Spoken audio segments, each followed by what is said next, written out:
Good morning.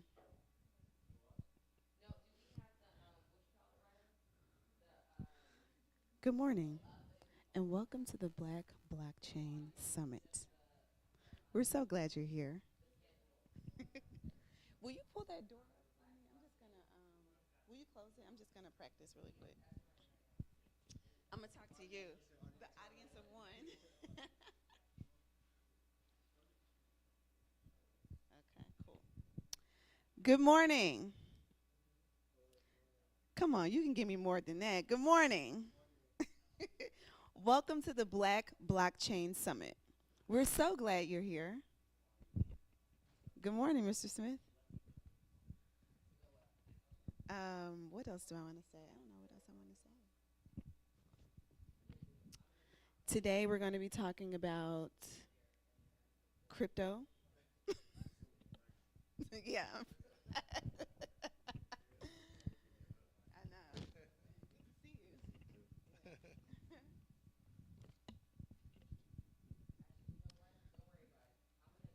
Come on up to the front. I'm just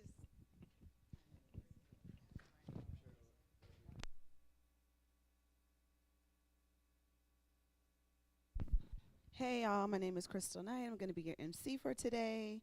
You'll hear from me periodically, but you're really here to hear from the people that are going to be on the piano. Okay. We want to give it up for our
Good morning. Good morning. Come on, give me a little bit of energy. Good morning. Good morning. Welcome to the 5th annual Black Blockchain Summit. Let's give it up for that. Come on, y'all. Look, I know it's early in the morning, but you can give me a little bit more energy. Woo! Are you guys excited? My name is Crystal Knight, and I'm going to be your MC for today. I won't be before you long. I'm really here to just keep you hyped, keep you excited about, this conference today and unlocking the access for many communities in cryptocurrency. But before we get started this morning, what we're going to do is open up with a word of prayer, and then we'll introduce our panelists, and then we'll get going with our first conversation. So Alex, will you come up and give us a word of prayer, please? All right, good morning. Good morning. Yeah, I'm going to pray in Swahili. I'm from Kenya, so that's how we speak back home. All right, let's pray. Baba, tunakuja kwako asubuhi hii. Tunaendelea kurudishia shukrani kwa maneno yote unaotufanyia. Tunapoanza mkutano huu, naomba utaendelea kubariki kazi yetu yote na wageni wanaorejea. Naomba nikiamini katika jina la Yesu Kristo. Amen. All right. Everyone's feeling good? Yeah, come on. All right, that's great. Feeling blessed. I like that. Can we say feeling blessed? Feeling blessed. Yes, feeling blessed. Okay, so we have two gentlemen up here with us today, and I want to just do very brief introductions, and I know that the two of you will introduce yourselves. But for the Black Blockchain Conference, we have Sinclair Skinner to my far right. Can we give it up for Sinclair Skinner? So one thing about Sinclair Skinner is a pioneer in cryptocurrency. He's also the founder and CEO of iloveblackpeople.com, which is, he has his merchandise outside, but he's also, even more importantly, he has put on this conference for the last 5 years, introducing people to cryptocurrency, introducing Black folks to cryptocurrency, making it easier, lowering the barrier, the access of information that people can gather for cryptocurrency. And so it's really important that we have people in our communities who care about sharing knowledge and sharing information. And so, Sinclair, I just want to say thank you for all that you've done. Thank you for being a pioneer in this space. And thank you for bringing this opportunity to Howard University for students like myself. I'm a former student, mind you. Hey, let's do that one more time. You know. So that's great. So let's give it up one more time for Sinclair. And then to his left is Mike Novogratz.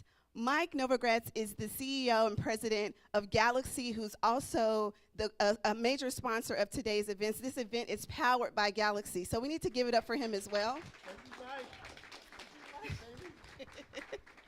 So we're excited to kick off this conference and hear from both of these gentlemen about their experience, not only in cryptocurrency, but again, about how they're lowering the barrier of access for not only people of color, but for communities all over this world to get involved and get this information. And so with little else to say, I'll turn it over to the two of you to get get this conversation going. We'll hear from a number of elected officials today, other representatives who are knee-deep into this space. But for today's conversation right now, we'll start with Mike and Sinclair. Thank you both. Thank you, Crystal, and thank everyone in their attendance and all those who wish to be here and our ancestors who allowed us to have this wonderful, beautiful school, Howard University, the capstone of education in so many ways. We stand on those shoulders, and we're definitely appreciative when we come to these places. And, we definitely appreciate all the folks who are visiting for the first time, and we're thankful for Brother Mike Novogratz for actually coming here and giving us a boost in our opportunity to share this message of cryptocurrency. And we know it's a tool, so it's neither good or bad. It's up to us. It's in our hands. And the fact that we got to get as close to the ground in the early times of this is important. This is the white paper came out in 2009, so this is early. So anybody who thinks they're late, this is early. This is the time to be here. And if you're not necessarily a coder or somebody who's a developer, there's opportunities. Just like when the internet first came, you didn't have to be a coder to actually benefit from the internet. We've seen it grow, and all types of opportunities have come from that. We see the same thing in this blockchain technology. So many opportunities. And when we have folks who've actually invested and built real platforms like Mike has with Galaxy Digital, these are opportunities for us in the startup space to literally leverage what they've been able to build so we can continue the innovation. And we're so grateful for the work that he's done and he's doing in order to keep those doors of opportunity open. We could not have had this opportunity without Mike. The people that he brings to the table, the folks who will listen to him, he's really speaking. Again, we call it the Black Blockchain Summit, right? But we want everybody to help us, right? Mike's voice is helping all of us who are innovators in this space so that really we get paid attention to and have a fair playing field. And that's all we want. All we want is the opportunity. We don't, on everything, we've gone through all kinds of things as a people, and I still want my 40 acres and a mule. But while we're doing this, we still understand that we need everyone participating and help making this possible. And Mike, we appreciate you, bro, on everything. Well, I appreciate it. Actually, thank you so much, Sinclair, for giving us opening remarks. We're going to get right into our first fireside chat. And so, Sinclair, if we can, Thank you. can have you. And what we're going to do, we're going to welcome our first guest to the conversation, Representative Tom Emmer from Minnesota. Let's give him a round of applause. And I'm turning it back over to you, Mike. And he knew my uncle, so I really liked him. And he's Republican. It is a small place. I don't like that many Republicans, but I like him. So Tom, you've been a great, voice for crypto. You wouldn't think of Minnesota as the crypto hub. How did you stumble into it, get into it? Why? I've been in Congress. I'm wrapping up my 8th year. And the first 2 that I was here, I had a guy that worked for me in the legislative shop, as they call it, which really isn't a shop. We don't make anything. We make problems, I think. But Landon Zinda was a Minnesota kid that was doing the research stuff, and he gave me a book called The Age of Cryptocurrency. I read it, and I told you yesterday, I gave it back to him and said, hey, man, I'm in Congress. This has no pictures in it whatsoever. I need a book with pictures. But the point of it is I read it. And what it did for me, I'm a guy who grew up with a generation that likes to feel a newspaper. I'm a guy who likes to punch the buttons well, they don't exist anymore, but in the car. I want them back, right? To listen to the radio and pick what I'm going to listen to. I come from a totally different generational experience than you do. The good news for me is I got 7 kids. The oldest is 31. The youngest is about to turn 21, so they keep you connected to this stuff all the time. And you guys all think different than we do. You process information so much differently. Our generation, Mike, we used to walk up to a file cabinet, we open it up, we'd pull out a file that was labeled with whatever, and then we'd pull out the files within the files. You guys don't think that way. You guys are in a virtual world with the same file system where you're thinking in 3D, in 4D. I mean, you're way beyond where we're at. So it excited me when I read it. Plus, it plays into something else that I believe in more than anything. And that is, our founders created a country that was supposed to be an opportunity, equal opportunity for everyone, all right? This technology, blockchain technology, and crypto is facilitating the evolution of Web 2, as they refer to it, to the ownership economy, or Web 3.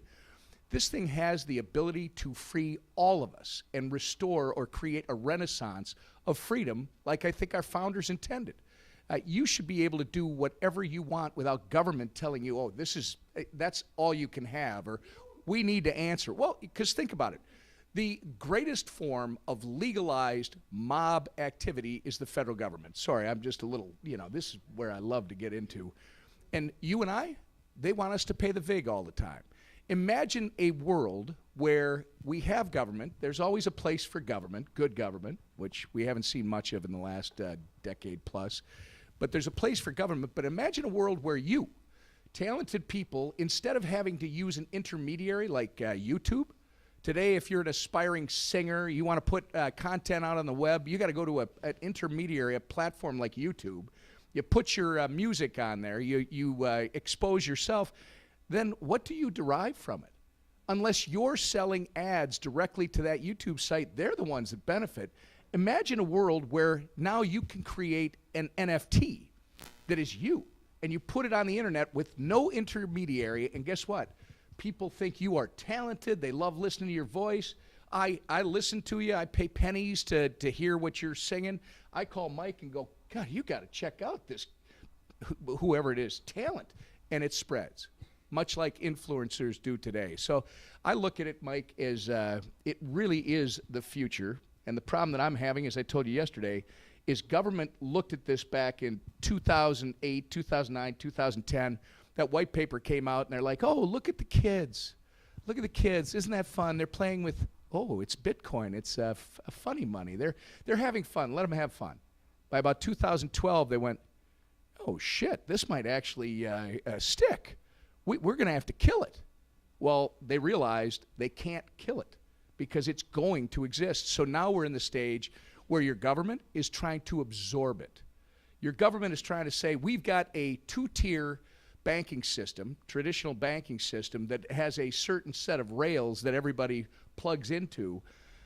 Boy, we can't have this disruptive technology just completely changing the way our financial system works, so we have to absorb it. And one of the big ways they're trying to do that is through something called a central bank digital currency.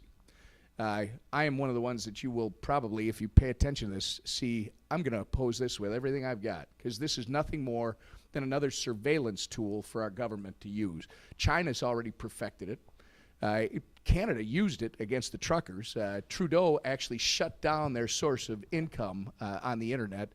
And the other thing, and I'll stop, Mike, but the other thing is this country should be it's not just the melting pot, it is the originator of all things. What we're doing right now, our government is pushing these opportunities to the Bahamas, pushing these opportunities overseas. They should be right here. And maybe one of you in this room has got the next great idea that helps us make that jump. But think about it. You got to worry about the SEC. You got to worry about the FDIC. You got to worry about this alphabet soup of government regulatory agencies and what they might tell you. Oh, sorry, you've got a great idea, but you know, we now have 87,000 more IRS agents, and we've decided we want some of the money that you're earning. That's what we're worried about now. That's a great start. Other than that, I don't have any opinions.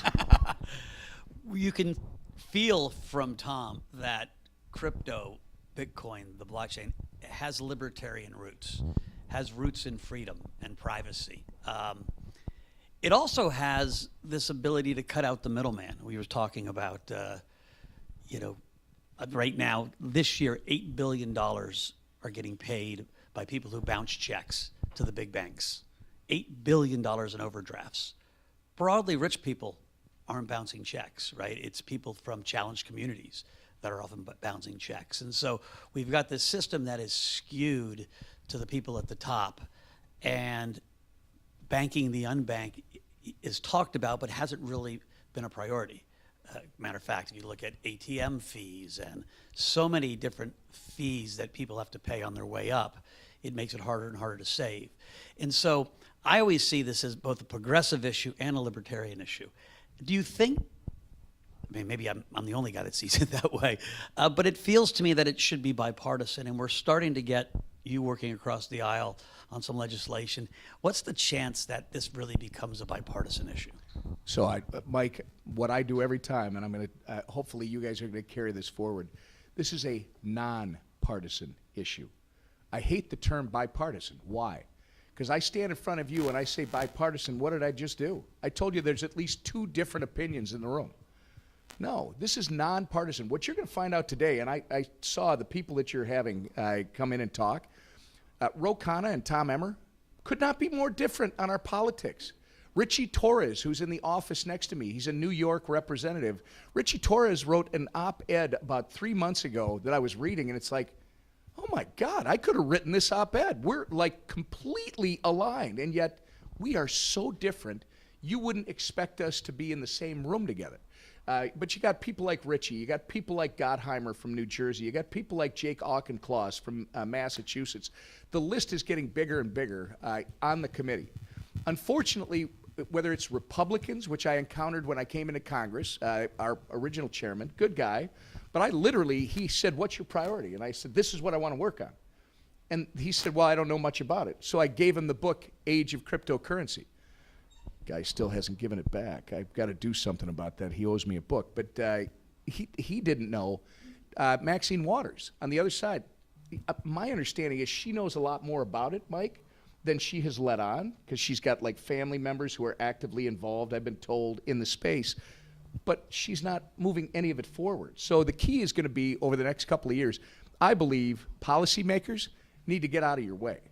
I believe we need to allow you, we should have more safe harbors so that if you do have the next great idea, the IRS doesn't come in after the fact and say to you, oh boy, you earned a bunch of money. You owe the man all this money. Okay, let's have safe harbors. Let's have loose guidelines for the SEC, for other, you got Kathy Kraniger here, who's going to tell you that's exactly what some of the last administration was trying to do. But even you guys had people up at the top who were so anti-crypto, and they're just afraid of it because I believe they don't understand it. They understand the traditional banking thing, and if I want to be snarky about it, it's because that's where they've made all their money. So they like the system as it exists. This system has the potential, because it's so disruptive, to create a whole new class of American success stories. And the one thing you see that really frustrates me about our government, you know, the Warren Buffetts, not to call him out and badmouth him, but the Warren Buffetts of this world, they climb the ladder of prosperity, they get to the top, and unlike Mike, who's sitting here in front of you, they close the trapdoor behind them and say, hey, this is great, isn't it? Great to be in America. Well, what about all the people that are down below you that want to climb that same ladder and be on the top?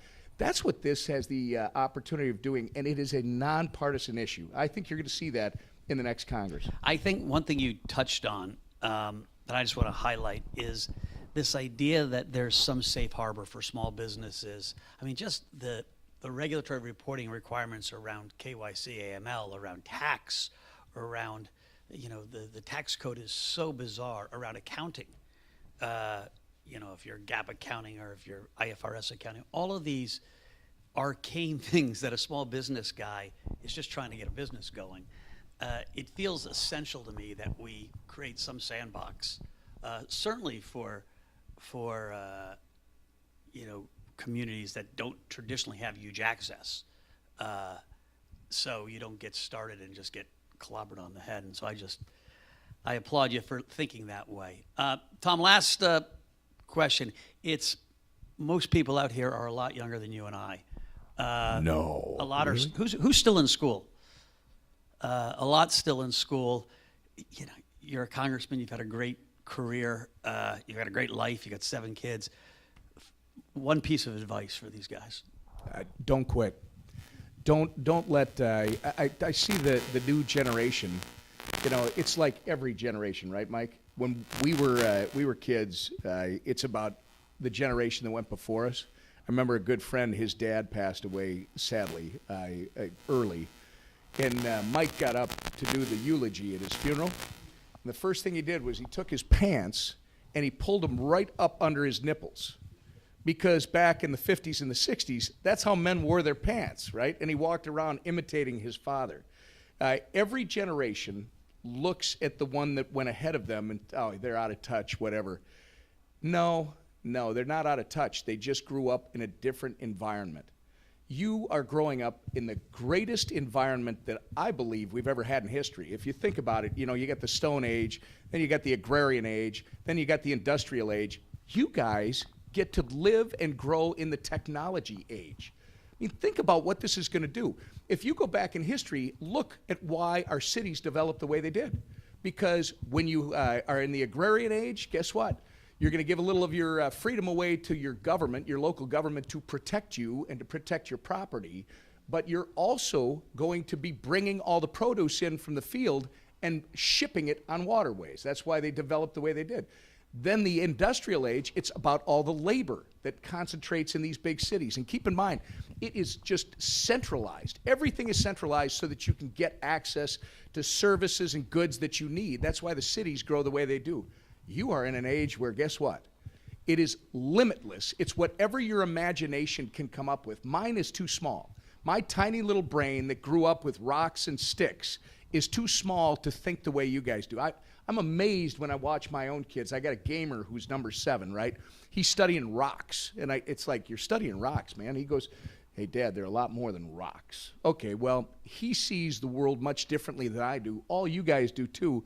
The advice would be, don't let someone from another generation tell you, hey, we don't do it that way here. We don't do it that way. It's like you say, well, thank you. Thanks, good to be with you, and then walk out the door and find a way to do what it is that you know in your heart is your passion and where you want to go. The world's going to be much better off for it, and you guys and your families and everybody around you in your communities are going to succeed beyond your wildest dreams. But the first thing is, when somebody tells you no, just smile at them. I was reading one of my devotional things the other day. It said, you just, when God puts something on you, you just go, oh, well, and move on. Be positive, right? So that's what I would tell you, because I remember I had an older lawyer tell me when I did something completely unlike anybody else in a certain space, and he goes, yeah, we don't do it that way. Well, guess what? I was right. He was wrong. It went all the way through the system.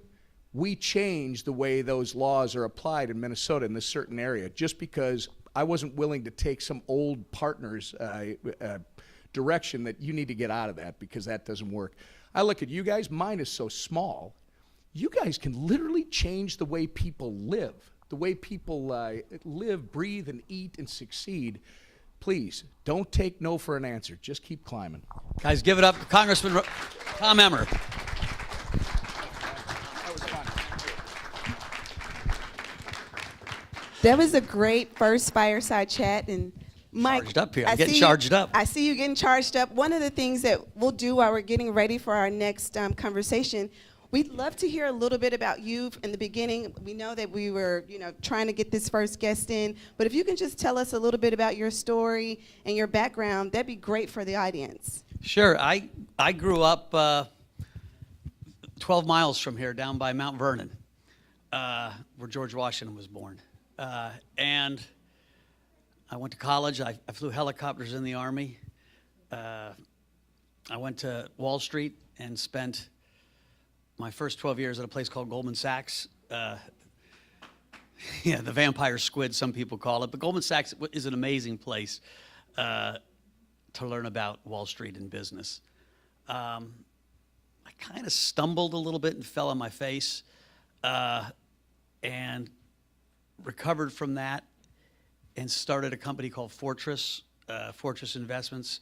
We were the first company, a private equity hedge fund company ever to go public. And so for a while, me and my partners walked around like rock stars. And it was exciting. It was a $50 billion asset management company. We took it public on the New York Stock Exchange. And it wasn't always easy. 2008 happened, the financial crises, and we went from being rock stars to roadies and humbled by markets. But again, learned lessons through that process. And when I was at Fortress, somebody asked me to look into this thing called Bitcoin. And because I had spent my career as a macroeconomic investor looks at big trends in the world, what central banks are doing, what countries are growing, what countries are shrinking. Is there good governance or not? What is governance? Governance is the central bank, the government, the treasury of a country being responsible, just like you would with your own checking account. Right? If you go out and blow all your money and then borrow too much money, you're screwed. Same thing for countries. And so we would look at countries and their financial health and make bets on them. And so when Bitcoin was introduced to me in 2000, and I guess this would have been 2012, I looked at it, I was like, this is a pretty cool technology, right? The first money on the internet. At that point, there was a real fear of inflation in America because of the financial crises in 2008 and because of the European financial crises. Central banks were printing a lot of money. Ro, good to see you. And sit right here. I'm going to wrap this story up in 30 seconds. And so I bought it kind of as a lark when it was $100 or $95. And so sometimes I feel like the luckiest guy that someone called me and said, look at Bitcoin. And because I was already pretty wealthy, I bought a lot of it. And you know, what you'll find in life is when you buy something and it goes up, you get much more excited about it and you learn more about it. You're like, oh, that's pretty cool. And so as the price went up, I did more and more research and met more and more people. And because I was in a privileged seat, right, I was already a hedge fund manager working on Wall Street, I had access to anyone I wanted.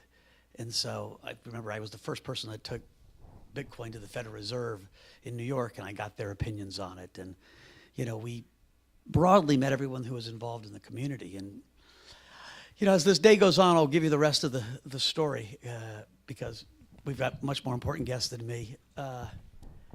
So for our next fireside chat, Mike is being joined by Representative Ro Khanna of California and Representative Richie Torres of New York. Richie, nice to meet you. Real good to see you. So we literally went from, you know, a libertarian Minnesota hunter, good guy, to two progressives.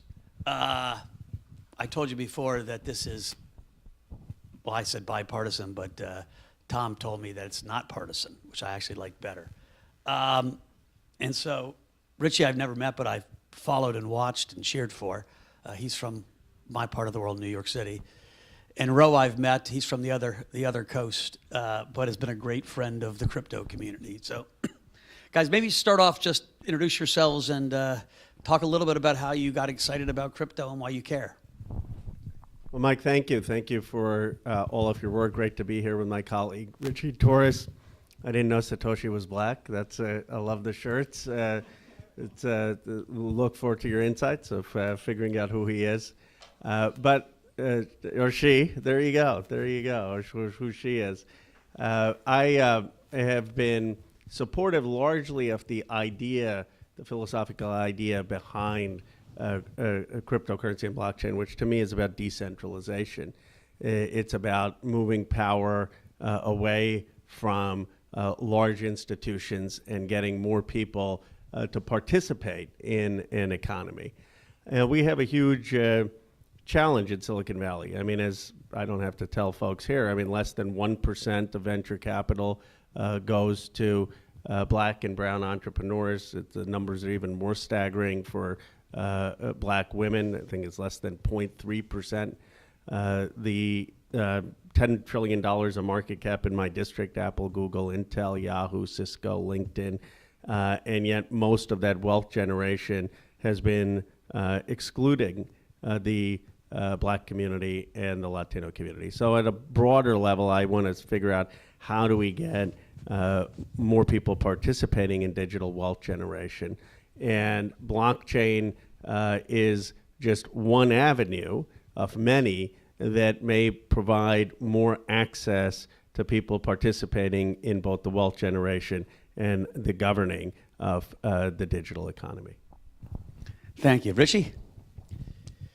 So I'm Richie Torres from the Bronx, and you know, I mostly approached it as a representative of the South Bronx. So I represent what's often said to be the poorest congressional district in America. About 20% of the people in the Bronx are unbanked, 30% are underbanked, overwhelmingly Latino and African American. And so I approach crypto out of a sense of disillusionment with the traditional financial system. I feel like the traditional financial system has fundamentally failed communities of color, have left people like us behind, and there is evidence that communities of color are searching for an alternative. That's why people of color tend to be underrepresented in the traditional financial system, but are overrepresented in crypto. Or, this is not related to crypto, but during the administration of PPP, 1/4 of black-owned businesses actually applied for a PPP loan, not from the traditional banks, but from fintech. And so increasingly, communities of color are gravitating toward alternatives like crypto and fintech. And so for me, the starting point was a disillusionment with the financial system. One thing that just infuriates the hell out of me is the predatory cost of remittances. So I represent a large population of immigrants who pay predatory fees to send their own money to their loved ones abroad, mostly in the Caribbean. And a few years ago, the New York City Department of Consumer Affairs did a study and found that low-income New Yorkers spend more than $200 million a year on check cashing fees. And in two neighborhoods in particular, in the South Bronx, which is mostly Latino, and in Southeast Queens, which is mostly African American, in those two neighborhoods, low-income New Yorkers spend $20 million a year on check cashing fees, right? And so I see that blockchain and crypto have the potential to create a better and cheaper and faster payment system that enables people of color to transfer their own money without the long delays and the high fees that accompany the traditional financial system. And that's what's motivating me. I think there's a real opportunity to decentralize both finance and the internet to the benefit of the most vulnerable communities in our society. Well said, well said. I think a lot of people see that promise. What has been frustrating, or it's just how these ecosystems develop, is so far crypto has been mostly about token economies, buying them and hoping the tokens go up. Tokens come in all shapes and sizes with different use cases, from digital gold to payment systems to NFTs. All of that needs to get built out for us to really live this dream of a decentralized system where you're really cutting out the middleman, where I think crypto can be so progressive. Part of what's stopped this is just time and technology, but also legislation. And so you guys are both working, on this issue. Talk a little bit about optimism, pessimism. Are we going to get something? And are we going to be certain to try to create a sandbox at least? Because if you're a small business, trying to keep up with the regulatory maze almost of from KYC and AML stuff to tax to fair offerings is brutal. And so how are you thinking about kind of taking this idea and making it accessible to people from challenged communities? Well, we need smart regulation, and right now we don't have any certainty. So I've been working with Chris Broomer, who's a professor of law at Georgetown, who's written a lot about this, and a number of key principles.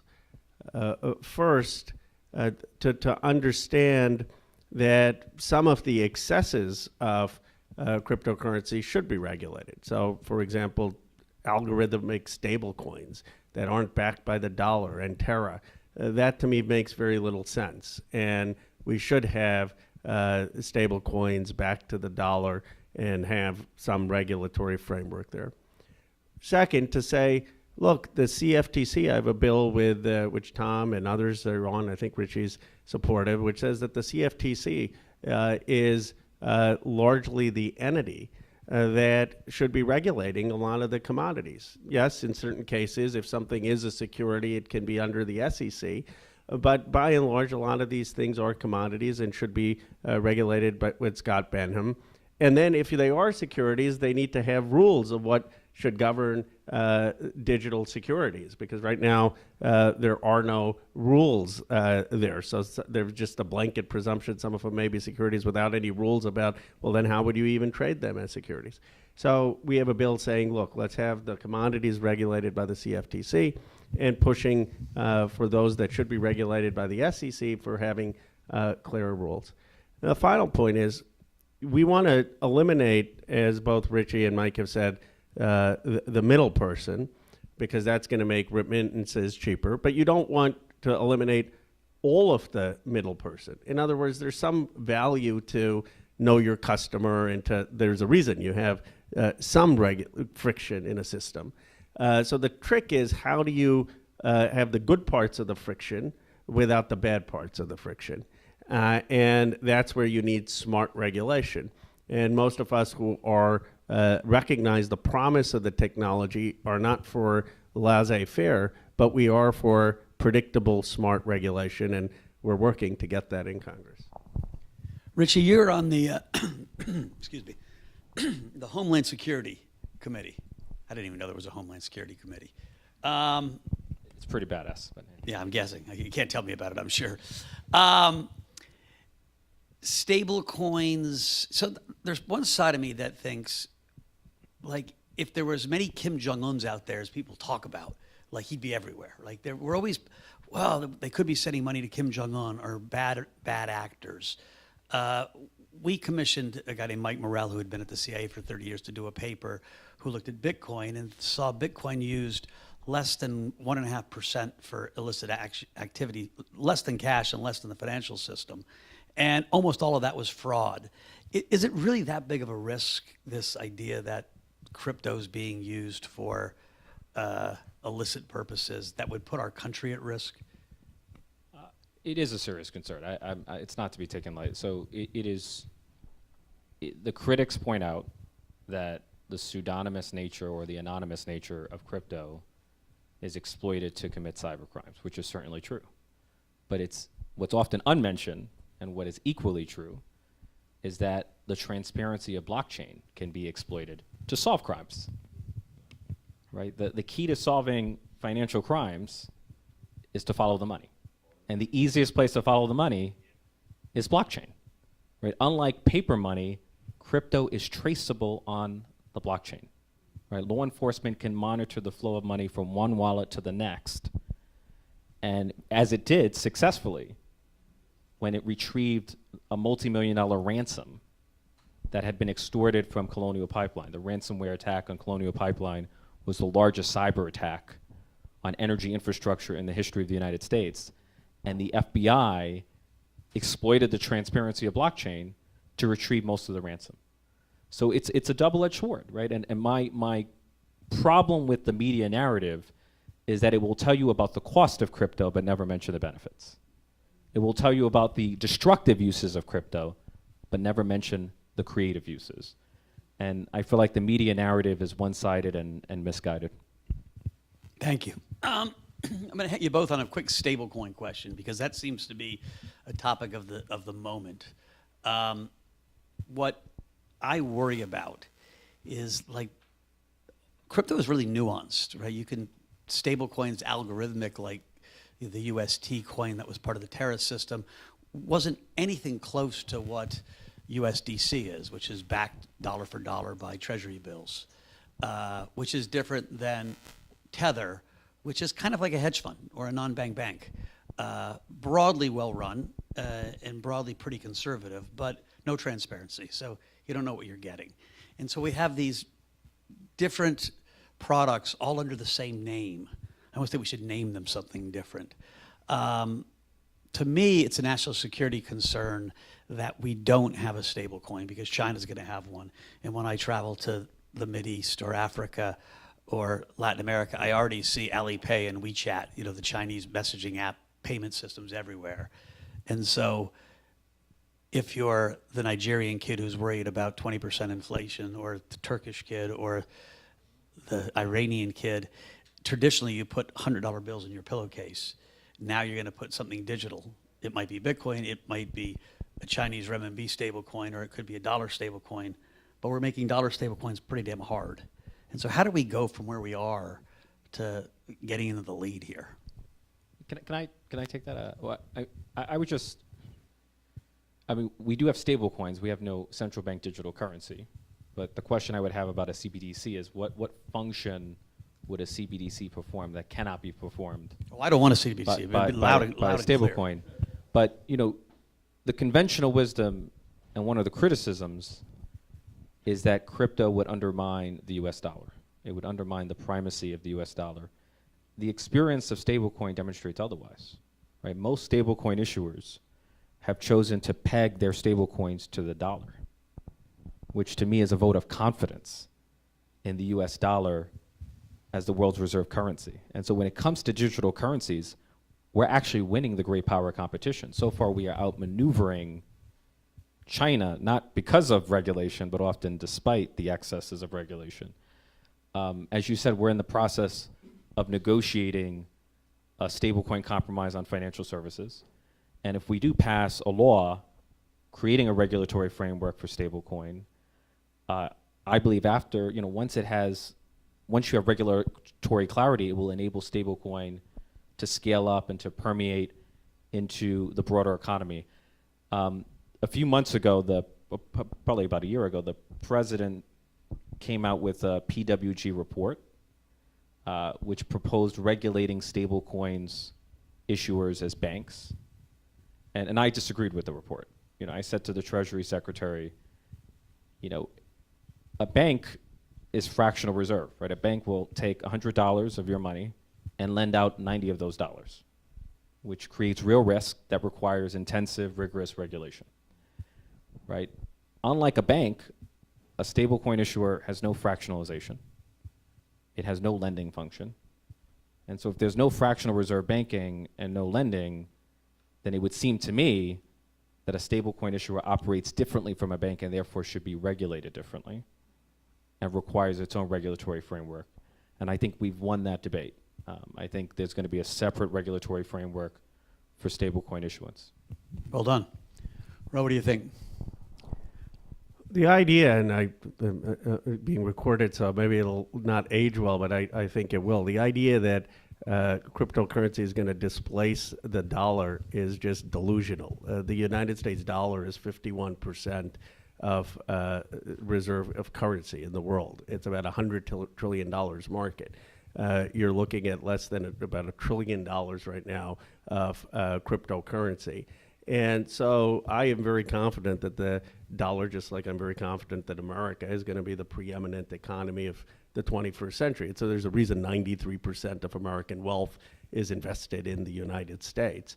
And all the stablecoin, in my view, is doing is allowing the movement of dollars faster and without transaction costs and in ways that are helpful. I do think that the stablecoin should be backed by the dollar, and that's where you have, and those should be distinguished from people who are trying to algorithmically figure this out and haven't done a successful job at it. So I think we should have dollar-backed stablecoins that bring efficiency into the financial system, and then, but not be insecure that somehow this is going to displace the dollar. So last question for two of you, and then after that I'm going to ask you to give these guys some advice. We got a lot of young people, a lot of students, so everyone's giving them their advice. But before that, privacy is a big reason a lot of people got into crypto in the first place. It was a lack of trust in institutions, it's a lack of trust in government, and while you might like this government, you might not like the next government. I was on a call with the central bank governor of Brazil who wanted to they're doing a stable coin and it's a CBDC. And originally it looked like it was going to be very privacy invasive because if you're the central bank governor and you get all the spending data, it makes driving your car easier, right? The dashboard for economic judgment is easier if you have a live time data on everyone's spending. And I quickly Googled gay and Bolsonaro, the president of Brazil, and I got 20 pages of how much their president disliked gay people. And I was like, dude, if you're gay in Brazil, you're not feeling really comfortable knowing your central bank has all your spending data. And he was like, and so I was trying to be provocative. Privacy is a big deal to a lot of people. It's certainly a big deal to communities that have been marginalized in the past and have had invasions of their privacy over and over. So how do we balance that with stablecoins, with crypto in general? That governments have a right to make sure we weed out malicious actors and kiddie porn and terrorist financing and all that stuff. On the flip side, they don't have a right to know what I'm thinking or where I'm shopping, or at least I don't think they do. And where do you draw that line? Well, I've proposed an Internet Bill of Rights, which at a basic level, when you go into Walgreens or CVS, you don't give up thousands of things about you, information about you. But when you go online, you basically are. People are learning everything about you. And I have said that before people's data can be taken from them, before it can be used, you need to affirmatively consent and have control over the use of that data. And that, to me, is the central challenge. Now, blockchain, as Richie says, it on the one hand, it makes things more transparent, so it makes things more public, but we want to make sure that what is being public is the minimal amount of personal data of individuals. We don't want everyone's personal information to be public, and balance what law enforcement needs with having a world where there is no zone of privacy.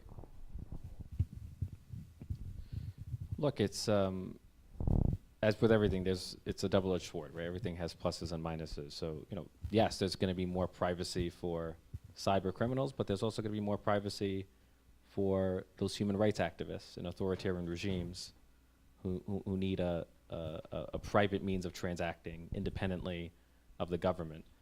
And so I feel like we're going to strike a thoughtful balance over time, that as we develop regulation, as law enforcement becomes more familiar with navigating blockchain, I think we're going to strike a thoughtful balance. And the genius of blockchain is that it manages to provide transparency without sacrificing privacy, which is a genuine innovation. All right, guys, last row. You've got a lot of students. You've got some people that are older than students. A few of them. I see a couple guys out there. Some advice, at least, to the students. Well, I guess first I have a question, and that is, I know we have a biased group here, but I'm very curious. If you think of the student body at Howard, and you have two choices, do they view blockchain and cryptocurrency positively or negatively? Not just folks in this room. How many people would say students at Howard view blockchain positively? How many would say negatively? Or how many say probably no opinion? So I think that we're on the frontier of a new technology, and I guess what I would just say is I had one great honor in my time in Congress is I got to do a op-ed together with the late John Lewis, who's of course a great civil rights legend, and he and I had a line in there that we put, which is technology rights are the new civil rights. If you look at the wealth generation of the modern economy, 90% of the stock market gain over the last 5 years has been tech-driven. If you look at the wealth generation in my district, if you look at the number of digital jobs and opportunities that are going to happen in every field, whether it's manufacturing, retail, healthcare, technology is really going to matter in the economy and for wealth building. And we have not been inclusive in the technology economy. So my advice to folks would be make sure that you are pursuing an understanding of all of the opportunities in the tech space. Make sure you're demanding equal opportunity and working towards equal access, and blockchain can be one part of that solution. Rishi? Look, I think my basic message is, like, we need all of you. We need your talent and ingenuity. The challenges facing our society cannot be solved by government alone, nor can it be solved by private industry alone. There needs to be a partnership between the two, right? And we should see crypto and blockchain not as opportunities to make money, but as tools for solving problems, especially problems that have been plaguing the most vulnerable communities of color, the problem of financial exclusion. But I feel like the burden will fall on you to hold the industry accountable, to ensure that the innovators in the crypto space are centering communities of color. and that we're creating an environment where we can all do well and do good at the same time. Guys, I'm going to give one last twist to that because I think it's important. When I, started doing a podcast, one of my friends is in the music business, and he started bringing on young hip hop artists, A Boogie and Lil Yachty and all kinds of guys who I didn't know beforehand. Now I know most of the hip hop artists, which was a ton of fun. And it made me realize that the black community in America dominates culture. It isn't just player in culture, they dominate culture. I'm part of the Reform Alliance with Jay-Z and Meek Mill, and I see when you get to that level, the influence and power you have. But all across the board, I got a new friend named Too Rare. If you guys haven't looked Too Rare, look him up, he's awesome. But the Too Rare story is an interesting one, right? My friend discovered him. He really wasn't discovered. Too Rare already had a huge TikTok following. He went out there and gave Too Rare a big contract. Here's $600,000, and I get your next 5 albums. That's the deal that young artists get. And so the big company, if that artist really becomes successful, Lil Baby is blowing up right now. And let me tell you, the company that owns him is really happy. And Lil Baby's like, man, did I sign that contract? Crypto has the capacity, right? What should happen in the future once we get, and we already have some of the regulations in crowdsourcing regulation. Too Rare should go on a platform and raise that $600,000 from his fan base, from the millions of people that already follow him on TikTok in small donations. They should get a token that actually gets them proceeds of that next 5 albums. And do it at probably 1/5, 1/3 the dilution, the cost to him. That's what crypto can do for us in time. It's not there yet. There's some platforms being worked on it. But when I think about things like that, or NFT, the NFT space, right? It's important that blacks are represented in the NFT space, that communities underserved are, because the NFT space is going to be big. And not just creating, but creating the NFTs themselves and developing followings, but being part of the infrastructure. It would be a damn shame if this new technology comes and the same people that dominate or that make the money off of culture, but don't create it, make the money off the crypto version. And so when you're thinking about places to look, culture's a really interesting one. So that's NFTs and platforms like that. Anyway, I want to thank these two. We are blessed today with a tremendous amount of talent from the Hill. And from a New Yorker, we don't get to see these guys that often, so thank you. Appreciate it. Nice to meet you.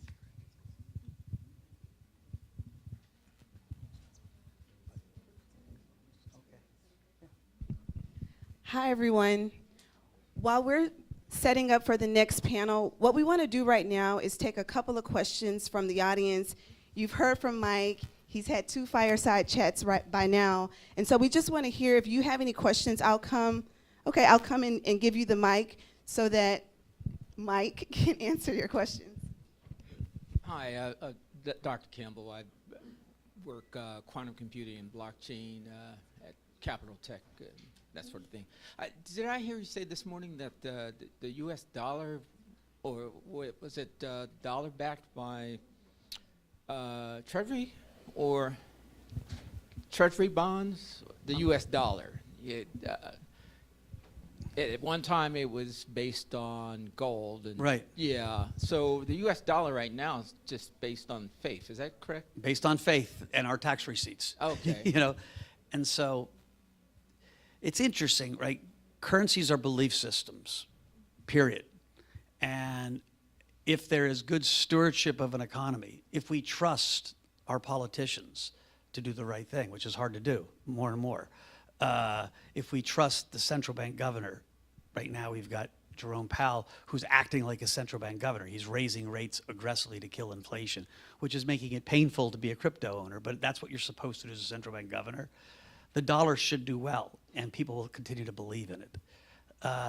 Why Bitcoin had this amazing birth is that people around the world started losing faith in their governments.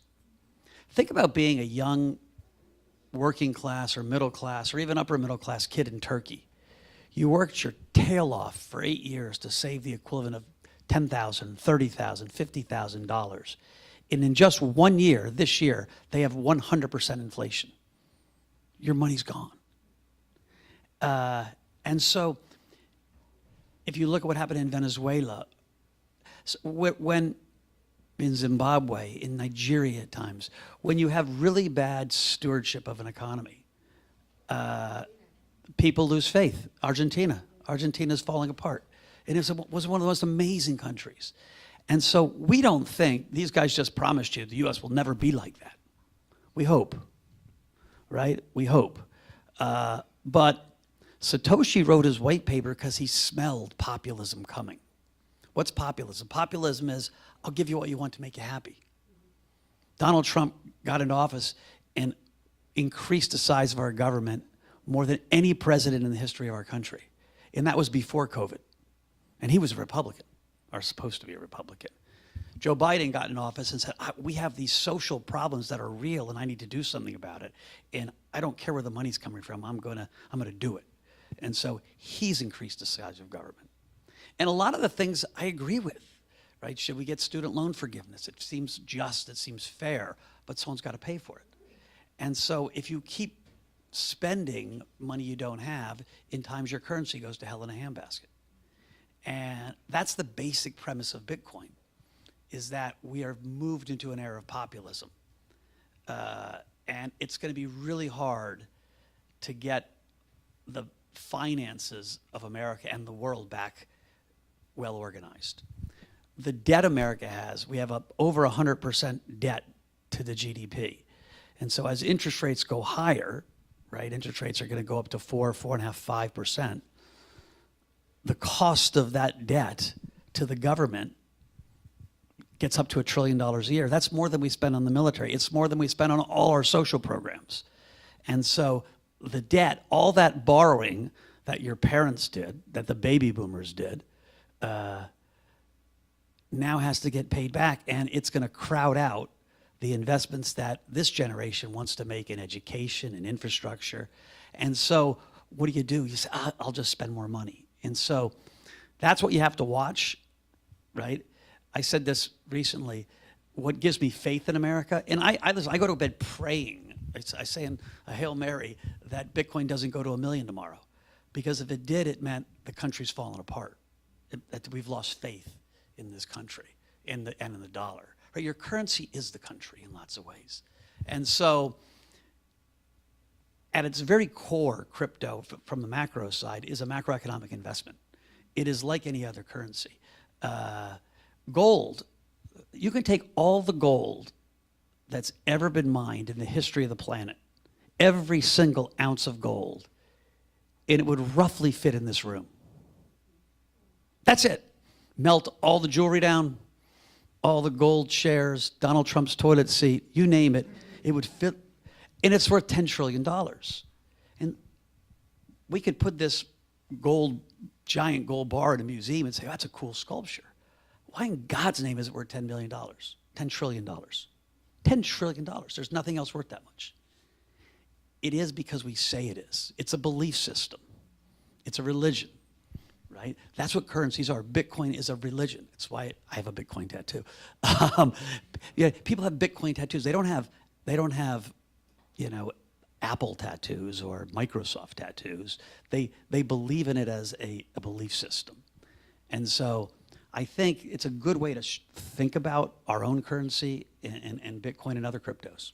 Thank you for your answer. One last question. The EU also is considering a CBDC. Do you think that the World Economic Forum has any influence on the EU and the U.S. in terms of these?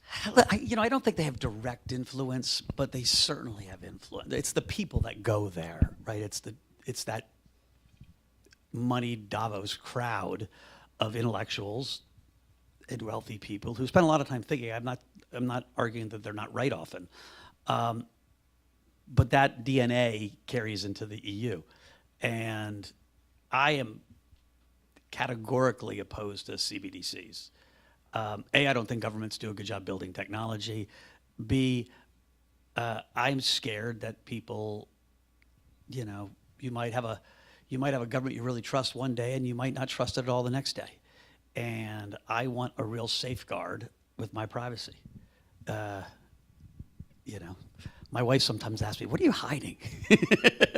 And I said, "I don't want to tell you." Right? I mean, we have a right to privacy. And we're losing it. We're losing it with our phones. We're losing it in China. This is a real statistic.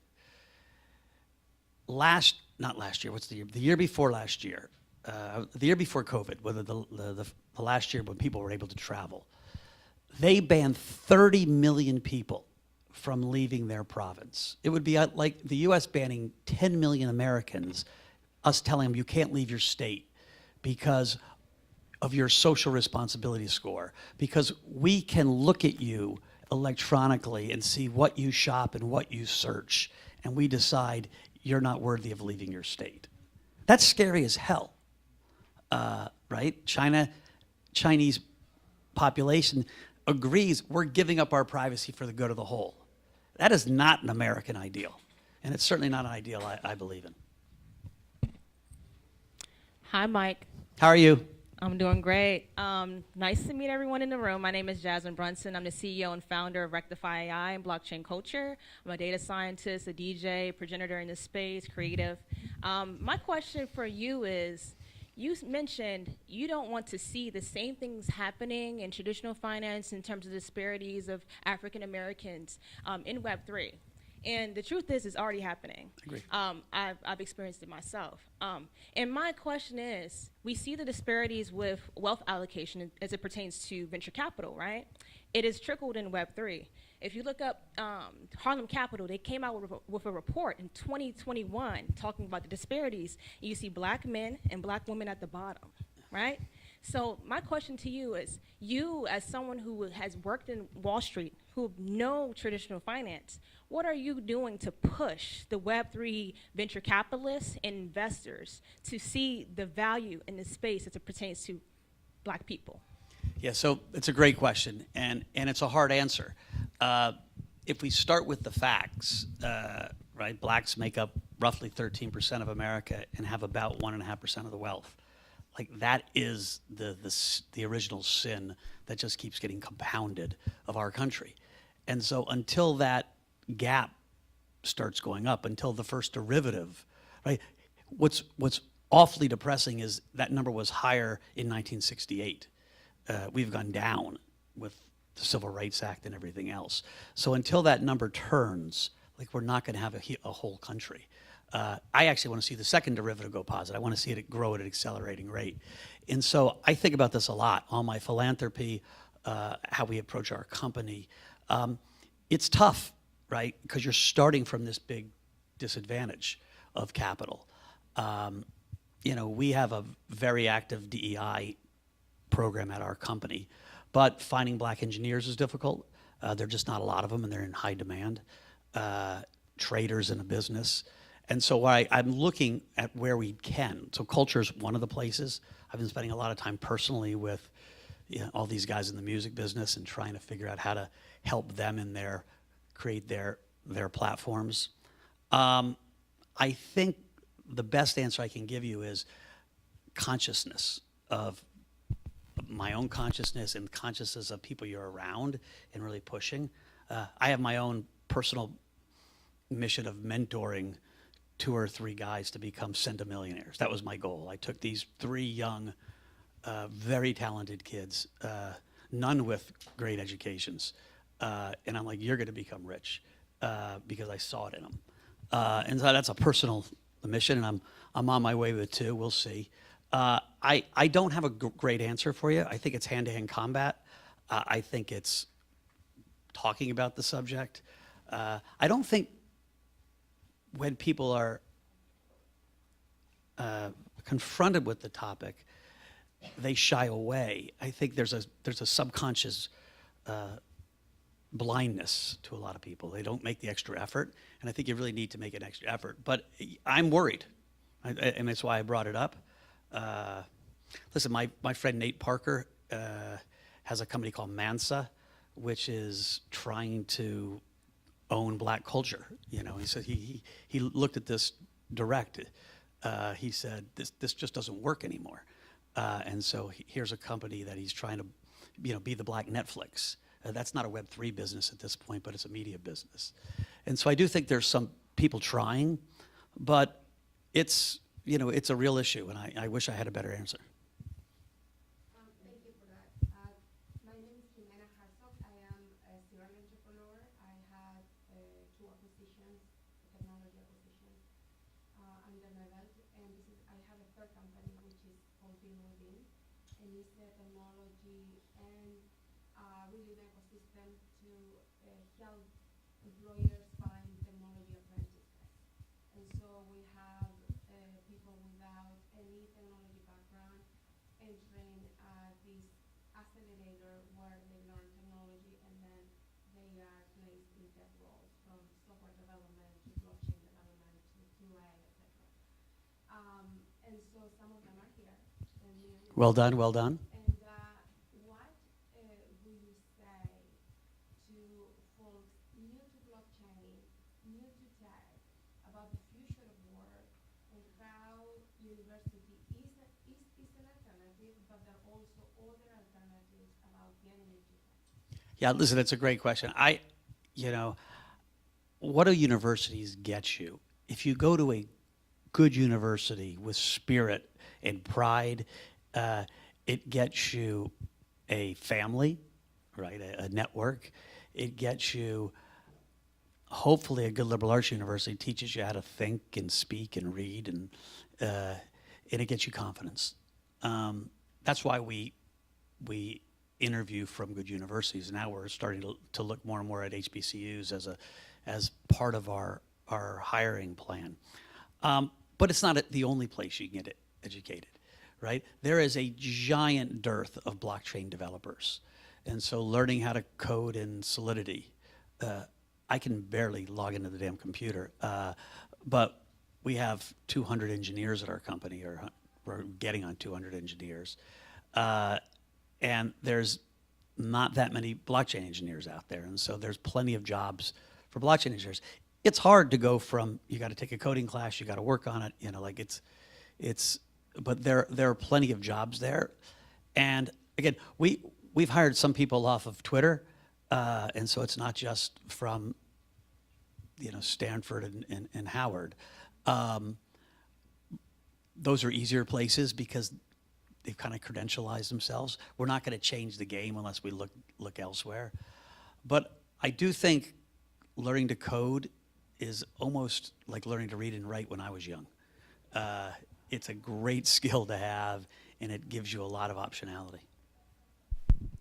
Thank you so much for those questions. And thank you, Mike, for just, you know, firing off, you know, the answers. What we're going to do is welcome our next guest up, Representative Byron Donalds from Florida, for our next fireside chat. So let's welcome him up. And at the culmination of this fireside chat, we'll open it back up to questions. If you have the Wahova app, please download it so that you can put questions in the app as well, and we'll take from there. I'll turn it back over to you, Mike. All right. Byron is the first of the guests I haven't met before. So that's good. We're just gonna go at it. Where'd you grow up?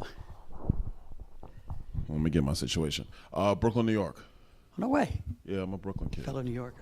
Where at? Tribeca. All right, that's cool. Yeah. It's trendy. Trendy. I'm Crown Heights, Brooklyn. Yeah, that's where I grew up. Nice. Yeah. Crown Heights. How'd you get to Florida? College. So after high school, I went to FAMU. You know, go Rattlers. Went to FAMU. Also went to Florida State. So I went to both places. You went to FAMU? Yeah, the highest of Seven Hills. You know, I get it. So it was a great time. There I studied finance. Finance was my major. Truth be told, I changed my major 4 times. I was on the 6-year plan. College was interesting, but basically it was finance, marketing. That's what I ended up graduating with, and went into the business world. How'd you get into politics? Oh man, Listen, Why just stay in take Florida? a sip of Why water just on stay that in one. Florida instead of coming back to New York City? Well, I'm gonna deal with Florida first, then politics. When I graduated college, it was 2002. 9/11 had just happened, obviously. So the job market pre 9/11 was in New York was one of the most robust in the country. So my plan was to go back home and just get started in the finance world. Well, obviously, we all know what happened, in New York after 9/11. So my choices were, do I stay in Florida and try to find a place to get started, or do I go back home and try to fight it out, with everybody else that now has a degree that just lost their job because the economy went into a recession. So my wife, my girlfriend at the time, she's my wife now, she had moved to Bonita Springs, which is Southwest Florida, and I went down there to visit. And in the visit, everybody was old. Like in the area, everybody was old, and there was nothing but banks and brokerage houses. And I was like, man, everybody's old, but there's a bunch of banks and brokerage houses here. Maybe I should come here and get started. And that was actually ended up being a great decision, because the truth was you had a lot of professionals who were much longer in their career, but there wasn't a young workforce. So I was able to go there, get started, find, my pathway through commercial banking first, and so on and so forth. How'd you find your first mentor down there?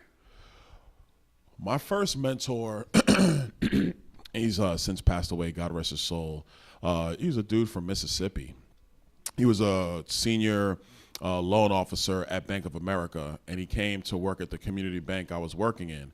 At the time, I was a commercial credit analyst, and I was a credit officer for my community bank at the time. And, he was a Mississippi guy, so he always tell me, like, great advice. One of the best advice he ever gave me was, he would say, Byron, you're real smart, but let me just tell you something. You want to get where you want to get to by 40. Because 40 is the time when you start really making your money. And he, actually, you know what?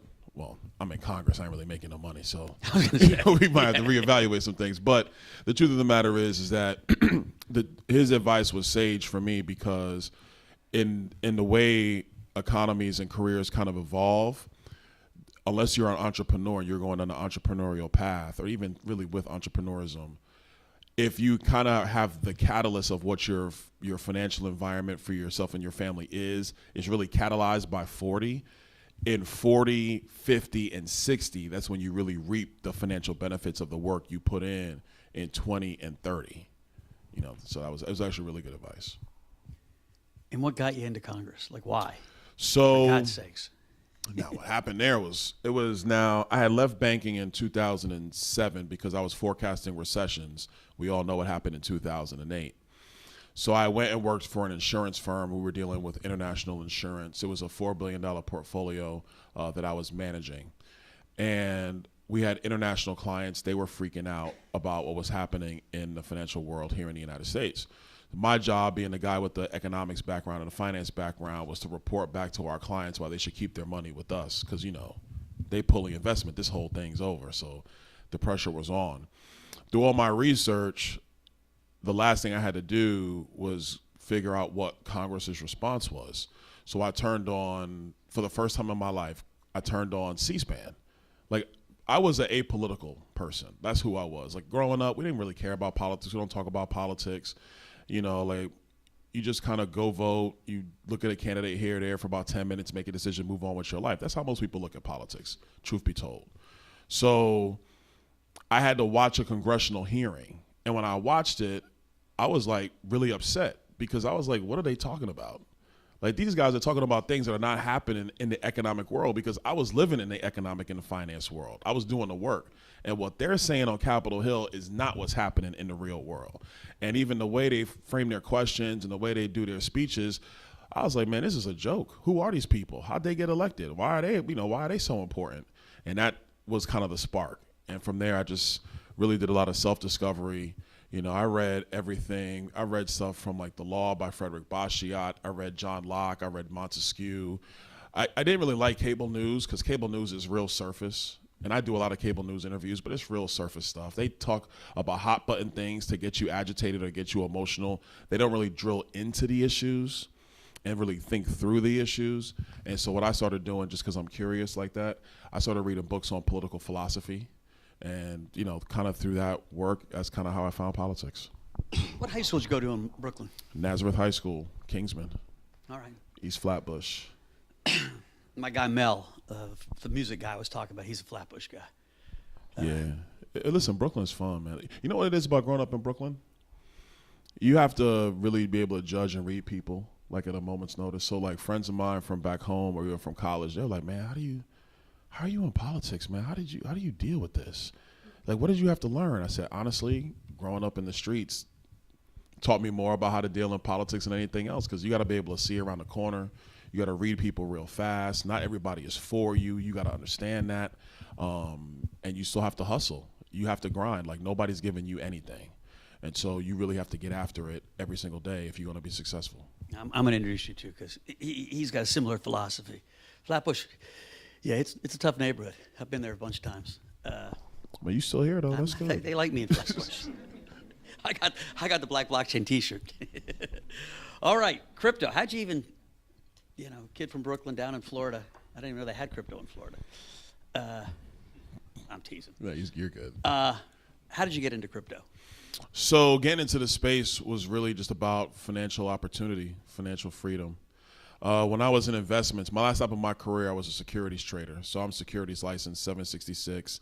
I had a $300 million book of business down in Naples that, man, Congress made me sell my book of business. I'm not allowed to be a fiduciary, so I had to sell my book. But my clients would ask me about crypto when Bitcoin was 1,100 a coin. I'm going back then, 600-700 a coin. My clients would ask me, and I'm like, listen, I don't know enough about that space. When I was in the state legislature in Florida, we started talking more about regulatory sandboxes and all the things surrounding fintechs, regulatory sandboxes. Crypto was becoming more of that conversation.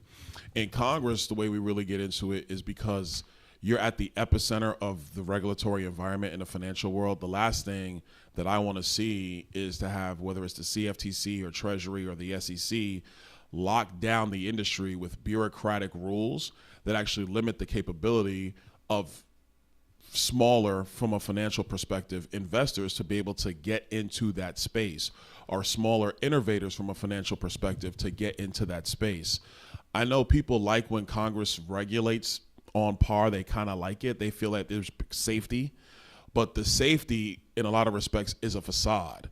What the regulatory relations really are barriers to entry. Because if you regulate a space with rules that are too, essentially you're building walls that are too high, and if you don't have the economic capability to just get through the paperwork, and I'm just talking, forget economic capability, just talking real world. If you don't have the cash to stay afloat long enough to deal with the regulatory hurdles, you can't get into space. And so what cryptocurrency and its whole creation is to get around the regulatory bureaucracy of central banking, because central banks have been manipulating currencies ad nauseum for centuries. This is what central banks largely do, is manipulate currencies. And look, I get it. We love talking about China and how they manipulate their currency. The Federal Reserve does the same thing. That's why the balance sheet's $9 trillion, and a decade ago it was $900 billion. The Federal Reserve does the same thing. So what I don't want to see happen is to see the environment of cryptocurrency be highly regulated for safety concerns, when it actually does, what those safety regulations will do is block entrance for people who do not have the capital base, the cash base, to get into that market and make something of themselves, build a business, build wealth for their family, et cetera, et cetera. I don't want to see that happen. And then the only way you can really gain access if you're an innovator is some venture capital fund has to basically bless you with the cash to overcome the regulations to be in that space. I think that's bad policy. I think it's bad for the American people overall. We should be inviting more innovation and not crippling innovation with overregulation. Hear, hear. Hear, hear. How long have you been in Congress? Too long. 20 months now. All right. Yeah. So I'm a rookie, man. Yeah. From afar, it looks pretty goddamn dysfunctional. And so insider's view, is there anything that you see that gives you hope, promise? Like this issue you just hit on, we've been talking about this today. regulation is coming. It is expensive as heck to run a company like ours. It would be impossible, I think, for small businesses to get engaged. And so constantly asking for some sandbox or some regulatory forbearance on small businesses. Any chance that gets done in the legislation or how people think about it? I mean, the best is just less legislation, less regulation, but. Right. Well, I mean, first to the dysfunctionality that is Capitol Hill, yeah, that's true. Look, I'm gonna give you a brief tidbit. For all the all the things going on in the economy right now, I'm asking y'all a question. How many hearings are we actually holding about all the various things going on in the economy? Anybody want to guess? 5. 5, man. Woo! You got them rose-colored glasses on, brother. That's nice. 0.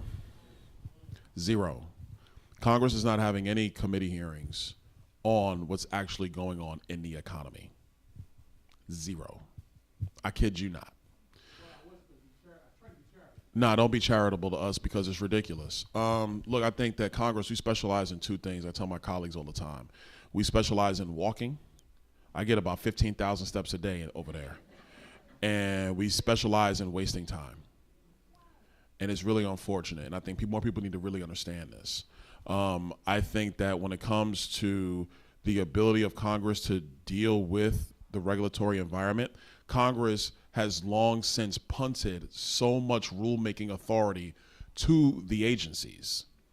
So the members, what we end up doing is talking about political topics, and we end up talking about, oh, we need to hold this agency accountable or do this or do that. But Congress doesn't go through the active process of legislating to make sure that the rules of the road are fair for all Americans. We give that to the executive branch and let them do that in their little windmills, which is to the point where I'm coming to about sandboxes and lower regulatory environments.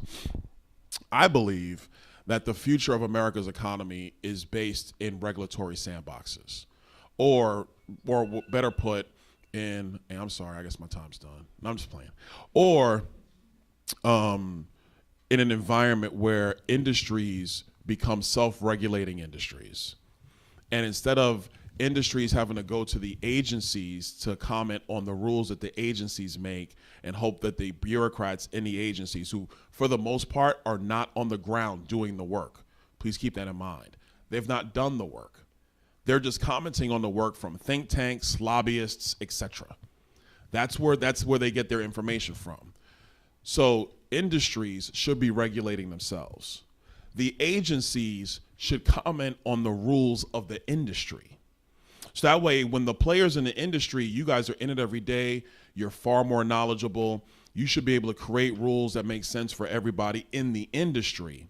And then the agencies, if they feel that the rules are blockading somebody from coming into the industry, or they are set up, they could have the possibility for fraudulent practices or whatever the case might be, then the agency can actually comment on the industry's rule.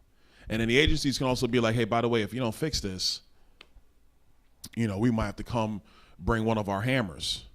But the flow of information is far more superior if the industries regulate themselves, because then or the government then comments on what you're doing, as opposed to you having to come to us and having to basically beg, borrow, and plead, hire some lobby team to hopefully get a meeting with some undersecretary who can get you a favorable ruling on a rule, maybe, because you're not the only one coming in the lobby on that rule. There's probably 100 different groups lobbying on that rule. And buddy down the street who had a relationship with me from way back when we worked on the Hill as staff, I'm going to deal with my homeboy, not you. That's the wrong way to regulate in the 21st century. I think we need to actually flip the entire regulatory environment. All right. Give me a hand. All right. Two more questions. One is, give us a little bit of your journey to become a Republican. Like, not a lot of guys that grow up in Flatbush end up Republican, at least the ones I've met. Whoa. I went to school in Flatbush. I grew up in Crown Heights, man. You're going to get me in trouble back home, It's a Brooklyn thing. It's a thing. All right. I'm just playing, man. For the camera, so I got to set the record straight. Yeah. The pathway to becoming a Republican? So like I said, I was apolitical, right? So I'm watching the financial collapse happen. I'm watching the proposals coming from DC. I'm like, that does not work. There were Democrat proposals I didn't agree with. I was like, no, those policies aren't going to work from an economic perspective. Sounds good. Like, that sounds good. But when you put it into actual application, it does not work. And it actually precipitates the very thing you're trying to solve. So from an economics basis, I'm not with that, okay? Like, again, apolitical. My knowledge is economics and finance. So as somebody who does the work and sees the flow of capital, if you tell me this rule is going to make this better for said people, and then I analyze it and realize that actually, no, what it really does is it concentrates more capital at the upper end, then I can't agree with that policy. The mantra during the financial collapse was, and this was, it was TARP was first and it was the second one, but it was basically, it was a Dodd-Frank. I hate that thing. Thing's awful. Dodd-Frank, what we were told, the American people were told at the time, was we have to make sure, we have to prevent too big to fail. That's what the mantra out of Dodd-Frank was. What are the results of Dodd-Frank?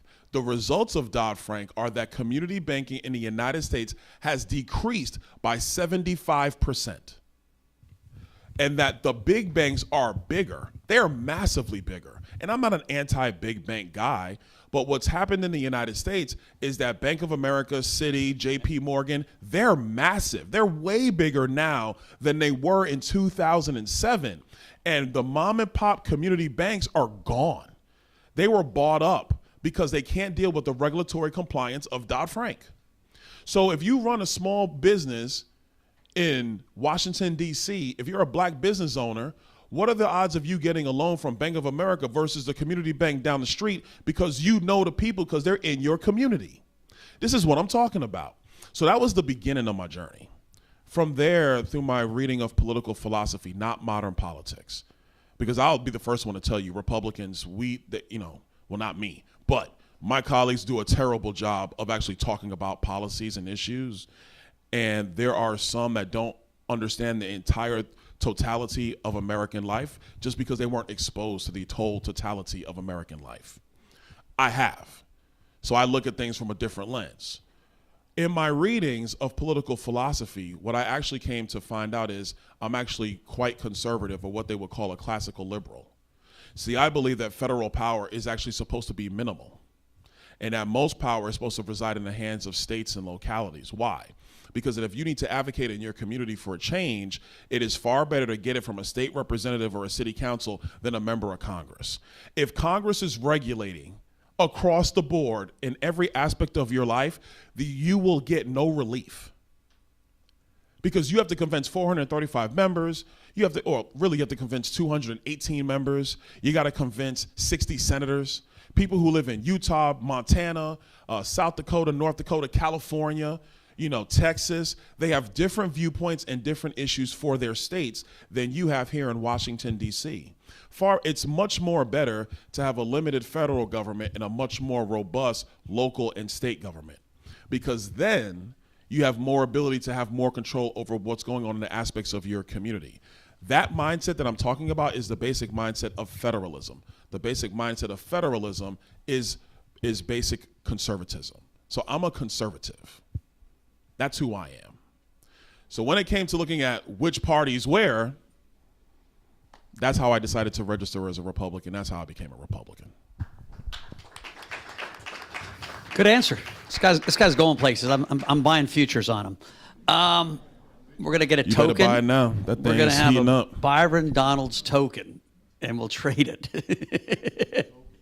Be a good token. Hold on, I gotta lay out my congressional disclaimer. All right, last thing. I have that no ability or understanding of what this gentleman is talking about with tokens. I am not. I remember from my finance days, you got to disclaim everything, man.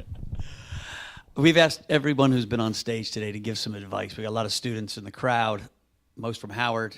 Give it up, and just some advice. Young people getting ready to start their journey. You've had a pretty good start. The first is don't be afraid to fail. You don't learn anything from success. You learn from failure. That's where you learn it. So don't be afraid to fail. Just go and push it all the way to the limit. When I was running for Congress, we had a phrase on the campaign trail, and it was no stone. And what that means is no stone left unturned. The second thing is, and this is important for, especially in this room, I want to be very clear with y'all. Life is not fair. If you want fair, go get an elephant ear. Elephant ears that's what fairs are about. Life is not fair. Nobody's giving you anything. Nobody. And then let me be blunt on that one. I don't care if you poor growing up black, poor growing up white, poor growing up Latino, nobody's giving you a thing. You have to grind and earn everything in this life. So you can't listen to what people say. You can't be involved in what media is saying right now, because the only thing you can control is you. Everything else, you have no control over that. So if you use your mental and emotional energy to focus on what other people are saying and doing, you already lost. Done. Period. You already lost. Everything is a grind. Everything is a work. It's wake up and work. Period. Every day. I know all the reels now on Instagram, all the motivation dudes be coming through. Listen, I'm as motivated as they come because I'm competitive. Like, I was in a Congressional football game last night. I'm sore. I'm competitive, right? But the reason why I've always felt that way is because my mom always told me this. Nobody's giving you anything. You have to go get everything you want in life. And you do that with just keeping your head down, your eyes forward, focus on the target. What am I doing today to go get it done? Last thing, in life, you're going to come to junction points. You know, if you're 20, you'll probably come to 2 or 3 of them before you get to 45. And it's going to be a point in your life where you can go this way or you can go that way. And it's going to be a very distinct choice. And you can decide to take the simple, easy route, which is comfortable, or you can decide to take the road less traveled. Take the road less traveled. One of the guys I love listening to, Colin Cowherd on The Herd, I've been listening to him for years. He gave this comment one day on one of his radio shows, and he said, I always do the opposite of what everybody says. Everybody says, oh, you should only do this. He's like, okay, that's cool. I'm going to go do this. The road less traveled will actually serve you more in the long run. Because in the road less traveled, number one, the people who are around you who aren't on your journey, they leave quick because it's the road less traveled. And then the people you need for the next spot on your journey, you find them on the road less traveled because they're trying to be down that same road as well. So they're committed to their mission and to their journey. And in your journey, you need people around you who have that kind of mindset, who are committed like that. Man, me and my friends, we talk about it all the time. Not everybody travels. Everybody's cool, but not everybody travels. And you got to have people around you who are committed to your journey. And if they're not ready to travel, we can still be cool, but this is the way I'm going. And you have to be confident in yourself. Last bit, I'm a Kobe guy. We're the same age, but I'm a Kobe guy. And I think the one thing, I have it in my office, it's hung up in my office. The first thing I hung in my office is the Mamba mentality. And I'm paraphrasing because I don't read it every day, but it's just basically like, you got to learn to love the hate. You got to learn to love it. Look, I'm a black Republican. I had to learn to just be like, you know what? This is me, and I'm good with it. You got to learn to love the hate. People are going to have opinions, and they should definitely have opinions about you. And they don't hate the good ones. They hate the great ones. So you got to embrace that on your journey. I'm not saying you're trying to be a jerk to everybody, but to follow your dream and to follow your passions, everybody's not going to be for you. And you have to be willing to go through that, work through that, no stone left unturned, take the hard path, really challenge yourself, challenge what you think. And the person you become as the result of that will be far better than the person you are now. I promise you that. Let's give it up. Thanks so much. It was awesome. You guys can all stand up and stretch a little bit. Yeah, why don't we all stand up and take a quick stretch? And while everyone is stretching, I want to say hi to our virtual audience. We do have folks that are joining this summit online, and we want to just say hi to them as well.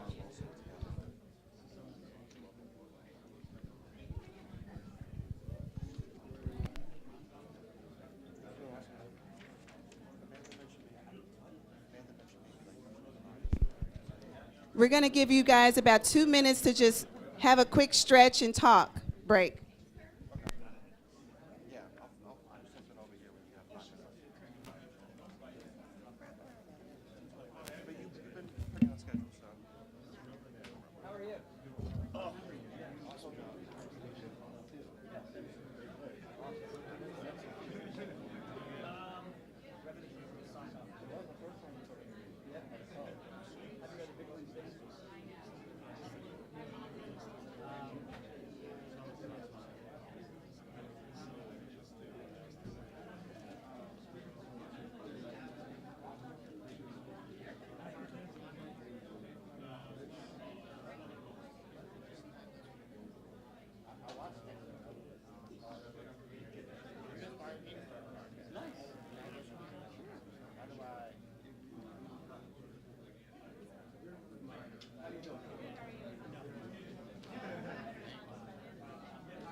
go. That's what I was doing. Here you go.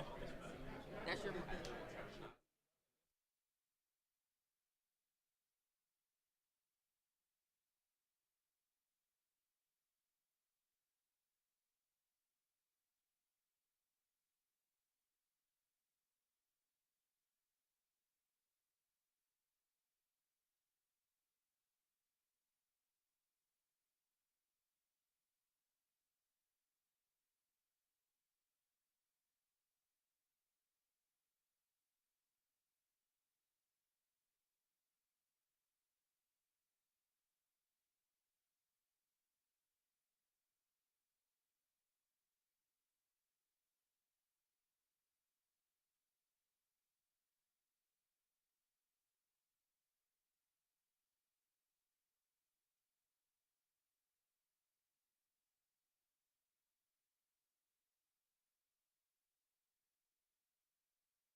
Fireside chat started.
All right, everyone.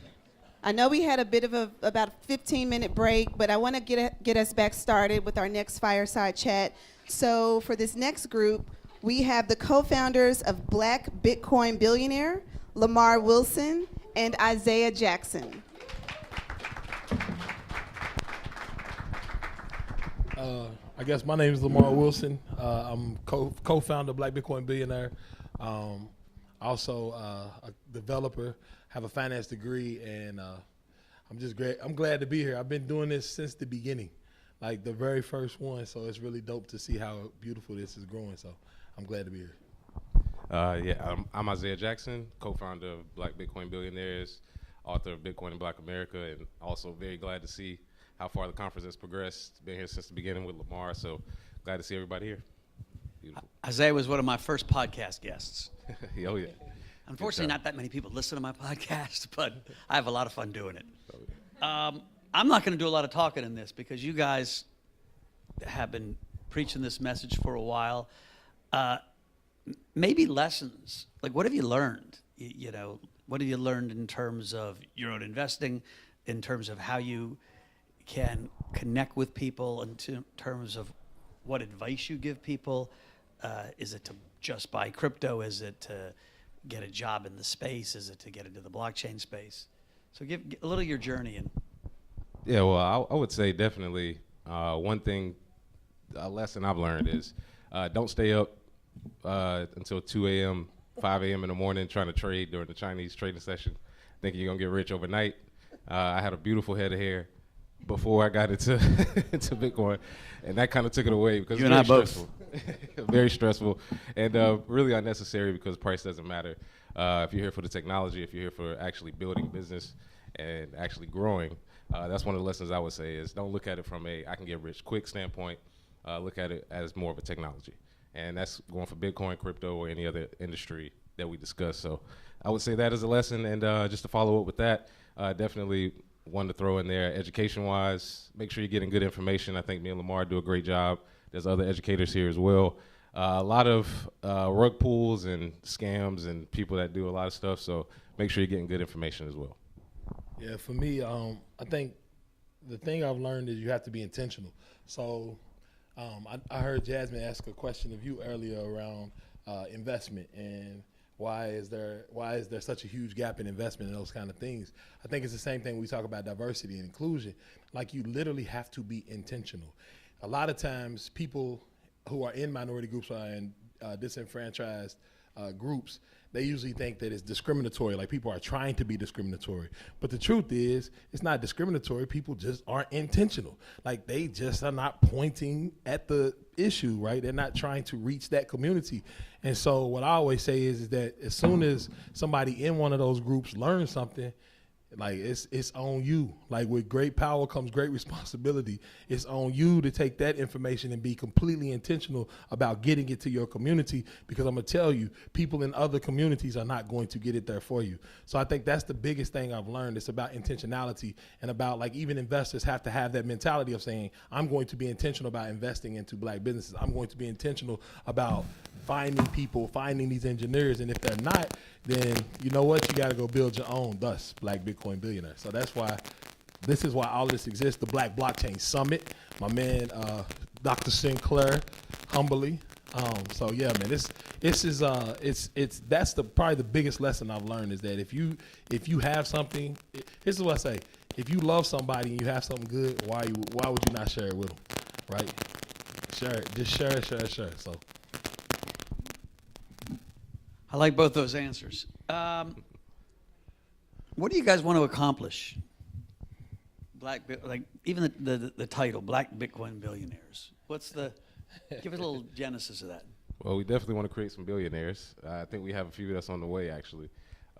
One of the main things is, like, of course, I stated education before, but I've shifted my focus a lot towards kids, teaching the next generation, because we're going to be old farts by the time this really takes off, just being honest. So there's a 10 or 11-year-old right now that's going to eat our lunch, that's really going to innovate and push this forward. So focusing on teaching not just adults, but also kids as well, getting it into the school system, because in my opinion, there's no reason why this shouldn't be a main subject that we teach. So that is really my main goal, is to teach kids around the world so the next generation can carry on the legacy we've started. So just so I'm clear, are you teaching them about monetary policy? Like, if you read the book, The Bitcoin Standard, everybody should read the book, The Bitcoin Standard. It's the best Bitcoin book there is, other than yours. I was about to say, I was like, hold on. Other than his.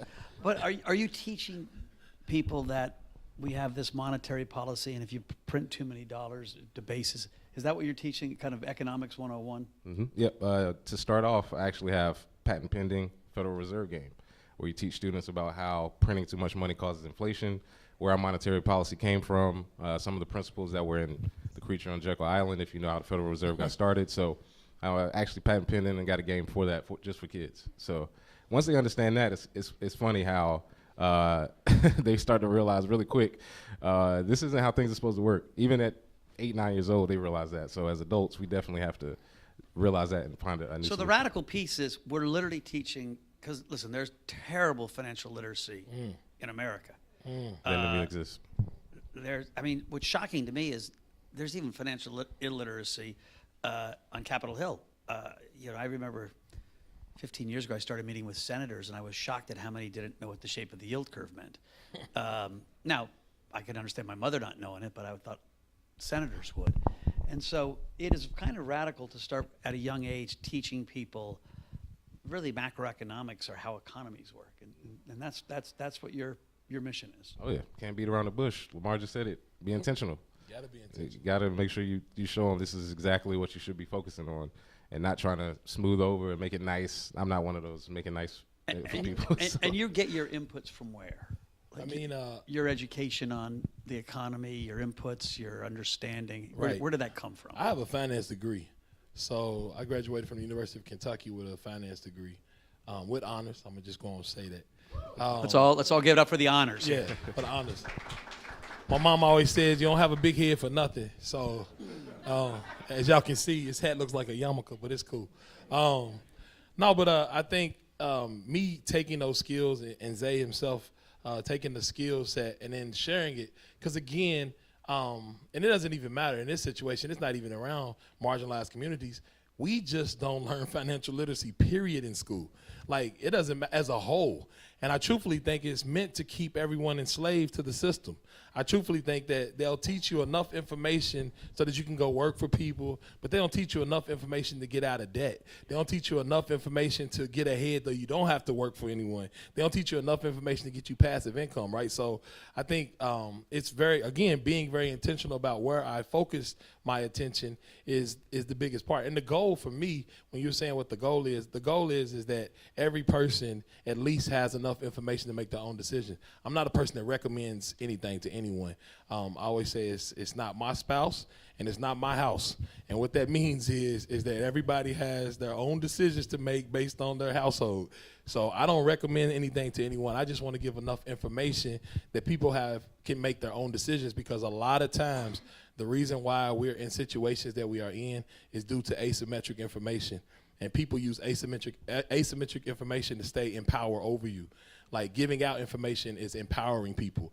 Keeping information to yourself is purely to control you. And that's pretty much what it all boils down to. So, yeah, and I think this industry, as you've seen and others probably have seen, is probably one of the most open industries as far as information. You know, almost anything you want to learn, you can just ask somebody, and nobody's like, well, you need to invoice me and send my fee.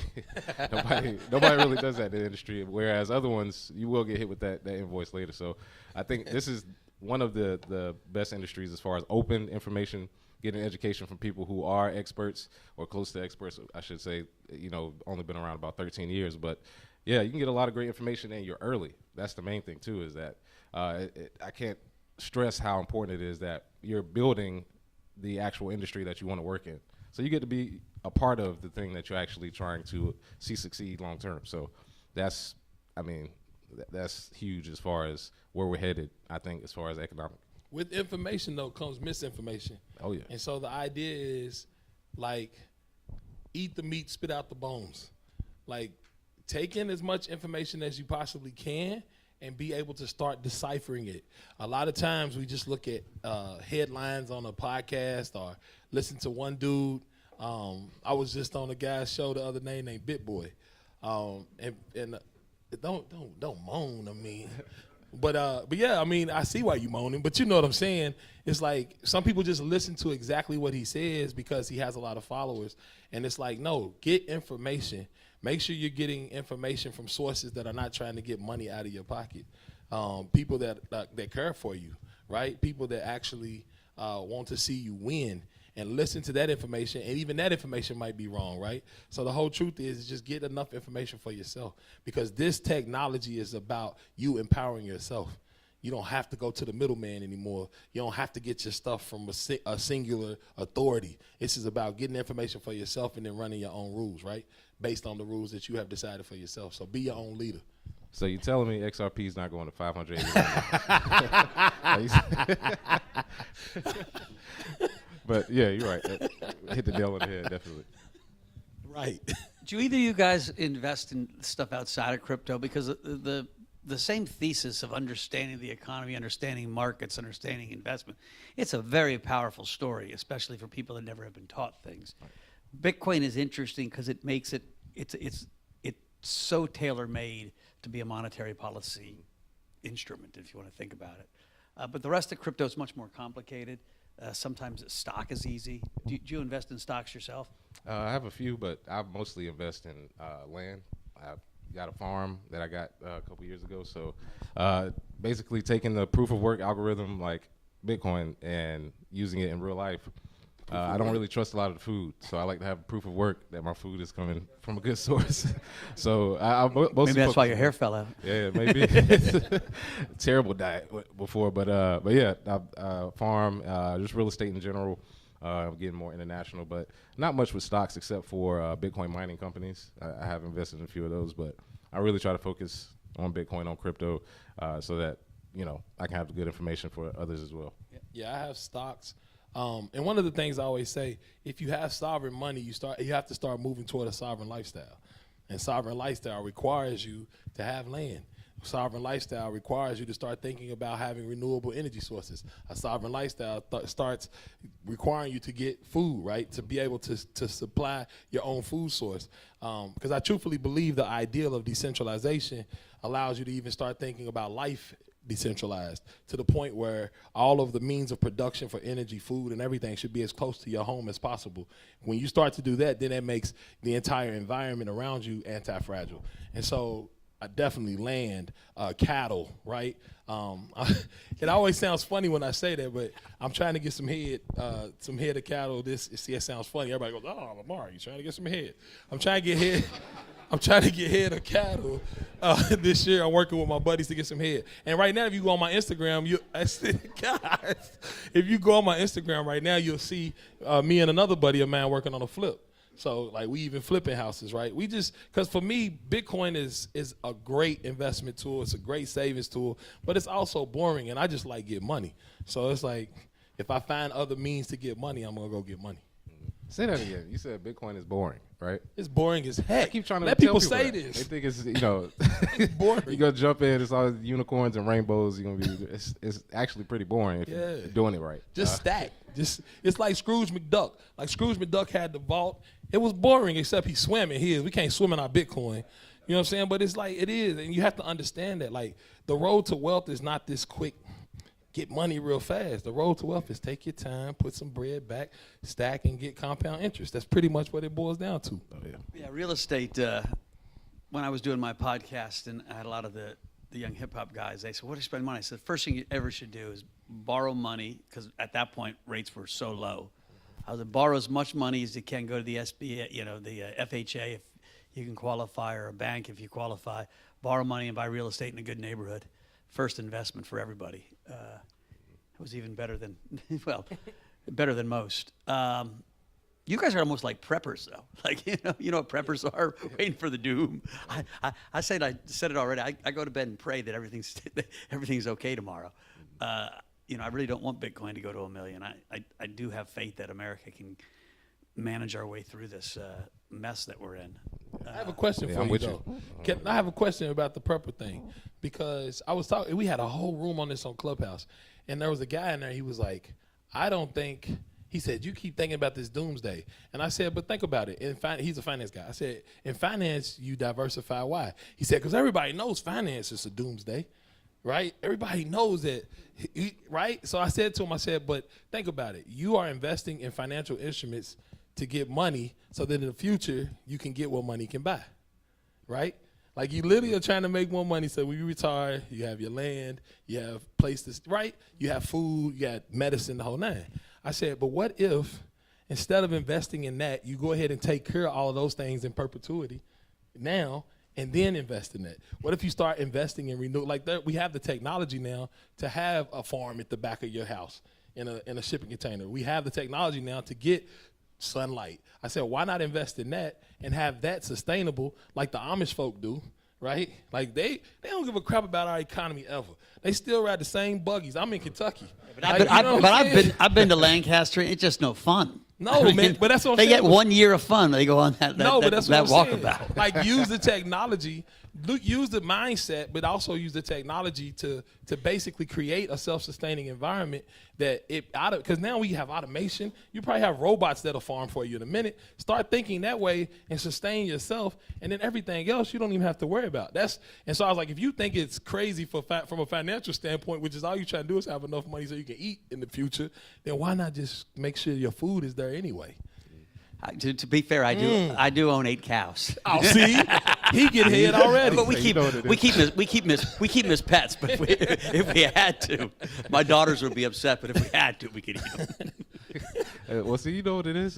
Like you have to have that, sovereignty.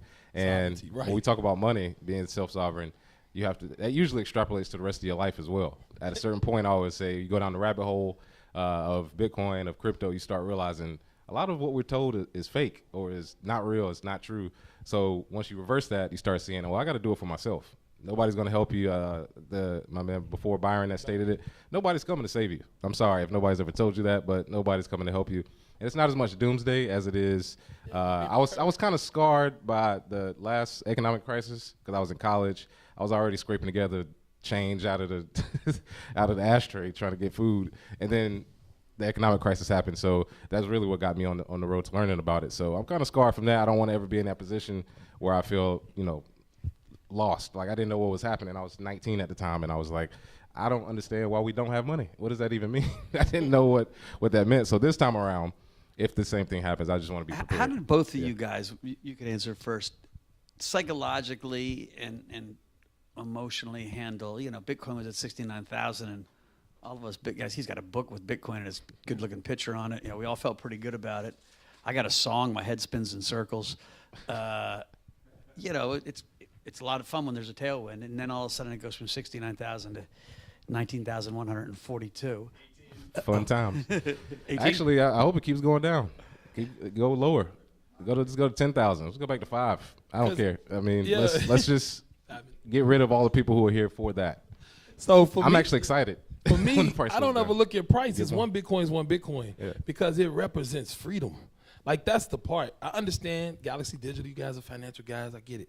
But for me and what I try to convey is that the decentralization of the actual protocol puts us in a different position from an asset perspective than any other asset in the history of time, especially for black folk.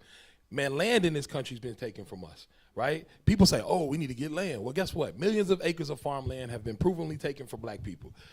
You look at Tulsa, Oklahoma. Businesses have been taken from us. When there's supposed to be actual claims, like insurance claims, like $2.5 million worth of insurance claims from back in 1921 still have not been paid to the people in Tulsa, Oklahoma. That can be taken from us. There is only one asset right now that provably cannot be taken from you, because if you have your keys, you got your cheese, as Zay would say, right? So it's like, from that standpoint, when I saw Bitcoin, it was so early, it was not about the money. It was about the fact that I saw freedom. I saw an alternative to a system that has been systematically set up to oppress us, from redlining and all of these other things. So when I started thinking about Bitcoin, I'm not worried about the price. I'm worried about the freedom. As long as the rules of Bitcoin stay in a position where I can have freedom, where I can have my own, this is my own money, my own capital, I can send it where I want to, no one can stop it, I'm good. The price can be whatever the price is. You know what I'm saying? It's one Bitcoin is one Bitcoin with me all day. Yeah, it changes your mindset because you're looking at the percentage of a supply that's scarce. You're not looking at the price of it in fiat dollars. Right. Because after a while, it's not going to really matter. So you're right. I don't want to see it go to $1 million tomorrow either. I want to give it some time, clear out some of the people that aren't serious, and then we go to $1 million in the next year. So. In the next year. Question, we got it.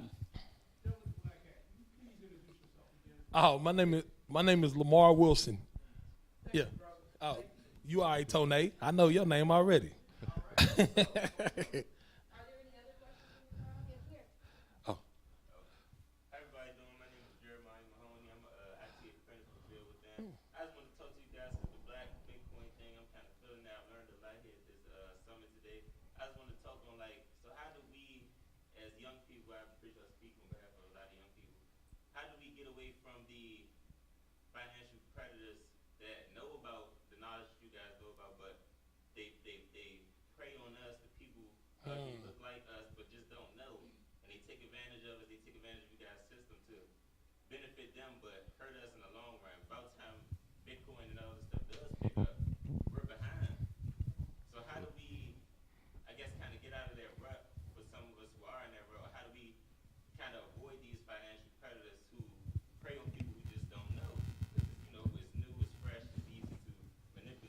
So, yeah, yes, ma'am. Yes, ma'am.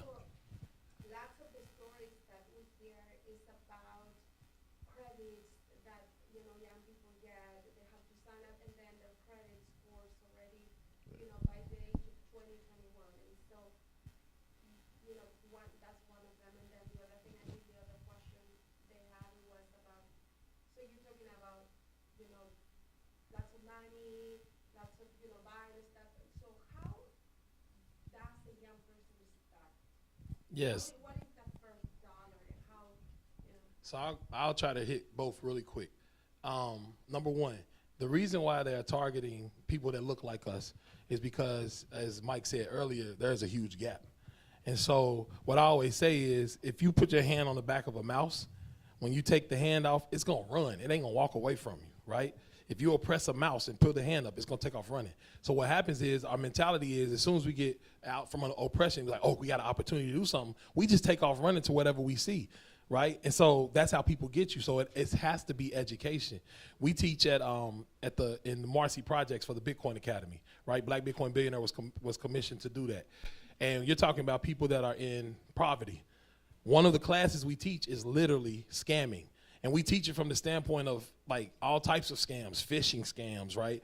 Just social scams. We teach all of these things because the education is what people need to actually free them, to get themselves out of that situation. And when it comes to young people, I think the biggest part is when you look at something like Bitcoin and you understand the longevity of it, how we talk about it, like he's talking about just accumulation. We're just trying to accumulate a bigger percentage of a finite amount, right? It's only gonna be 21 million, so we're trying to get as much of that percentage as possible. It actually starts to change your mindset, so it's not about getting money as fast as you possibly can. It winds up making you have a lower time preference and saying, okay, this is about being slow and meticulous, so then you don't have to go get credit. Because what is credit for a young person? It's basically just being able to get stuff that you can't afford, right? And it basically pushes you back and says, you know what, maybe I don't need another pair of Jordans. Maybe I don't need that Gucci belt to look good, right? Maybe I can just chill. I understand people who get into debt because of necessities, and that's a whole different thing. That's why I'm glad we're in Washington, D.C., because they need to start fixing some stuff. Like, they need to start being intentional about us, like what Byron was up here talking. Byron? Yeah, Byron was up here. Mr. Representative Byron. I'm sorry, I won't give him respect. But I think it just really boils down to the education of it and then teaching a different mindset. Well. Mm-hmm. Oh, no, you don't. Yeah. Well, I always tell people oh yeah. Well, how I started is cutting out bad habits. We all have them. It could be $5 here, $10 there, but really starting out buying Bitcoin, I just stopped eating out at lunch. That was it. Just small stuff, and for me, literally $40 here, $50 there to dollar cost average, and also delayed gratification.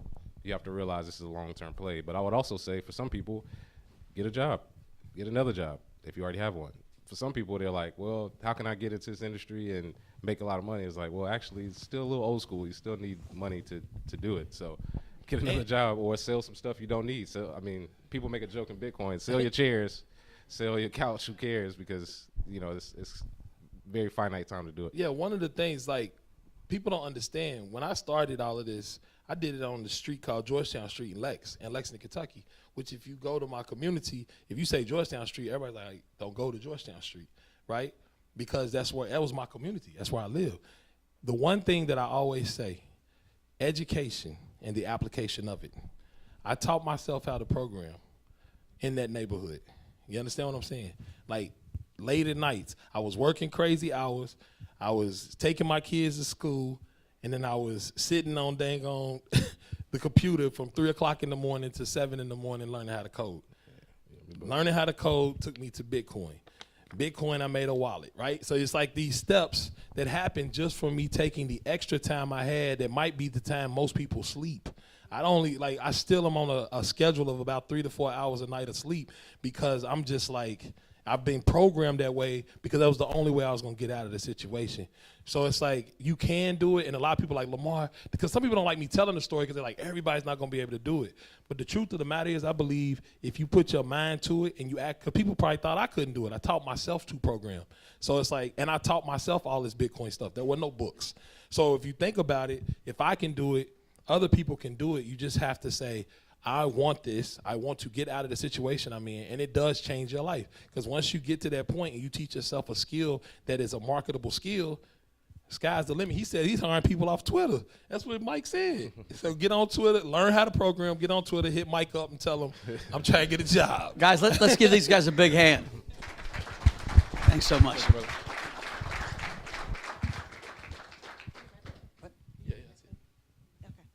We're good. Yeah, okay.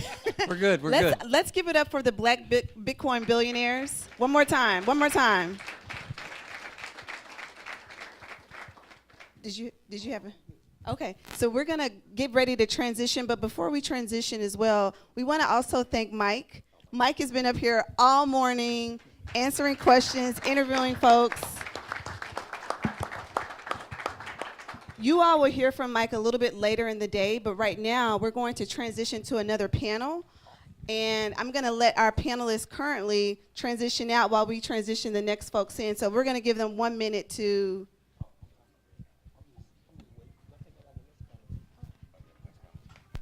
All right, well, I'm going to go ahead and introduce our next moderator. All right. So this next conversation is about crypto as a grassroots movement. And the moderator will be Jerron Smith. He's a partner at Dentos Global Advisors. And Jerron will introduce all of his panelists as they begin to come up. Okay, great.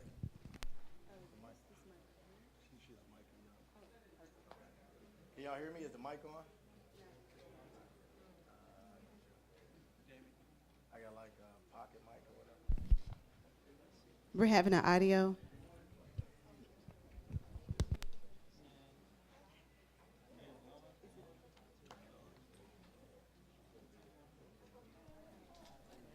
Hello? All right, there we go. 2 and 3. Great. So Mark, I'm gonna call you up. I'm gonna call you up. Oh, I'll call you up. Yeah. All right. Well, one, thank you. It's always great to be home. I, of course, got 2 degrees from Howard University, so God bless that. HU? All right, bet. Let's make sure that still works, you know. Well, you know, it has been a blessing to kind of be a part of this conversation.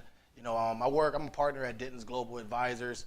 I do some consulting work, but prior to doing that, you know, I worked on the Hill for 10 years on the House and the Republican side, and I served in the White House for 4 years. You know, I worked on stuff like the First Step Act, opportunity zones, historic investment in HBCUs, as well as PPP. But starting out my career, I've always cared about access to capital and growing an ecosystem of opportunity. I really love the conversation around intentionality because I think it's very powerful. You know, as a young man here at Howard, having all of the great conversations around how to help our people, you know, I set out just being very intentional about how I can play a role. And that's turned into all different types of things in my life. And the very essence of why what I tried to do was get into the economic empowerment side of stuff. That's why I got a degree in finance. That's why I started working on the Hill. But it wasn't into my the last years of working in the White House, working on PPP, I got to really dig into the access to capital issue. But the blockchain piece is a way to really revolutionize on the way we think about capital access and access to money. And so when I had the opportunity to work with Sinclair, I also have a number of individuals and friends that kind of work for different parts of the blockchain industry. You know, we thought about working together to create a forum to empower people with financial education. And that starts at the grassroots. And so this panel that we're talking about, they're a grassroots organizer similar to Lamar's panel that was just up here. And so we're hoping to have a conversation on how we can mobilize education and know-how around blockchain to empower people all around the country. And so with that said, you know, I wanted to start off by calling up to the stage Olayinka Alderin, right here. So Olayinka, I know you're founder of Black Women Blockchain Council, which focuses on creating pathways for Black women to be builders within the blockchain space. Tell us a little bit about your background and what your organization is doing to build solutions for Black women and Black people all around the country. Yeah, well, what we've been doing over the years is really promoting Black women in this space. We know that oftentimes a lot of people assume that this is a tech bro space, but however, we wanted to showcase that Black women can show up in this space as well as provide some kind of input and insight into what we're creating. We know that we're building a blockchain ecosystem. We're building a place where everyone can show up as themselves and be able to participate and reap benefit off of it. We've been providing educational pieces. One of the most important thing is being builders. And so what we're trying to provide is pathways for black women across the diaspora to be blockchain developers.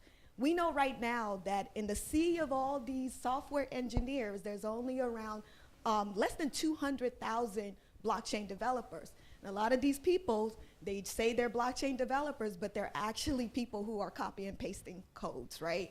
And out of that amount, there's less than 0.001% that are actually black women that are blockchain devs.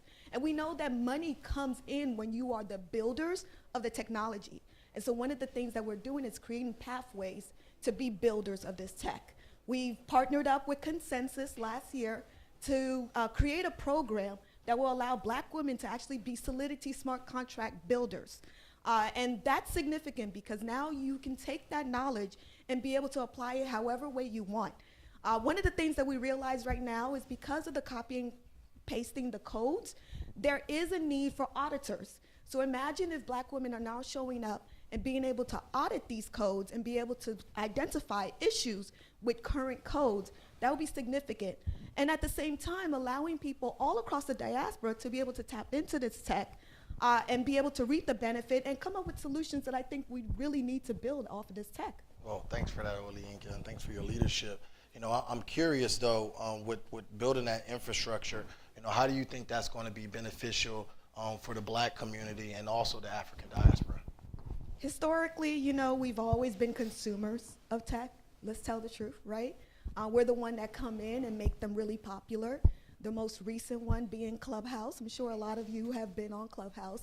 And it's been really popular because the black community across the diaspora has actually seen benefit off of it. A lot of other different techs and applications and platforms that come off of tech has been really elevated because of our participation.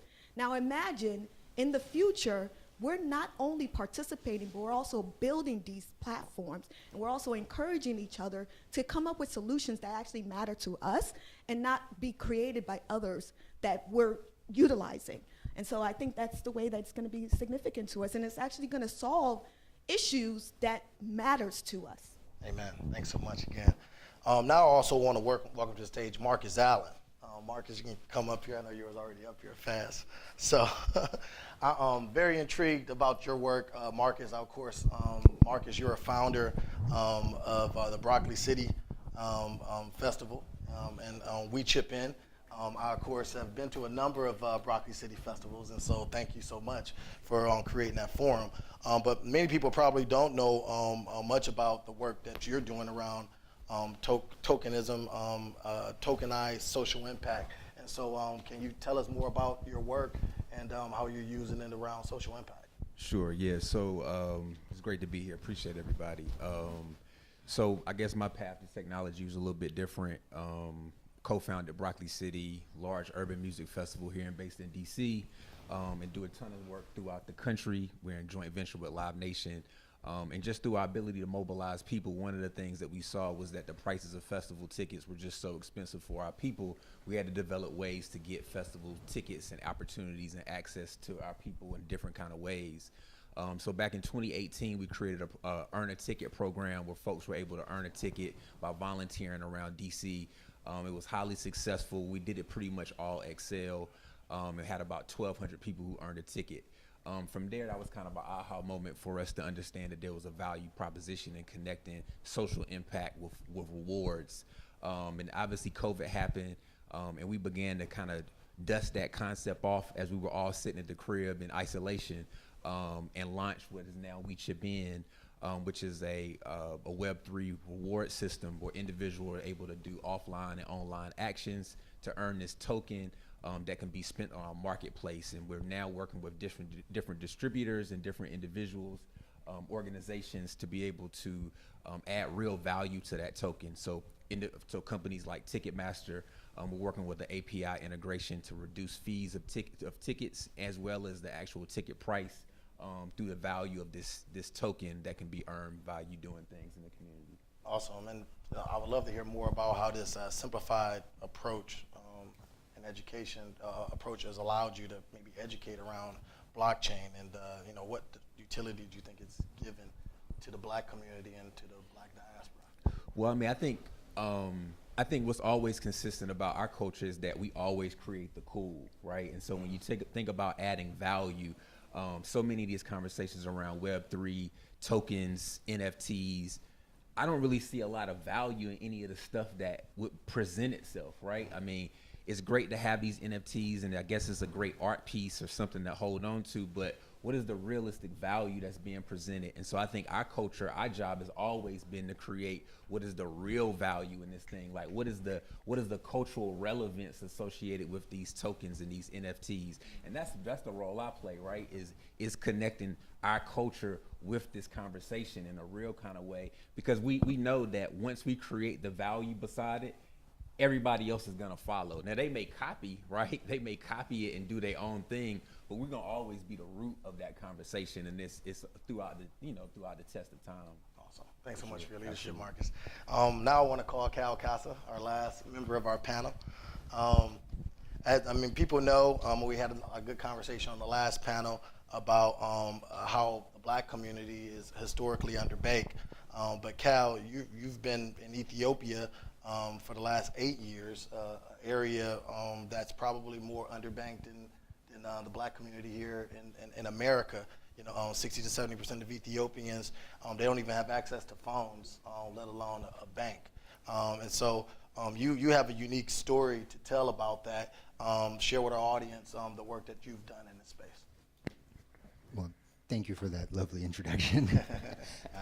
And yes, it has been 8 years in Ethiopia. The time flies by. And it's been almost two the past two have been really difficult for many people, right? So I've been working in Bitcoin education, so very basic books, sharing them, buying them, and then sharing them, right? And sometimes I copy paste. and I think, when you do things at a very ground level, it creates so many more opportunities. So, time is such an interesting factor, and as long as you can keep your time and to some degree share your time with others, then that's the best you can hope for. And so, I think Bitcoin is hope. I think Africa is hope. I think our communities have a great deal to offer. We've seen this back and forth, and so we are where we are, and I'm really excited about I feel like everything's on a cusp, right? We're almost there, and so I don't know what that almost looks like. That's why I'm always kind of asking my older uncles, right? Yeah.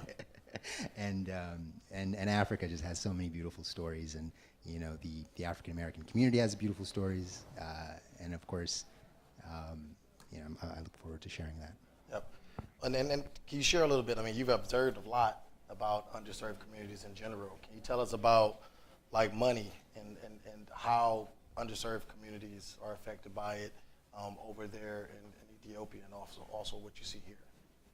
Sure. So underserved communities have to deal with a lot, and very simply speaking, when you're traveling, across borders, and sometimes you're not even sure where the border is, right?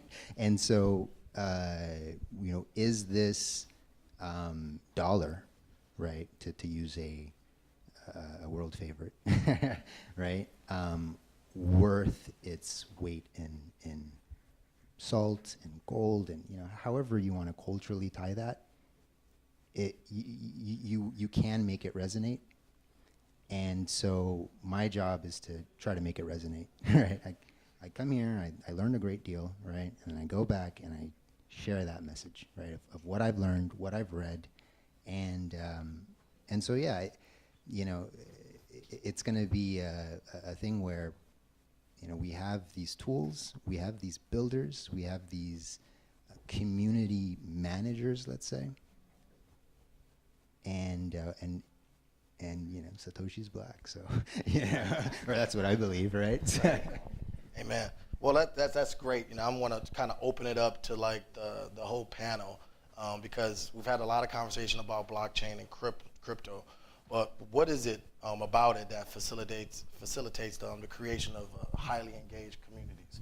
You know, why are so many of us so engaged into the crypto space? And so I'll come back to you. Yeah, I think it represents freedom. Freedom in so many different ways, the way that we show up, the way that we participate, there's no barriers, right? I've always been under the belief that we as people have always been interested in finance, has always been interested in building our wealth, right? But we know that historically there's been barriers in place that kept us from obtaining that goal. And so being in a decentralized space where there isn't any of that middleman allows us to really show up the way that we've historically wanted to show up. And I think it's that freedom. Sure, Marcus. Yeah, I was gonna say the middleman thing, right? I think the key to this whole thing is about eliminating barriers, right? And that middleman and the misinformation and the farces and the sleight of hands, like you can eliminate that with Bitcoin, right? And the blockchain. And I think being able to write that story as it is and not like slightly altered, I think is a huge opportunity for sure. So Cal, did you have anything to add? Yeah, you know, there are very simple things that we can do. You know, I was in a conversation earlier, and I realized that, you know, what I have is so impactful, right? And what I have, not my Bitcoin, right? Not my X, Y, and Z, not my, you know, you can go through the list, right, of asset choices and possibilities of how wealth is retained, and, you know, all of these things. You know, I'm a big believer in art. You know, I love art. Sometimes a little expensive. So you have to find ways of not necessarily bartering, but being able to go to someone and say, all right, what are we exactly, you know, what do we need? You know? And when you ask those very simple questions, what do we need? You'll find that you don't need much, right? Like it's literally so every time I go back to Ethiopia, I bring back, you know, 1 or 2 phones, right? I use them, and then, you know, those phones are very, you know, they're updated, right? They have the highest, and what that does is it kind of creates a community of, okay, wow, look at that latest, greatest, right? And so when you do that with even very simple things, you know, but time is the essence, and you know, like, you know, this watch, you know, keeps time. This watch was given to me by, you know, someone I very much respect, right? And so this watch is probably the most valuable thing that I own, right? And I say this with a very, you know, interesting understanding as to, you know, why we hold certain assets, right? And the moment we're able to unlock what money can be and what is money and all of these cultural and lingual, you know, distinctions, but the moment we're able to do that, you'll find that, you know, the energy gets distributed well. One of the interesting conversations I had with Lamar, because Lamar was thinking about having him on this panel, and he went straight to the point. You know, it's about money. You know, and so it being about money, and you know, after we had the murder of George Floyd, you know, all these different partners now wanted to kind of work with our community to kind of make up for like the deficits that are, you know, throughout the community. So tell me a little bit more about wealth creation and how that kind of coexists with education and financial literacy. I always argue that like you can be financially literate but still have bad habits on spending.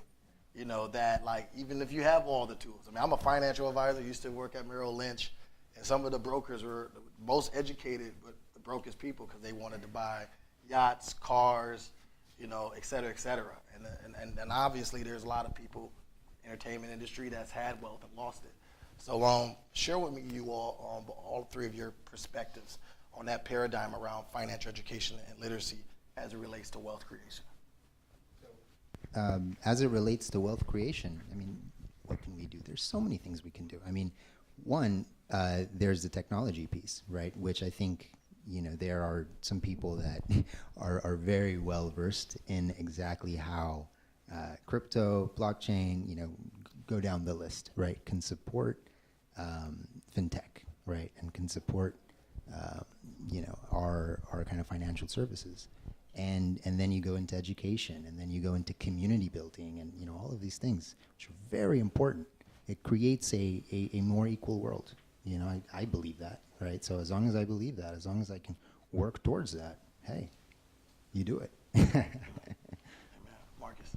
Yeah, I mean, I think it's still kind of goes back to being able to get the story at the beginning, right? And I think being able to learn about blockchain and Bitcoin at this level is a different value than learning about finances 100 years later, right? Because a thing about finance is still a bit opinion based, and it's also a little bit about how your past is, right? So like the individuals that work with you, they may have been able to roll those dices on those yachts because maybe their family is caked up, and right, they can take those kind of risks, right?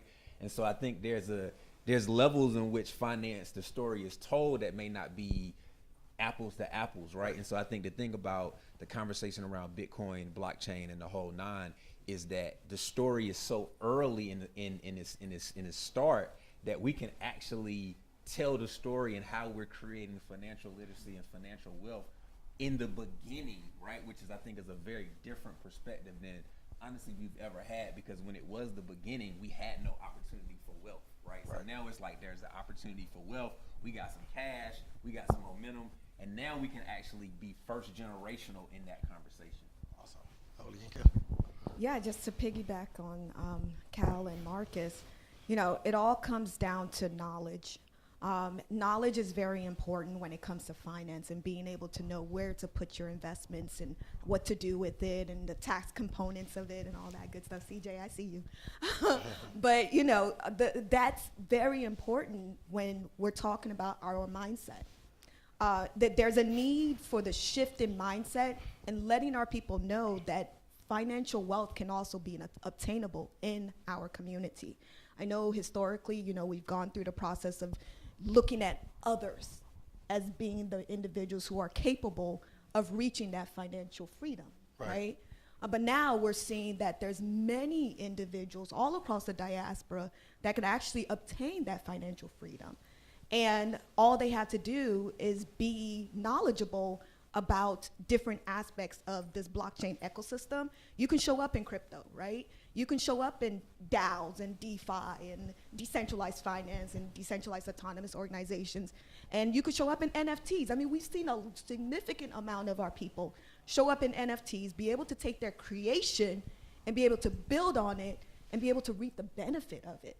That's significant. I mean, like, this technology is showing us that there's no limit to the possibilities of what could be built on it and our goals of how we can show up and obtain the opportunities that are here. Thanks. Well, let's dig into that a little bit. I'm going to make a statement, and I would love to get your thoughts on it. The nature of the digital asset community is about building an economy that relies less upon centralized intermediaries. As you peel away intermediaries, invariably the necessity for trust between counterparts becomes even higher. Love to know what your thoughts is collectively about that statement, and what you think has been a part of the community/grassroots building in that space. I think representation, is significant.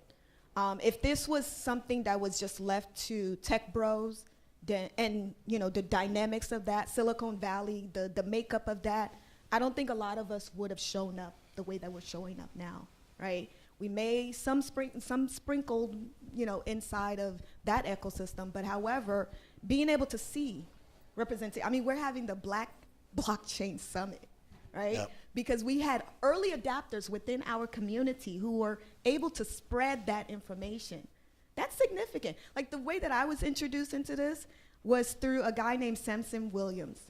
I went to him to actually talk about startups. that I wanted to create. I'm still holding it in my back pocket. But, you know, he was like, you should go into Bitcoin. You should look into Bitcoin. He kept being persistent. I was like, no. I'm in finance, right? I'm a chief compliance officer. What do I look like dealing with digital currency? But however, because he was persistent, it made me research, you know, and this is a black guy telling me about this. I got to pay attention, right? And then when I got into it, I was like, oh, I love this technology. This technology is really for us. You know, around 2015, we were going through all kinds of stuff. Election cycle was about to happen in Great Britain, Brexit, right? And I'm Nigerian, so in Africa, we had all kinds of stuff. And we also were Nigeria was going through our own election. And that trust, using the technology to build on that trust, the transparency that was created, is created with this technology. That's significant. We need that. We need that in the US. We need that all across the diaspora. Because when people say they're going to do something, we want them to do what they say that they're going to do. But oftentimes they don't. Right. So it was really about that. Okay. Cal, Marcus, did you have anything to add to that? Well, I'll build on that a little bit, and I think she spoke to it a little bit. You know, what is the thing that you think differentiates digital asset economy from traditional finance economy in terms of community building? I think substantially. I think the opportunity to create community is the key to everything that we're talking about, right? I think going back to our culture and how our culture has driven, you know, other cultures and had so much influence. I mean, just by nature, we're gonna create bigger communities because our culture leads the conversation, right? So I think just by nature of that, I think the importance of being able to just do what we do as a community, as a culture, will naturally prevent, I guess, the tech bros from being but so far ahead because they can't create the membership value associated with having this digital asset. Like, that's only one part of the story, right? It's like, okay, cool, you got this incredible NFT that's got this value. I own it. Well, now what? Is somebody gonna create the cultural relevance to what this thing is? And I think we lead that. Like, there's nobody else on the planet Earth who can better navigate and mobilize communities of all types. So to me, that's what the thought is. Anything to add, Cal? Yeah, you know, so I don't understand how, you know, technologically we get this done, right? Because that entails a whole series of tools and you know, X, Y, and Z. But within our communities, right, building trust is not an easy thing to do, but it requires, you know, looking people in the eyes, right? It requires showing up. It requires time, dedicating your money, your energy, your love. I mean, when I prepare for engagements like this, there's plenty of things I can read, right? What I instead do is I try to, you know, listen to the ground, right? I try to, you know, I'm in DC, I'm gonna listen to, you know, some Jay-Z, I'm gonna put on my old records, I'm gonna get into my you know, my 20s, right?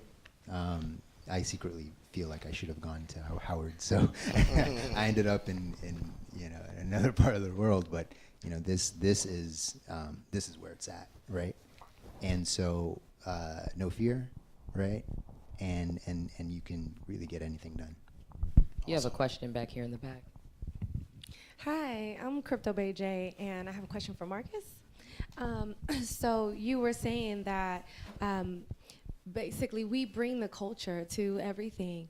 I wanted to give you an example of, like, okay, so Jay-Z and Eminem, Snoop and Eminem, right? They just did a Basie commercial.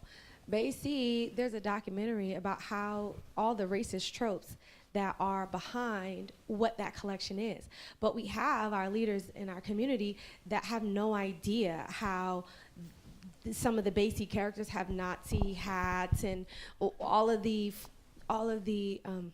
racial slurs that the developers that are on 4chan, what they did to before they even, whatever. They have like a sick joke that's it was what BASI is based on, right? Yeah, I mean, okay.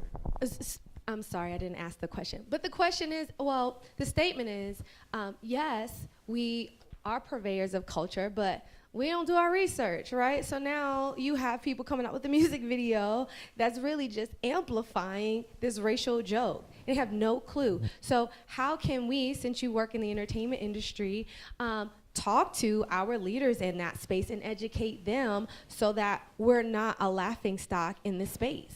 Sure.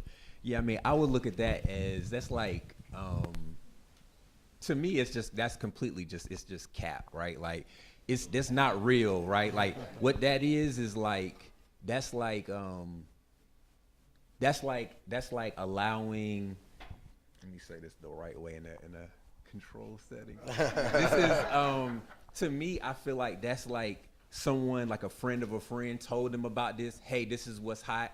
They didn't spend no real time, right? Like, I wouldn't take that as where the future is going in that conversation, right? I think what needs to happen, like Snoop is a player inside the NFT space, right? So if I had to guess, is Snoop managing all of his assets from that perspective? If I would bet my money, he's probably not, right?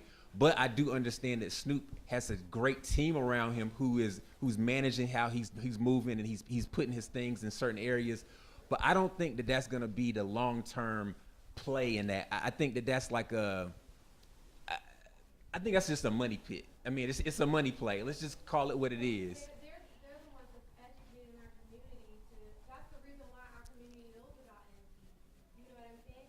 And I know Corday, his son, is a part of his team, but like, I don't know what Corday couldn't have known, what was going on as far as behind BASI if he would have stamped him to buy it, but I know everyone's buying it, or, all of that stuff. I mean, I would say in our culture, Snoop is an OG, Eminem is an OG, but if you're a Howard student, they're not thinking about Snoop and Eminem. You know what I mean? Trust me on that. They're not moving based upon what Snoop and Eminem is doing. So as much as it's in the forefront and there's major marketing dollars behind what they're doing, that's influencing the folks in this room more than it's influenced the next generation of developers and blockchain leaders across our space.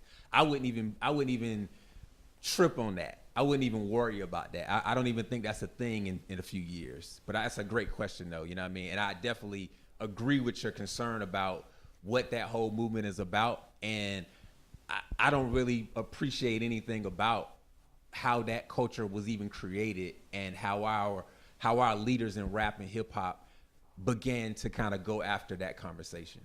My brother right here.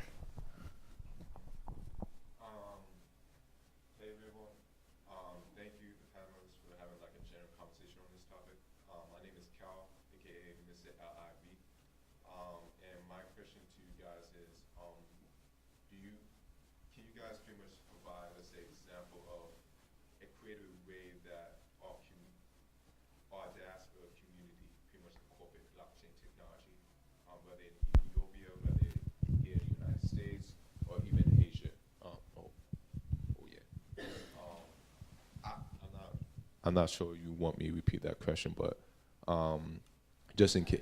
Okay, I heard you, yeah. Look, there are many ways, right? Like I was just having a conversation, and if you know what your ask is and you know what your give is, then the market signals information, price, right? So as long as you know what the price of something is, you can, you're able to, share that with the world, right? Share that gift with the world, share that item, whatever, piece of artistry, piece of cultural music, right? I mean, there's so many things that we can capture in the kind of digital age. And so everything gets captured, right? I'm sure there's like 3 cameras on me right now, right? And so what happens is things naturally, right? We don't know who Satoshi is, right? So or maybe we do. Yeah. But the idea is I don't, right? And I know a lot of the new people that are being onboarded don't. So how do you share your gifts with the world? That's a very, very good question. And I promise you, the moment you ask, you will receive. That's what I believe. Yeah, I would say blockchain can be incorporated in so many different ways. We already know that all kinds of industries are going to be affected by blockchain. The way that the African diaspora can really tap into it is use it as a way for social good. Use it as a way for solution base, for issues that we've always encountered. Healthcare, right?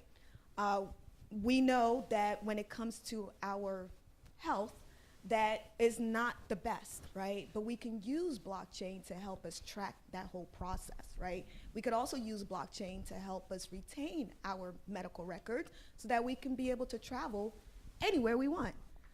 Within the diaspora alone, there's so many different structures and constraints that's been created.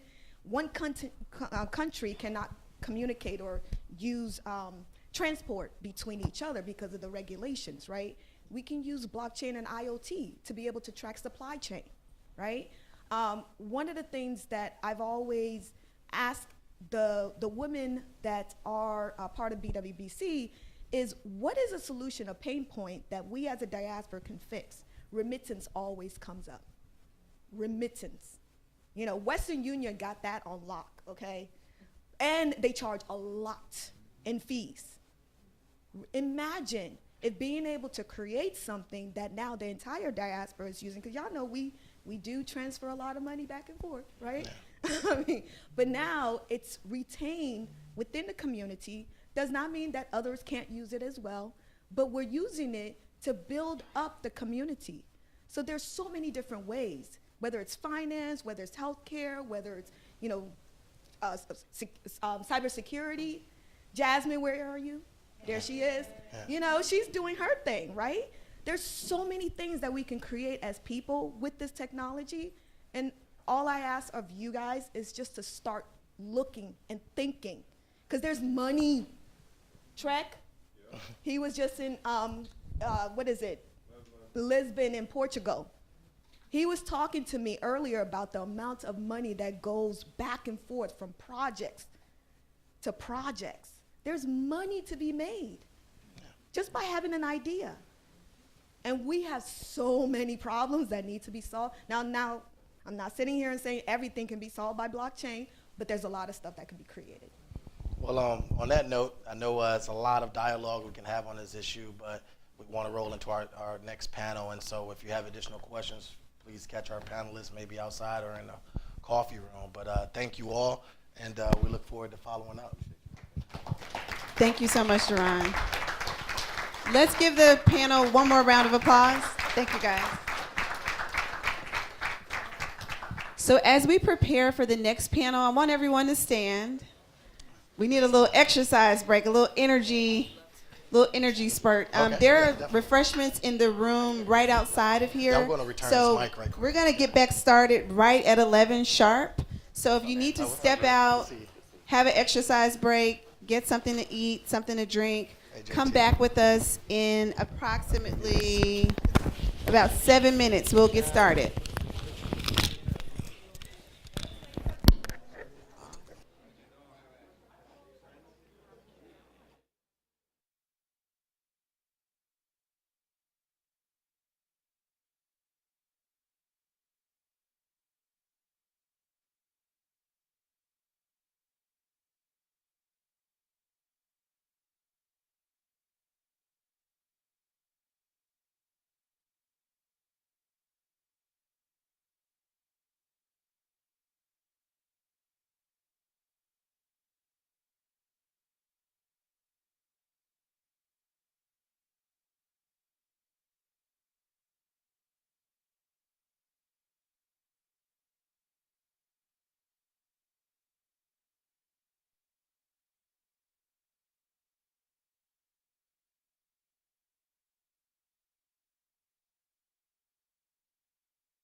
Approximately 1 minute.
To get this party restarted. We know that folks are still coming back in from getting refreshments, but what I want to do, just for the sake of time, is get us kicked off. You'll see people trickling in, but this next panel is about capital formation in Black America, and it will be moderated by Shay Hawkins, CEO of Opportunity Funds Association. So let's give him a round of applause as he welcomes this next panel. Great. Well, thank you all for joining us. We've got a great panel for you. We're going to talk a little bit about how blockchain can be used as a capital formation tool in the Black community, and how we can advance financial inclusion overall using this great tool of digital assets. And so I have some brilliant folks to help me in that effort. First, we have Cleve Mesdor, who is the CEO and president of the Black Blockchain Foundation. Next, we have Aaron Klein, who is a fellow at the Brookings Institute. Before that, did stints at the Senate Banking Committee and at the Treasury Department. And finally, we have Chris Brummer, who is an investor, entrepreneur, and professor dealing in the blockchain space. So I'm very, very privileged to have this great panel. And I've given you a brief introduction of each of them. But if we could, I'd like to have, in the same order that I introduced you guys, for you to tell us a little bit about yourself and introduce yourself to this beautiful crowd. Testing, 1, 2, 3. I feel like saying, my mic sounds nice, check 1. Thank you so much, Shay. It's great to be here. And it's particularly great to be here because I am a Howard alum. So, HU! It's always great to come back home. Howard is not just the Mecca, it is the place that I actually honed a lot of my skills. I actually went here for grad school. So I'm Cleve Mesdor. I am the executive director for the Blockchain Foundation, which is the sister entity to the Blockchain Association. Although it is a separate entity, and our partners are not necessarily Blockchain Association members, but we were started by 2 of their board members. I've been working in the crypto space for about 6 years. I previously worked in Congress for Barbara Lee and Betty McCollum, and interestingly, it was during the Obama administration in 2013 that I first learned about Bitcoin. In 2013, while I was an appointee at the Department of Commerce, Sinclair Skinner had a Bitcoin project and asked me to help with a press release. So I helped Sinclair with the press release. I it stayed on my radar. Then the movie Dope came out, and I was just like, oh, that's it. And then in 2015, I went down the rabbit hole and have been working full-time in the space since 2017. So it's been a great ride, and I'm thrilled to deepen this conversation because now I work at the intersection of blockchain and public policy. Good. So I didn't mean to note the Black Blockchain Association versus blockchain. I've just got black folks on the mind. I see all these beautiful people, and so I misnumbered you there. Great. Well, it's a pleasure to be here, and I want to thank Howard University for hosting this. Howard does so much for the community and so much for the area. I'm a native to the DMV. I grew up in Montgomery County, Maryland. I still live in Silver Spring, which is where I went to high school, and just literally got out of my house, made a left on Georgia. Here I am, and the contributions over decades of my lifetime the university does to not just the city but the greater region. It's wonderful. I've been at the Brookings Institution for 6 years, which is kind of like the afterlife for public policy people. I spent 4 years in the first term of the Obama administration as Deputy Assistant Secretary for Economic Policy, where everything Obama did that you think was awesome, I was all behind. Everything Obama did that you didn't like, I opposed but got overruled. And I never went to a single meeting on Obamacare. So I don't know anything about that, but I've been working in the financial inclusion and in unlocking access to capital and in trying to promote a more fair, just economy for a long time before being privileged enough to join the administration. I was on the Senate Banking Committee working for both Chairman Chris Dodd and Paul Sarbanes from Maryland, who also had a deep connection with this university. And DC needs representation in the United States Senate, and it's an abomination it doesn't have it, in my opinion. But us Marylanders try to do what we can, and so I'm very excited. I'm when Dr. Brummer and Cleve were brilliant enough to learn about blockchain and Bitcoin and maybe hopefully invest a little bit and do that, I had the paralysis of analysis that confines too many academics and was like, wow, this is really interesting. I don't know if this the future or a passing fad. And now to quote a friend of mine who made an investment, he called it schmuck insurance because he didn't want to look back on himself and be like, I'm an idiot. So I'm an idiot.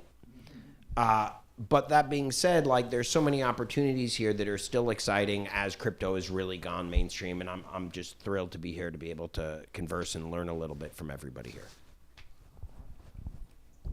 So Chris Brummer, you see my face, little baby at home, so I can't be taking home extra stuff nowadays, or else. But it's a pleasure to be here. Dad went to Howard, siblings, cousins, Howard. Every single time I have that little, I'm so glad. I'm so sad. It didn't go there. But I do appreciate very, very much the opportunity to be here. And I'm a law professor. Do lots of little things. I hang around a lot with these two.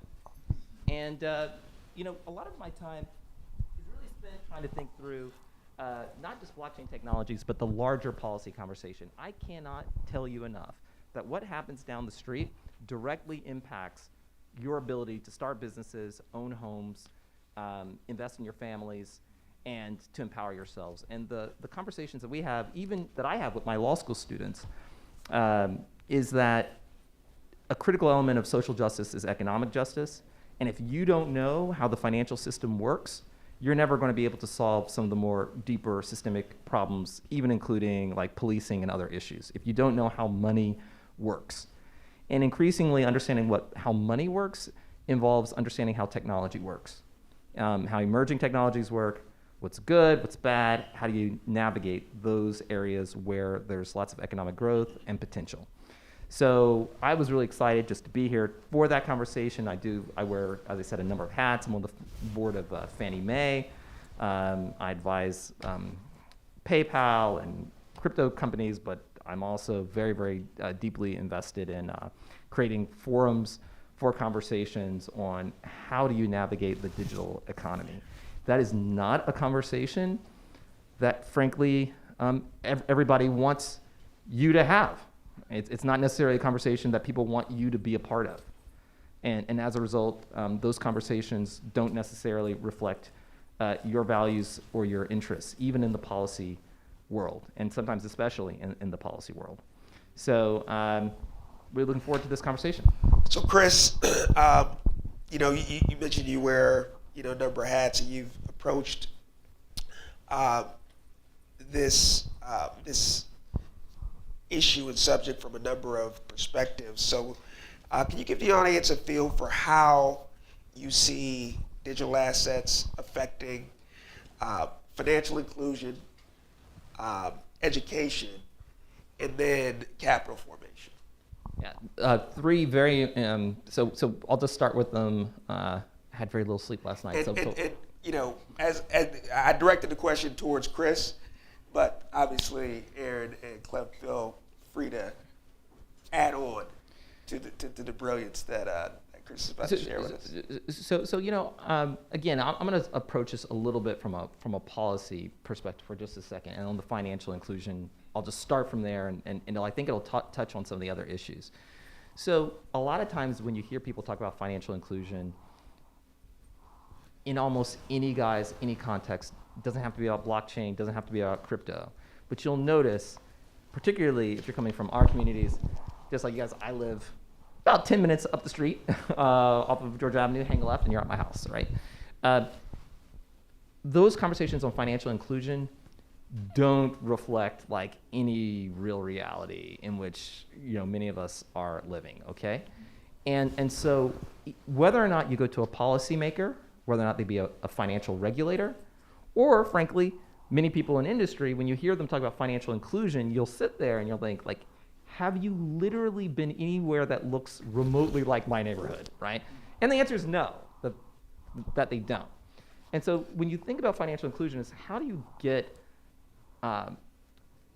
create a system from a technology standpoint, since we're in blockchain, whereby you are able to enable everyone to have access to safe but cutting edge technologies for them to build their financial lives, okay? I mean, regardless as to what you think about crypto or anything else, big data, AI, whatever, artificial intelligence, machine learning, like how do you create a system for that? Because right now there's new infrastructure that's being created that will redefine how people talk to one another. We're already seeing that in terms of social media, obviously, for better or worse, right? But we're also seeing that in terms of how people build businesses and organizations, how they literally are redefining what money is. Like literally, like people said one time it was shells, and it was like gold that you pull out of the ground, then like banknotes and pieces of paper, and now it's becoming computer code, right? Like that conversation is like literally what money is, goes to the heart of whether or not you can empower yourself. And that conversation doesn't necessarily think about how do you onboard the Black community into a system that will be innovating very, very, very rapidly. And how do you do it in a safe way? Because it is more complex, and so there are many more vulnerabilities, but it's very, very necessary, because if you don't give them access, once the system starts to sort of, it's like an elevator. Once it starts to go up, then it's much, much harder for people to get onboarded into it because of different kinds of barriers, and also opportunities for wealth creation have dissipated as well. So the financial inclusion question has to do with education, which is increasing the education about technology.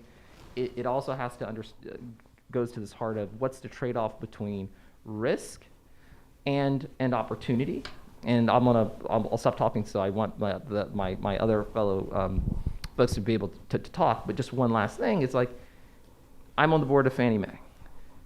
All day long on Fannie Mae, we talk about redlining, right? Which is the process by which people were excluded from the ability to own homes, which over time undermined the ability for Black and brown people across the country to build their wealth.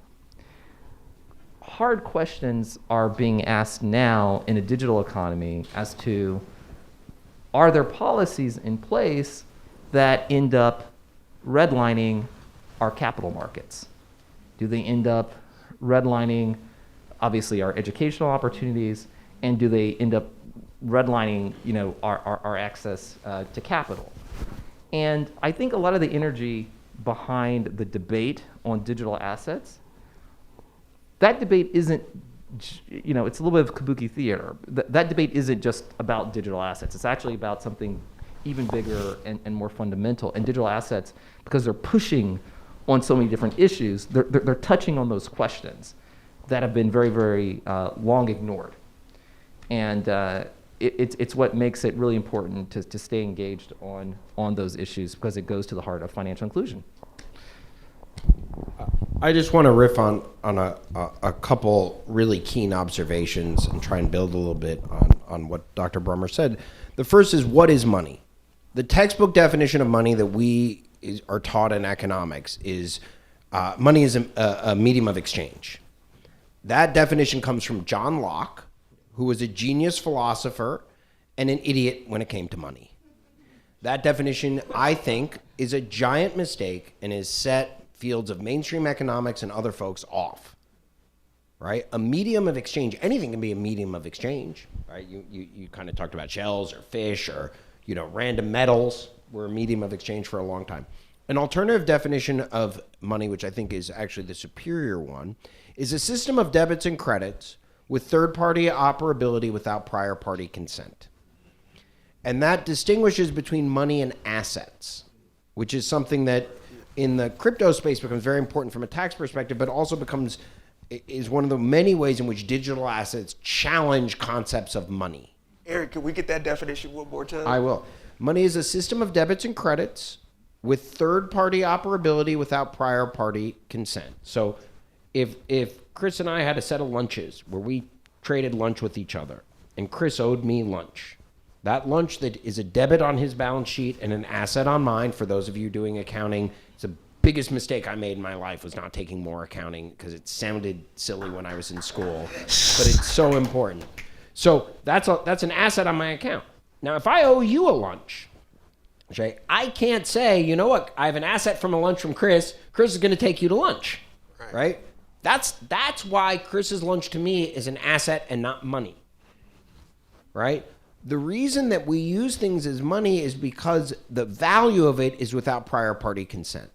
And what that meant structurally was the only entity that could offer certainty of acceptance was the government. The crown, if you go back to Locke's period in Europe, but this, right? Everybody who in this room has a card, and you access digital money on your card, right, or your phone, none of that is government money. That is bank money. We accept bank money with prior party consent because it's backed by the crown. Every bank is chartered, not licensed, but chartered. Those words have very different meanings, legally speaking. If you go back far enough in American history, you actually didn't accept other banks' money. There were tables and conversions, because what if that bank wasn't any good and I didn't have interest in access? We've gotten rid of all of that. One of the challenges that crypto does is they've gotten rid of even needing anything that then is backed by a government. And that creates a very different opportunity for what is or isn't money, and is frankly extremely threatening to the sole source provider of money, which was the government. On a totally separate point, and the last thing I want to talk about is a question about financial inclusion. We have built a financial system that is designed to operate really well, really cheaply for people with money. And it is highly extractive, expensive, and fundamentally doesn't offer the products necessary for people living without money, right? Free checking if you have $1,000 or more in your bank account.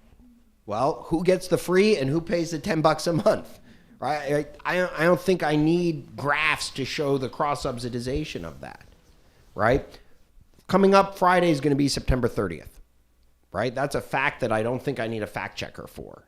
If you got a paycheck on Friday the 30th, that money's not going to be available in your account till Tuesday, October 4.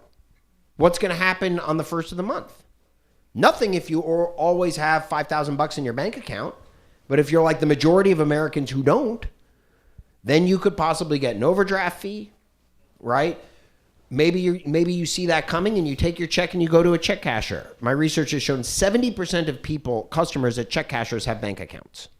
Why? The check casher gives you money, you put the money, cash in your bank, That's good immediately. So when people talk about financial inclusion, they often, in my opinion, don't define the term in such a way in which they say, well, what does it mean to be included? Had somebody say, well, the problem with payday lending is the unbanked, and if we just got people with bank accounts. I said, did you know that every single payday loan comes from a customer with a bank account? The only way to get a payday loan is with a check. The only way to get a check is with a bank account. People, senior people, have no idea how what they call the alternative financial system is structured and works with the quote-unquote mainstream financial system, right? If you go to a check casher, it's expensive, but it's often cheaper than an overdraft. People are not making silly choices. They're making the best choices available to them with a bad set of options. What do we do to build a different financial system that gives you the products and services people need at reasonable costs? And that's hopefully the conversation we'll get into more today. Oh, so I have to follow 2 great comments on this. So, financial inclusion, capital formation. Financial exclusion, lack of capital formation. The issue is financial exclusion, right? And the reason we're not going to get to financial inclusion anytime soon is because the powers that be do not want to talk to any of you in this room about financial inclusion. They want to talk to people who already have a great relationship with money, already have access. Those are the authorities they want to talk about financial inclusion with. When you look at Washington, who's in these rooms talking about how do we solve these problems, it's rarely us, and that's a big problem. Professor Bummer did a study in 2020 that looked at that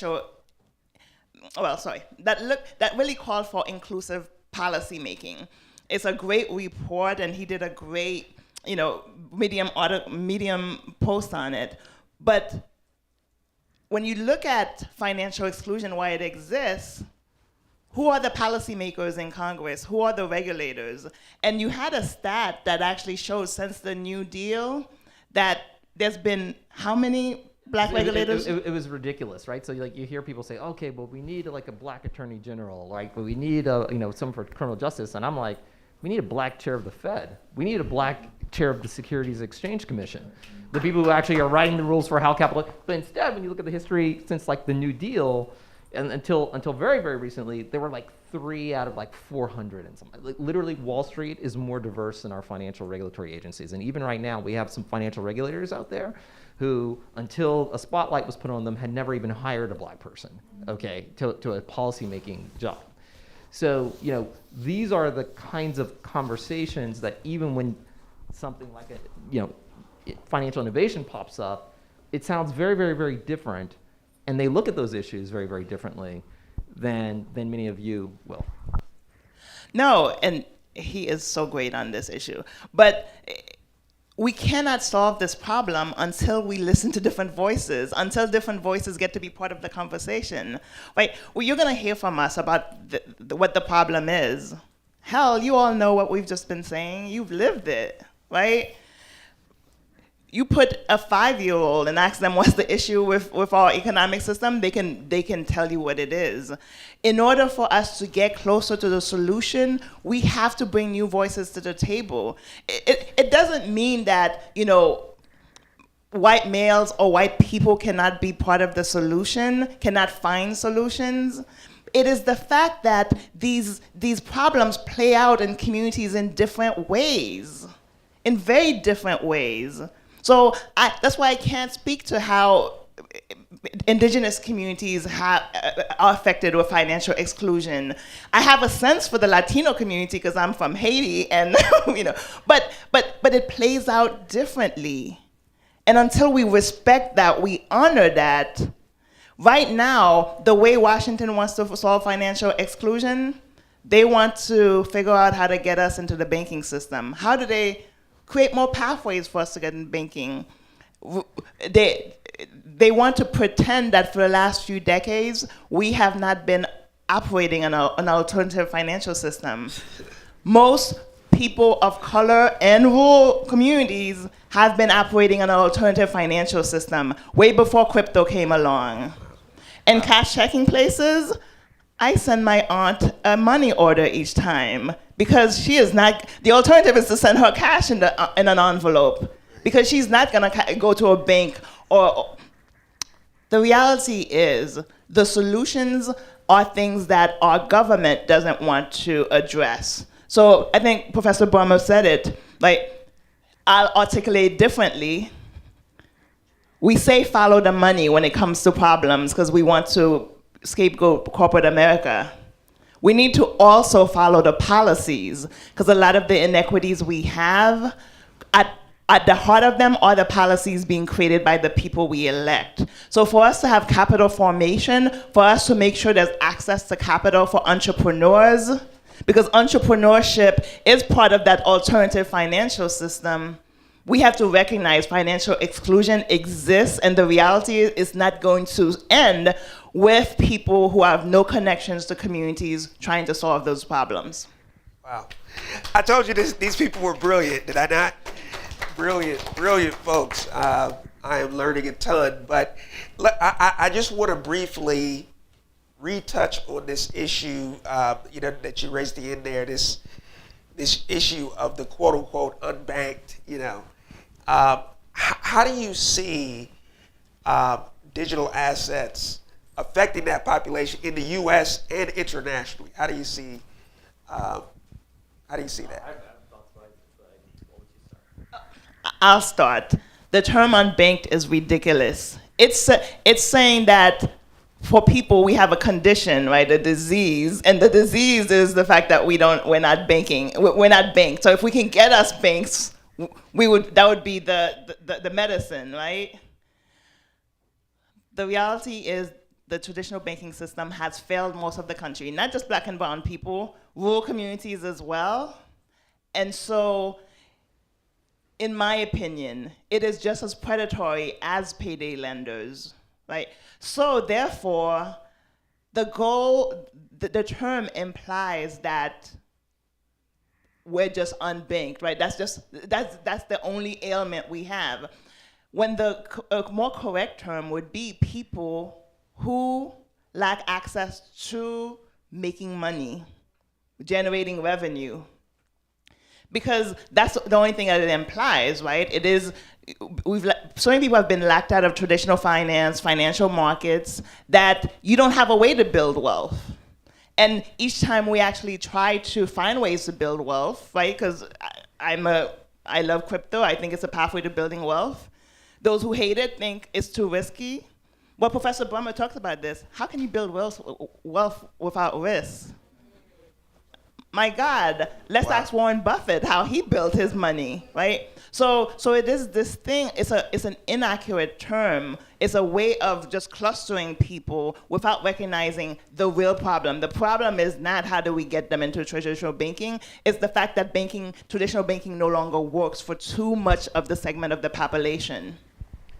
So on the issue of unbanked, I follow the data. Data says about 1 in 20 households, or 5 to 6% nationally, don't have anybody in their household that has a bank account. That number skews radically different when you talk about race. It goes from 5% to I think closer to 10% among African American households and 2% among white households. Huge racial difference. Now, I think too often the solutions that have been discussed are not predicated on the experience of the people, right? When you actually ask the unbanked, when you survey them, and the FDIC does a very good job of asking them, the number one reason is they're too expensive. When you say it's cost and fees, more than half of people cite that as the why among the unbanked they don't have it. Why is it so expensive? Because you don't qualify for free checking. You get overdraft fees. You have account structures that are totally predatory, particularly among some of the smaller, quote-unquote, community banks. Anybody here know Wood Forest? Wood Forest Bank? There's one in La Plata, if you guys know La Plata down in Prince George County, right? There are a couple other, right? None in Montgomery County, I'll point out. They branch in Walmarts. Small bank, very, very small. It had more overdraft fees than Citibank. Overdraft fees are over 150% of their profit. The rest of their business model is unprofitable. They go around and they look. 1 out of 11 Americans have 10 or more overdraft fees a year, $350 or more a year, right? Those customers are extremely profitable. They're much more profitable than the folks that have very small balances and don't overdraft or this or that. And they target those communities and they suck money out of those communities. There was a bank CEO in Minneapolis who named his yacht Overdraft. That's where that comes from. And the regulators let it go. They see it as a source of profit, not as a source of exploitation. So it kind of angers me, right? Because, by the way, the number 2 issue is trust.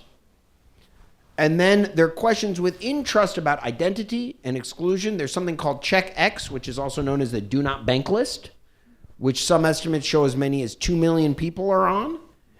And it's like the do not fly list. Good luck trying to get off once you've been put on, right? And I can talk to you about why.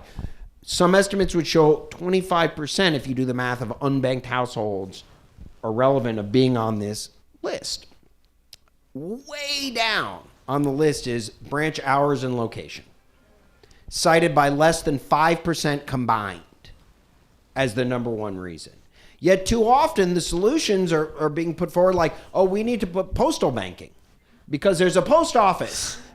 Now, first of all, anybody here go to the post office on Sunday?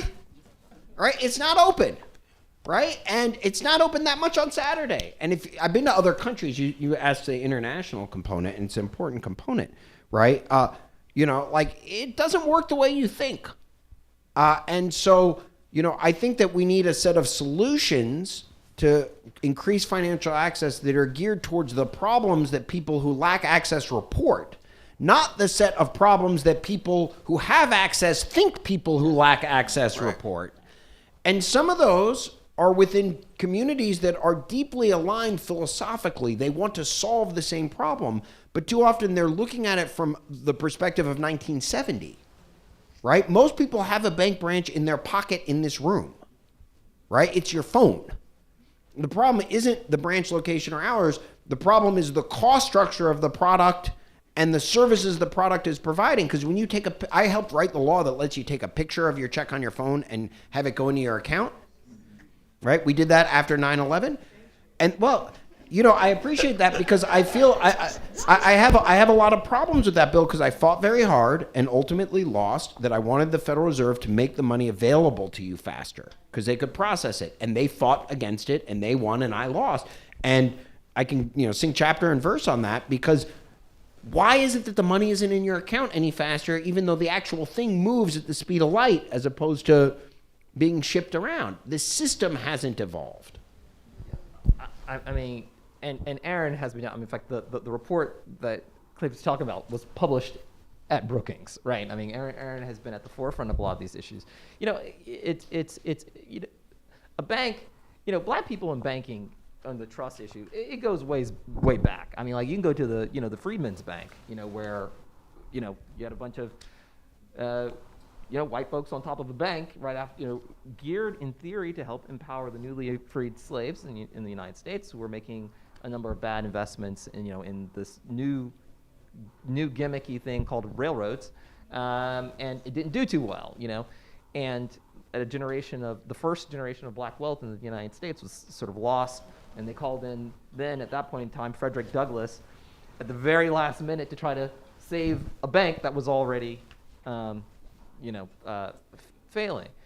It's not, but look, banks are going to have to be at some point in time, part of a solution, if for no other reason, because you have lots of black banks and brown banks in the country, But I think that the conversation on digital assets is core to thinking about two things: either digital assets, because it gets conflated, and I think that this is where you guys are going to also be the future, right? Looking at digital assets as an investment versus digital assets as a technology. Both of those are two extremely important areas to think about, okay? I spend a little bit more time thinking about digital assets as a technology, but let me just talk about the investment aspect first, because there are troubling aspects of the regulatory policy that as a law professor, and this gets to some of Aaron's points, I think people aren't really being serious about. So number one, there's a question as to whether or not we are creating an environment where we say to people, because there is risk involved in the investment, we only want rich people to be able to invest in it. Now, the challenge with that is those also happen to be the highest yielding beta, areas of the economy where growth grows the most, right? So what you do by sort of ring fencing many of those opportunities without trying to think to yourself, well, is there an alternative way to get people in a safe way? You're in essence, you're throwing a hand grenade into the racial wealth gap, because you're saying, I don't want black and brown people. I mean, they're not saying that, but there are op-eds even by some Nobel Prize winning economists, sometimes in the New York Times, that go pretty darn close to it, that say, we don't want black people and brown people getting involved in this higher risk space. And there's going to be volatility, and there are going to be losses, there are going to be gains. But if that is your policy to prohibit it outright, then you're going to have only the existing rich people who can diversify inside of that space of risky assets, and they're going to keep sort of making outsized gains vis-a-vis everyone else. The question then, the better policy question, is to ask, how can we make sure that we have a truly diversified portfolio for the average black and brown person, average American, right? A truly diversified portfolio has, you have some sliver, a small sliver of risk assets. The younger you are, the more risk you can take. Y'all can take more risk than I can. I'm an old man now, right? And then, as you become older, you de-risk as you approach retirement, right? And if you don't have a diversified portfolio where you have some higher risk, some medium risk, some lower risk assets, you're not going to enable everyone to participate in the economy fully. And you're not going to have very healthy outcomes. The problem is that when you ring fence the risky assets, you're telling everybody you can only play in the medium to low risk space.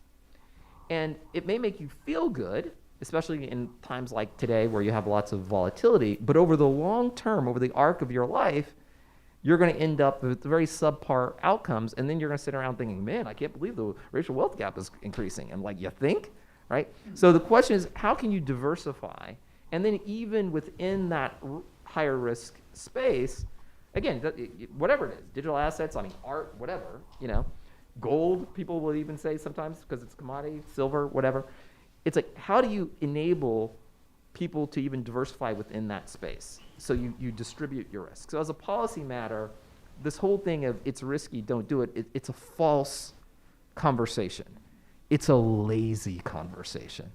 I have talked to regulators about this, and I'm like, they'll say, well, Chris, well, that's some risk, and, people aren't getting information. I'll be like, then why don't you do something to make sure that they do? But your answer can't be to say, no, don't invest at all, because now you're condemning people to this wasteland in terms of how they build their wealth, but they don't care because they're not you.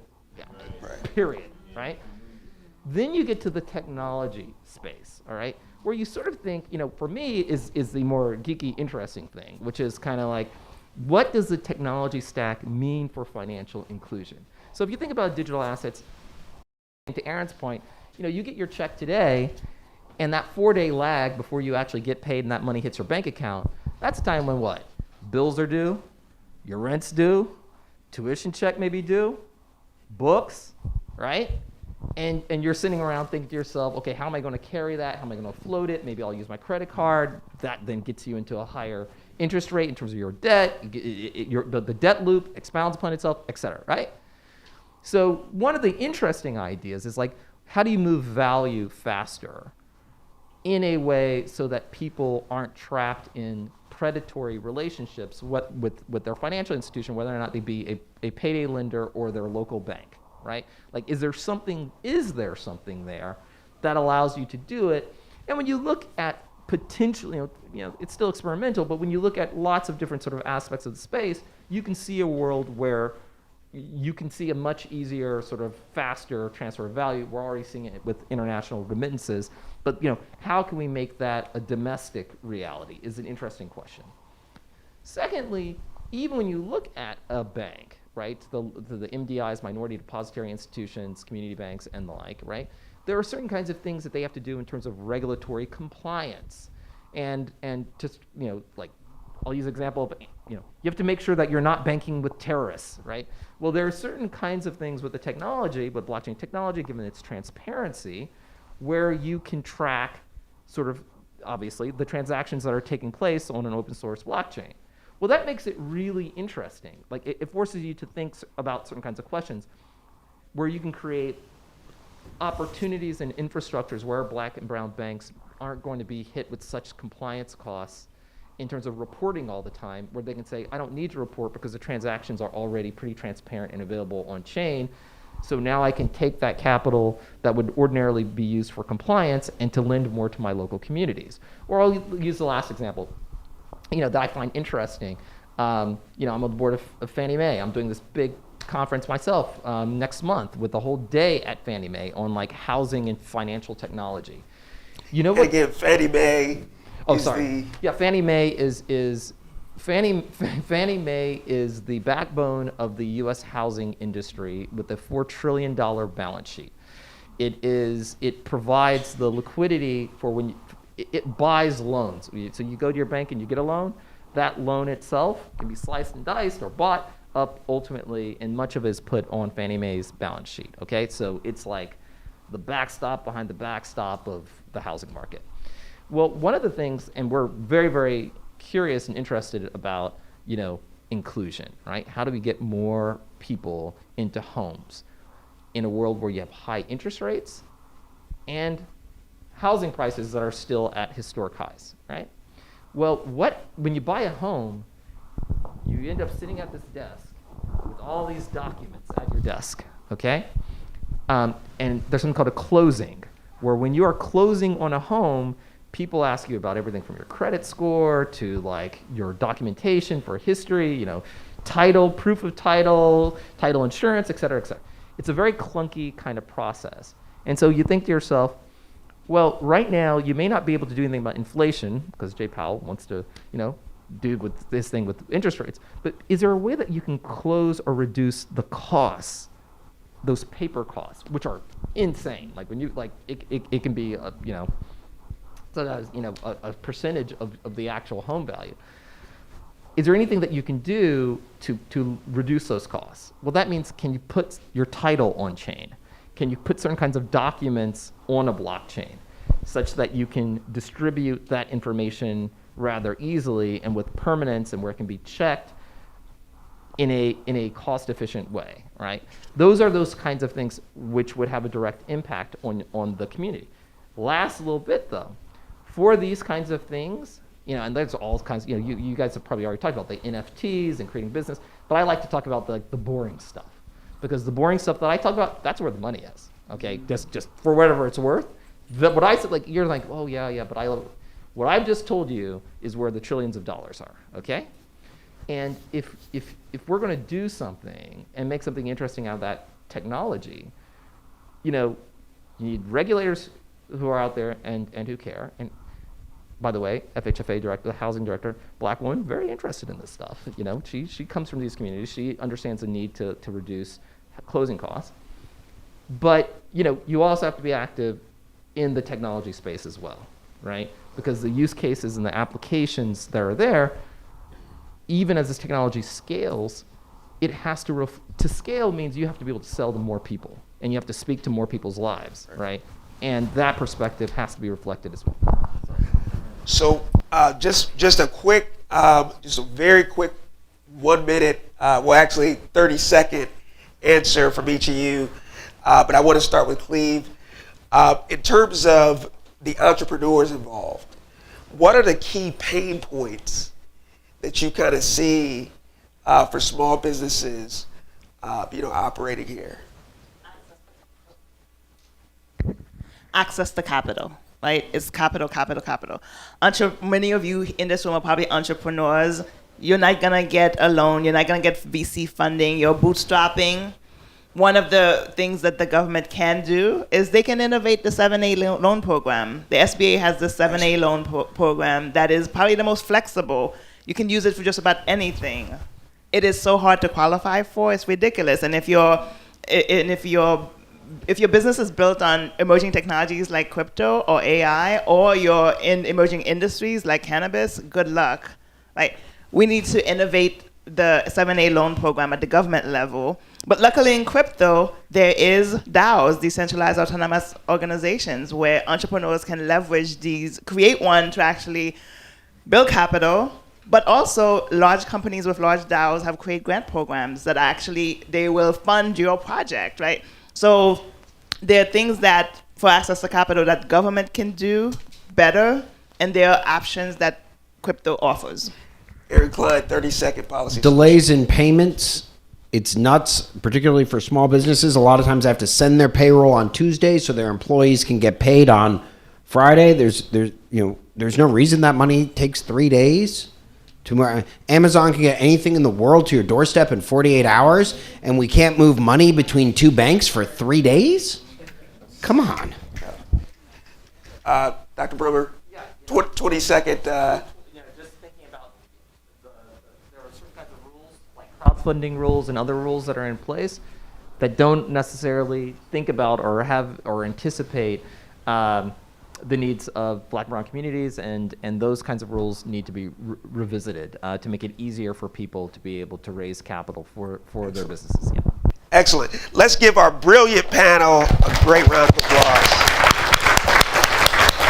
And before you guys leave, we do have a couple of questions from the audience. So we're going to take a couple of questions. If you can hold tight for about maybe 10 more minutes, we'll get to these questions. Here's the first question. First of all, thank you guys for talking today. My name is Dr. Connor Wise. I'm the founder and managing partner of CW&A LLC. And I had a question. Do you think a possible solution is to reform, first of all, the credit union system, because credit unions technology is very old and very antic, and that they're the nonprofit version option to banks? And what about CDFIs and these other programs that we're supposed to utilize that a lot of communities don't know exist? Like, a lot of times I go around talking to my entrepreneurs, and I say, hey, have you heard about CDFIs, micro lenders, or these so-called government-backed programs? Like, I'm going to diss them, like DISB and DC, who have these loan capital reserve program that's supposed to help back you up, but you don't know how to access it. So just questions on that. So I'll just touch on that CDFI question real quick. I actually I didn't write it. I got other people to contribute to something called Can Black and Brown Banks Survive in a Digital Economy? I had Maxine Waters going. It was great because we did it for Juneteenth, and Chair Waters was like, Chris, you made a banking and finance and fintech event out of Juneteenth? I said, yes, ma'am, I sure did. And she said, that's great. At the end of the day, it's like those CDFIs, like the whole question is that there are paper-backed processes in lots of our legacy institutions, particularly in our communities, okay? And so when newer institutions come in, the question is, how can you compete? And there was a huge amount of capital that was just given to these CDFIs and to the MDIs and others. And the argument that we've all been trying to make is, if you really want them, I don't want them to survive. I want institutions in our community to be able to compete. And that's a big difference between the two, which means making sure that they have access to both capital and technology to make them super competitive. That means making sure that they can offer a full range of programs. And a lot of the micro institutions, anchors to their local communities, don't have that technology stack, which is, again, why I'm really interested in these kinds of questions. And so I'll take the credit union piece, which I think is a little complicated. I want to start by saying there's some fantastic credit unions. I had 10 years where I didn't have a bank account. I just had a credit union account. I still use my credit union. But then there's some other credit unions who I'm not so sure about. The concept of credit union was based on field of membership. You all had something in common, right? Mostly employee-based or community-based. Now, I listen to the Sports Junkies in the morning. I don't know if any of you guys do, right? PenFed got great rates for everyone.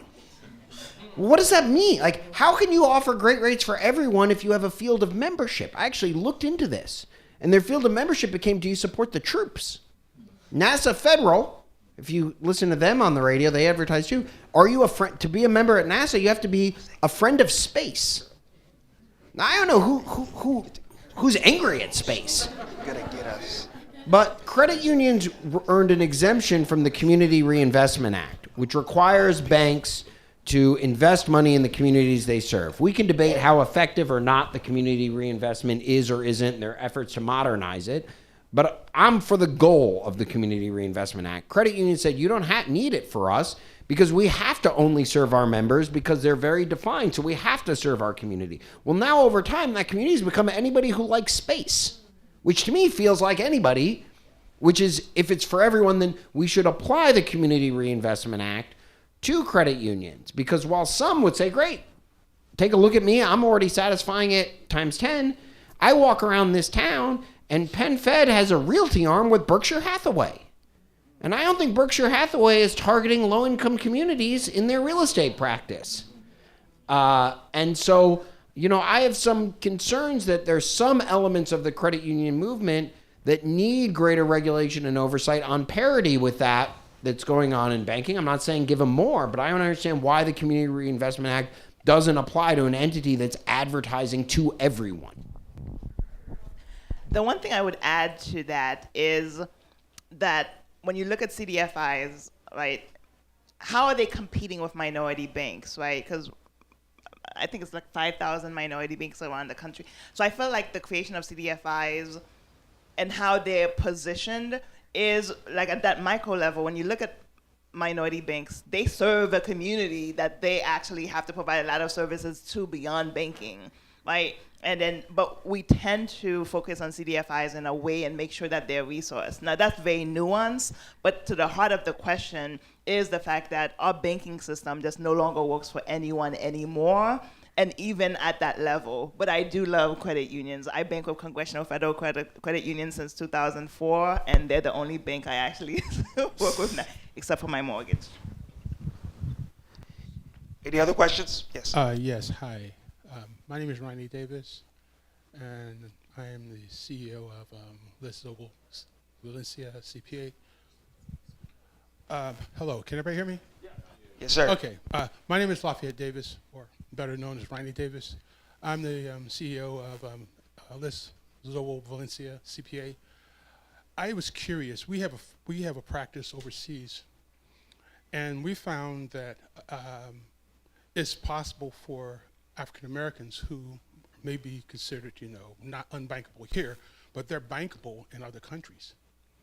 And we found that it's easy for them to get loans or to get bank accounts and have greater access. I was curious if you guys have come across anything like that, or if you guys are advocates of that.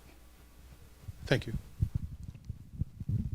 I'll add to that. I actually, earlier this year, was invited to Abu Dhabi for Women in Web3 delegation. So I never heard the group. They got women of color to go to Abu Dhabi. We spent a week to talk to the central bank about how they're really trying to make Abu Dhabi a financial center, and they're trying to get businesses to operate here, to locate here, to have a second headquarters here. And they were very focused on women of color, entrepreneurs. And over the week we learned they're throwing a lot of incentives for businesses to operate there. Black and brown people, we are so limited to the US that we don't think about innovating elsewhere. Like in crypto, you go to Switzerland, you go to, Singapore, you even go to Barbados or Bermuda, right? These are the other places. Is entrepreneurs and startups of color need to start looking at options abroad. It doesn't mean that you go and create your business abroad, but you can expand abroad, right? You have other opportunities where there could be greater incentives for you. I love that Cleve brought up Singapore, and she's much more worldly and understands a lot more than I do about how the rest of the world operates. But in Singapore, when COVID hit and the government decided to give everybody money, it was in your account in an hour. The president of Singapore signed a bill, And Singapore is no joke, right? There's some questionable things about living life in Singapore that, you guys may not be old enough, but I remember a kid keyed a car and got caned, right? Now, I'm not for keying cars, trust me, but caning is kind of, yeah. I was an American citizen. But in Singapore, the money was in your account in an hour. We're sending paper checks in September for the March stimulus, right? Even the Treasury Department, the first round of money didn't hit your account till April 15th. By the way, they sent the instruction for the payment Friday, April 10. Why did it take 5 days after that, right? They're going to the Federal Reserve System, which is anachronistic and slow. Per your comment, I don't believe anybody is unbankable. Nobody should be. Other countries have 99.9, 100% bankable rates. The question is, who's creating what profit for banking? And we have a system where overdraft has become a profit source so that the less money you have, banks view you as potential profit sources to subsidize the accounts for the richer people. And this is repeated throughout other aspects of our payment system. Don't get me started on credit card rewards. And you have a system here. And so what I think parts of the rest of the world can explain is we need to rethink a financial system that puts providing services for people first and then figures out like profit based on that, not a system that says the less money you have, the more you need access to your money. How can we extract profit and rent from you to subsidize and attract business of really rich people that we can cater to? And that's unfortunately the system we've developed in lots of different aspects today. Yeah, this is a 20 second, and the Howard, you guys will be very proud of this. So I was over in Brazil, and over in Brazil, I was talking about digital assets. They have something called a Pix payment system. Never had heard of it before. I'm sitting here and everyone's using their phones to like send money, and it's basically it's M-Pesa but better, right? And I'm like, how is it that they figured this out? And I literally mentioned the U.S. financial system I was going to talk over in both Rio and then Sao Paulo and Rio. They literally started to laugh when I started to mention the U.S. payment system. And by the way, also, when I was in Sao Paulo, I went to their Black History Museum, and they were celebrating the introduction of affirmative action. And the very first sentence was talked about how the inspiration for an entire museum came from Howard. So, I don't know. I was like, I didn't understand very much in Portuguese, but I sure heard Howard University come up. But, the fact that you can get that kind of innovation, right, and that there's a forward-looking pose towards how do you solve people's problems? How are you not trying to make a point, but you're trying to make policy, right? It really means who's around the table and what experiences that they have. I think we have one more question here. Yeah, we've got time for one more question. Let me give you the mic. Good afternoon. My name is Rodney. I'm a small business owner. My business delivers packages. So I have about 54 employees, and I'm here today to learn more about blockchain and how to use it as a technology and an investment for myself, but also to actually help my employees. So can you guys talk a little bit about how you see small businesses like myself who are not necessarily entrepreneurs that are tracking the technology per se? How do we educate ourselves? And then B, from my employees' perspective, the guys that you talk about that are getting their checks every Friday, and oh, by the way, I do release my payroll on Wednesday so that they can get paid on Friday. How do they educate themselves, A, so that they can make decisions on their own, and then B, to be in a position like myself to be able to use it as an investment? Thank you. There's so much to unpack in that question, but yes, there are so many access points in crypto, especially for your employees, for you as an employer, and for your business as a business, right? So within crypto, there are so many applications, tools, and protocols for you to start accepting cryptocurrency by creating a merchant account, for you to actually, we're talking about having people get paid in cryptocurrency, or at least having their payroll deposit to an account that's backed by a stable coin. But also in terms of some of the operations. Chris mentioned this earlier.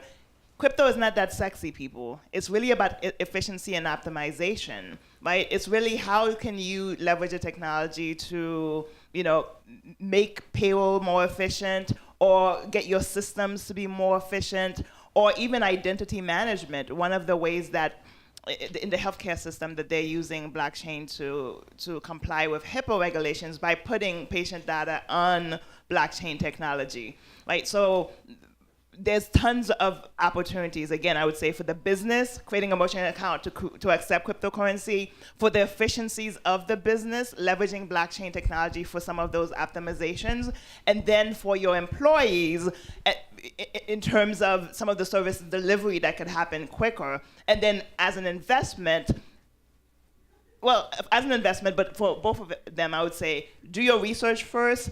This is the starting line. No one is late. The space is still just evolving. Do your research before you commit to anything. Decentralization means most of the things you need are absolutely free. Don't pay for stuff unless you have to. So first off, I want to thank you for the great service your company and your employees do that make at least my life and so many other people's lives better. It's hard work, but package delivery is totally different than it was 20, 30 years ago, and has made people's lives incredibly better, and I want to thank you for the work that you do. There's a company called Block, used to be called Square, that's now offering to give you another day and move your money from Thursday to Friday as opposed to Wednesday. That's like marginal improvement, worth kind of considering. One thing I've heard is the existing card-based and rail-based system has a lot of predatory actors that go around small businesses that sign you up for some sort of credit card thing. My buddy has a coffee shop, Bump and Grind. For those of you who know, in Silver Spring, he got totally fleeced by this Northern Leasing, and so many people didn't bother to help. There's one other thing is I talked to one crypto entrepreneur from FinTech. He hasn't rolled this out, but he's working on a blockchain technology that would allow your workers to get paid by the minute they work. Or if you're doing something, I don't know how you pay, by package delivered or this or that. There's no reason that your employees shouldn't be paid on a daily basis. Now part of that may be when you get paid, right? Because you're going to have to float that distinction. But paying your employees more quickly, there's some new blockchain technology that I think's out there, if you search, that could redo your payroll situation so that you're 54 employees. Because there's this theory that this gig economy, I don't know how flexible your workforce is, but like most people's problems tend to be that they run short on income, not that they have expenses. There's a comment that both my fellow panelists made that talked about how people need to see people like them, right? When you're in Washington and you're sitting and somebody starts to talk to you about the need for small dollar credit, payday loan, they always start the story with a car breakdown. 100 out of 100 times, a car breakdown. Why? Because the wealthier person on the other side of the table from privilege has a car who's broken down. Now, the research shows, number one, it's about 80% of the time unplanned loss of income. My kid was sick and I didn't make work. There was an unplanned holiday, blah, blah, blah. And when your problem is income, it's very different than expense, one. Number two, among the minority of expenses, car breakdown is number two. It's like Family Feud, like, look, what are the top 5 categories on the board? Car breakdown's number 2. Number 1, unplanned expense that taxes people, that drives them to payday lenders and other things, funeral. Right? Funeral. So your cousin calls you up, you know, Aunt so-and-so, great aunt died, can you chip in? Right? You can't say, well, I'll get you the money in a month. Right? And yet nobody ever uses that. I've never been in a meeting in Washington where anybody, why? Because that's very foreign. Right? Again, because of these different things. So even in understanding what the root causes are, so in some ways, you know, I would love to flip the question back on you and say, what are the technologies that you think would make your business and your workers happier, rather than have me sit here and try and guess what are the pain points that you're solving, because I've never employed anybody and contributed as much to society the way that you have. Can I just add one other thing? And this is, you know, like, as I go on the policymakers, but you guys, I can't emphasize enough how we have, as a community, also have to demand more from the policymakers, but even the people in crypto, right? Because there are some great use cases and applications that could be phenomenal for our community. But if we don't have the developers and some of these entrepreneurs out there to think about our life experiences, it's not going to trickle down. I mean, the one thing that I do appreciate is when people push the industry to say, what are your use cases? What are your practical use cases? I do think that marginalized, traditionally underrepresented communities, we have a bit of a leg up in that conversation, right? Because, we tend to pluck the low-hanging fruit, and because it's how we survive. And I think that there's something to that, and that we can be a force for improving the policy conversation, but also being a real force in terms of pushing the ball forward in terms of the specific applications to people and for people in the next 2 or 3 years. Because I think that there's a lot, I'm trying to do a lot of that right now, obviously in the housing space, but I think there's so much going on right now with DAOs and other kinds of things, but you have to be very, very, very careful. Don't believe anything that you see. Do your research. Do your research. And it's not just do your research, but also just take your time and spend time just learning about the space before doing anything at all. The last little thing. I kind of your conversation with your workers is so fascinating because you can't help but there are these lawsuits that are going on right now. As to whether or not you should include digital assets as part of like an ETF, or whether or not it should be part of a retirement account, and et cetera, et cetera, et cetera. And I find it so odd. And I find it odd because even I'm like, look, you've had some digital assets, collapse in price, just like technology stocks or whatever. But I'm like, people will say, but you have so many young people who are involved. And I'm like, that's because they're young. When you're young, you can take more risk. That's exactly when you're supposed to be getting involved. Like literally, when you look at your portfolio, you should have more stocks in your portfolio the younger you are, and more bonds the older you are. And so I'm trying to figure out to push on the science of figuring out how do you divert, and helping your workers think, how to not be over-invested, but not be under, but to think really hard about whatever savings they do have, wherever they are in their lives, to think really seriously about the amount of money they have to have, and if they do have a little bit left over, how do you allocate that? And I think that again, that's not a digital assets conversation, that's a wealth building conversation. And I think that you, as someone who's built a business, I can't think of anyone better, frankly, to provide that kind of guidance, to your workers. Excellent. Well, once again, let's thank our great panel. And I'm hoping you guys have learned as much from these folks as I have. Thank you for joining us. Thank you, Shay. Let's give it one more round of applause for this panel. As this panel transitions out, I'd like to invite Amanda Fabiano, head of mining for Galaxy, and Roya Mashbook, the CEO of Digital Citizen Fund, to the stage for our next panel. So we'll take a couple minutes to transition the last folks out and this new panel inside.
Everyone, I'm going to give everyone about 1 more minute before we get started with this next panel. 1 more minute.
Hello, everyone. Just a really quick housekeeping tip.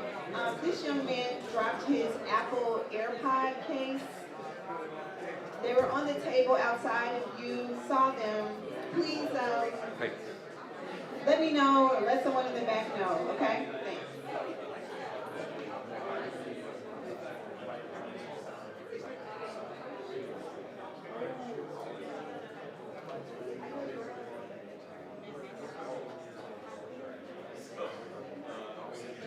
Okay, it's time for us to get started with the next panel. So what I'm going to do, I know I introduced Amanda and Roya, but I'm going to turn it over so you guys can reintroduce yourselves and tell us what you're going to be speaking about this afternoon. Thank you, ladies, so much. Thank you for having us. My name's Amanda. I am the head of mining at Galaxy Digital. When we started putting together this conference, they said, hey, will you talk about building a community? And I said, my community is machines that I plug into a wall, so I don't think that I'm the best person for the topic. And the first person that came to mind for me was Roya. Roya has done incredible work in Afghanistan, teaching young women. To give a little bit of background, she was a CEO at the age of 23. She was on Time's most influential people by the time she was 25. And she has done incredible work in a place where women couldn't do incredible work. It was very challenging. So I would love to start talking about your background, how you started getting into the tech space, how you broke through. And I think that is, we can start there because there's a lot of what you've done that I think would be really helpful for the community. First of all, good afternoon, everyone. And thank you very much, Amanda, for having me here today. I wanted to just start at that, that sometimes the biggest obstacles in the life just come from the next door and just on the streets. It's sometimes coming from the people that you previously know them as a friends, neighbors, and then colleagues and their family. But the good news is that the courageous people are just the next door as well. I mean, I want to tell you that I'm coming from Herat, Afghanistan is my hometown, is a place of the courageous people, and is a city that was blasting once with wonderful of new and modern things. It's a city of the poem, cultural, and a lot of the writers in Afghanistan. In 1996, when Taliban took over for the first time in the power, there was an empty plot of the land across of the house that's where I was living, and one night Taliban knocking door to door and demanding to collect all the TVs and books and videotapes. At the time there was videotapes that you could watch your cartoons and the film, and they collected everything and they put it on that empty plot of the land. And from the window of my house I saw that how they set them on the fire, and I saw that how the freedom, knowledge, and ideas first set on the fire, the next turned to the ash. And at that moment, I was just wanted that I could have some devices or some things that you could read your books and you could watch your cartoons, but you could make it disappear before anyone came and take it from you and prevented you to increase your knowledge. Years after that, we went to from Afghanistan, we went to Iran during the Taliban regime, and in 2003 we returned back to Afghanistan when US and NATO allies were in Afghanistan. And there were a lot of opportunity at the time for the people. And again, down the street of our house, there was an internet club. And in that internet club, there was a computer. And people talk about this magic box that connect you with the world, and you can find any information you want, you know. Even back at that time, there was only one library in Herat that you could find information. And if you find books, but if you wanted to get new books, you have to write the names of the book, and then someone should go to Iran. And you have to wait 2-3 months that you can get the updated one. And everybody was so fascinated about this device. And I only wanted to go there. And when it wasn't good for a girl to walk in a club, it was only for like my cousins, the brothers.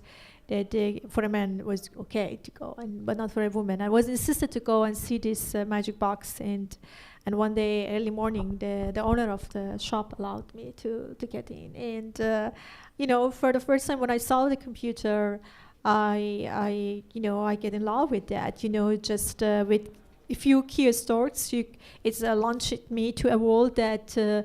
They honor the contribution of the women, and with a few key strokes, you could, it showed me that how many communities around the world celebrated diversity, and with a few key strokes, it's opened up my eyes that I can dedicate the possibility of dedicating my life for uplifting the population that was mistreated, and and I wanted that to make somehow technology be the center of my career. And you grew up with 7 children total, right? You were in the middle. You had 3 older brothers, 3 younger siblings. And so we were talking when we grabbed coffee, and she was saying that she always had to like prove herself for attention, right, from her family, which makes sense with 7 children. That's a lot. How were your parents supportive of you with getting into tech? Obviously, like that was a very male-dominated industry. Were they supportive? Did they encourage you? Do you think that was helpful to you to become what you became today? Yes, of course. My father was an engineer by background, so he wanted that we do a study because he had seen that how his sister during the communists, when they came to Afghanistan during the Russian time, they left Afghanistan, they went to Iran, and he saw that how his sister's lives was miserable because they were not educated enough, and they were very relying on their abused husbands, and he didn't want the same things is happening to us. And he was supporting, but as many other Middle Eastern, or Afghan families, the parents wants you be a doctor or be like civil engineer or be a lawyer. Not a computer science at the time, and many people didn't know what the computer science is and what the field is. And we had a concours as an exam in 3 exams that you have to pass, and then you can select which university you want. And I saw the computer science, and I was just selected the only things. And I just told my father that, I was just accepted in this university, but at this faculty.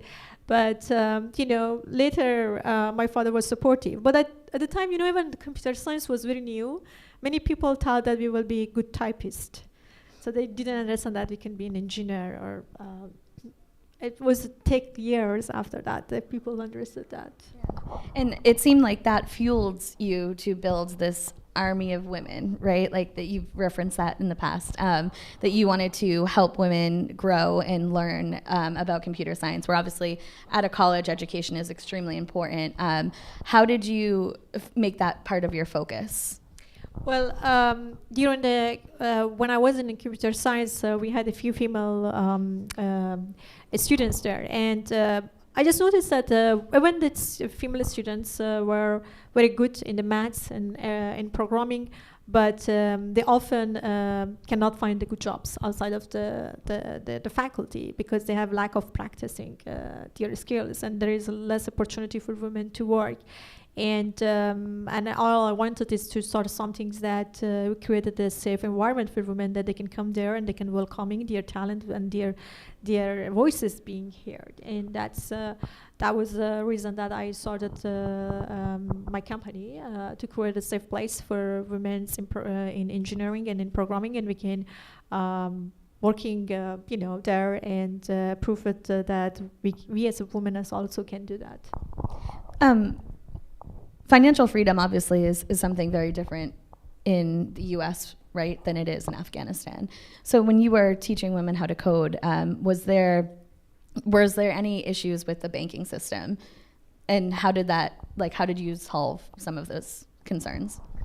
Yeah, I mean, it's back into we build in a platform, an online platform that is allowed women to writing the blogs, and they can share the videos, and then based on the content that they created, we pay them. We created buzz scores that is measure the activities of the women, and many of our staff and also the bloggers who work for us, they had an issue to have a bank account, and still in Afghanistan, even before the collapse of the governments, we only had 85% of population didn't trust the banks, so they didn't have a bank account. But at that time, only those who worked for the UN or international organization had a bank, especially women, and they didn't trust bank. Simply because we had a hawala system, which people more trusted, and still people trust that.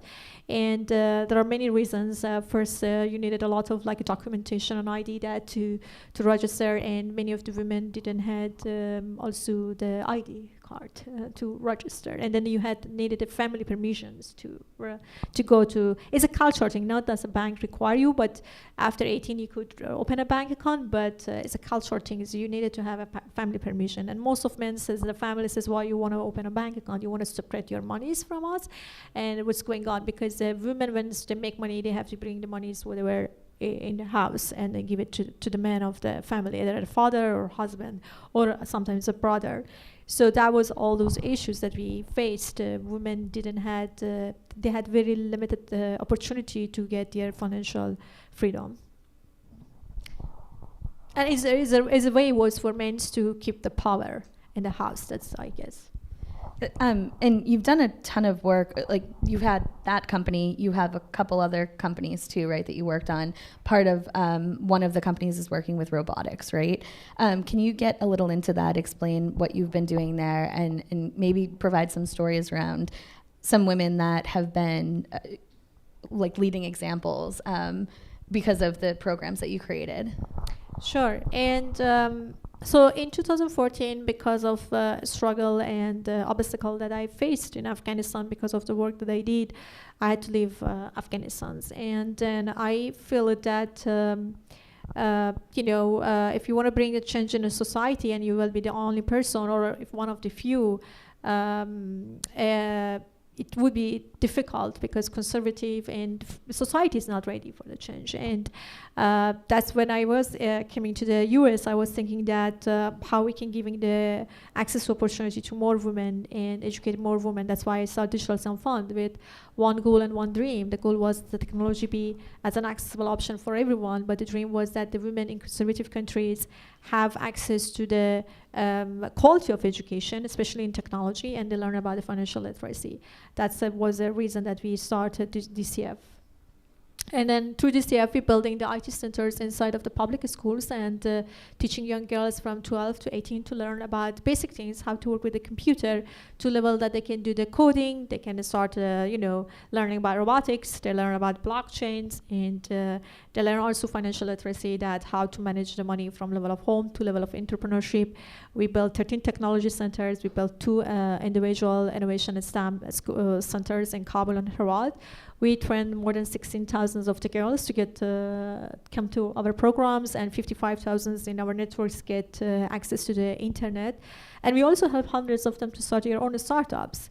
How I got involved with robotics, In 2017, there was an international robotic competition in US with, they invited many countries around the world, so they contact me and ask me if I know a team of teenagers that they can participate in robotics, and I told them that, well, I'm not sure about robotics because robotics is very new in Afghanistan. And the guy told me that either find a team or maybe build a team. And then I decided to build a team, and build a team of all girls, because it's definitely send a message for women in Afghanistan and the women in the world. And that's how we took an exam. We got 7 students we selected, but then their visa application rejected. It was during the President Trump. And so we used the social media to telling our stories, and we reached out to 53 U.S. congressmen to sign the petitions, and millions of the people trying to support that that the girls can come here. And finally, the girls could come here, and they won the silver medal for their courageous achievement. But what is happening is that we saw that the community changed. The community, when the girls return back, they start to respect them. Obviously, some didn't like it. They didn't want that the girls travel without the mahram or without the men. And but many in the community start to support the initiative. And we keep up with the robotic team to go to many other competitions. And we also find out that the mathematics and teaching the robotics is important for the children at a young age, and that's how we got the community to support us. And as well, we changed the conservative men's view on the women's ability in IT and technology. So you told me that you have an interesting relationship with Bitcoin. Obviously, when we think about building financial freedom, everyone always talks about how Bitcoin and other digital assets, right, are perfect for that. You actually did that, right? You used Bitcoin in the communities to help women. What happened? Obviously, this is a very volatile asset, right? It goes up, it goes down, it goes sideways. We have no control over it. Did that have any negative impact on how people thought about Bitcoin in the space? And did it change how you paid women? Yeah, I mean, and as I mentioned, we had this platform that allowed women to write blogs, and we had hundreds of women across the country, and we extended the program in Pakistan and Egypt as well.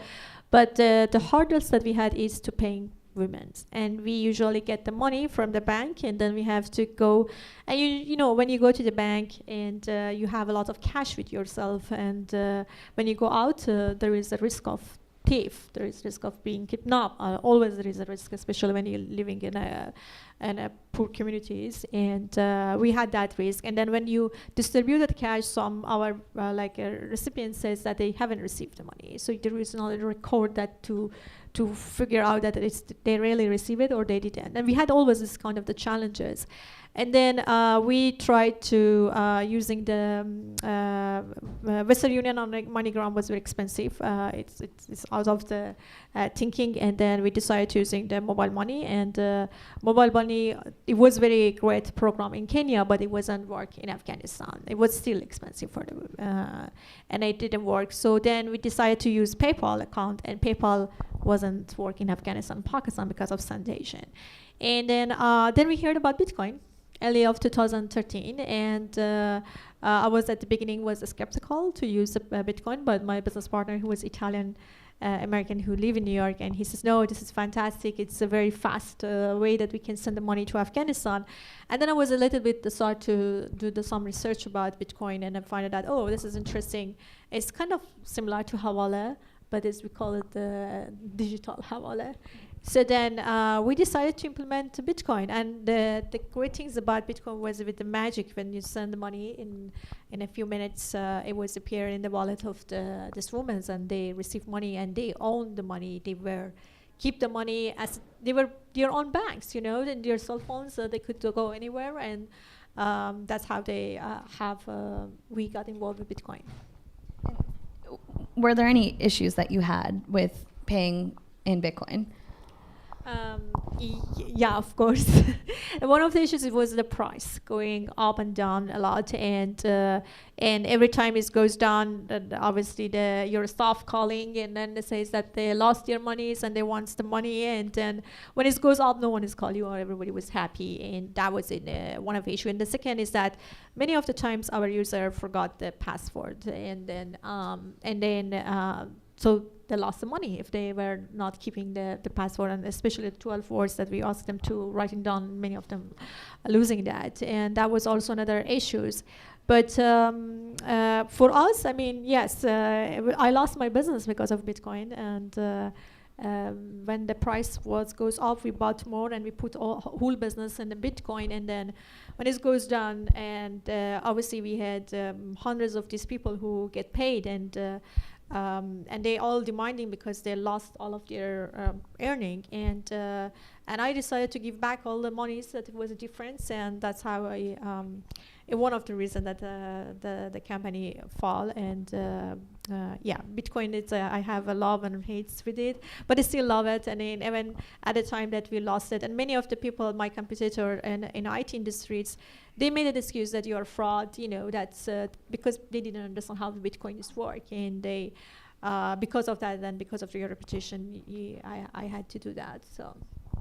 Yeah, it's interesting. We talked a lot today about choosing your own path. I really loved Byron's talk earlier about how he said don't choose the easy path, right? And that's certainly what you've done in your space. It seems like it really has paid off for you. You've created an enormous amount of success for yourself, have taught a ridiculous amount of people how to code, and given them access to freedom, and also taught a lot of people about Bitcoin. I think this industry is new.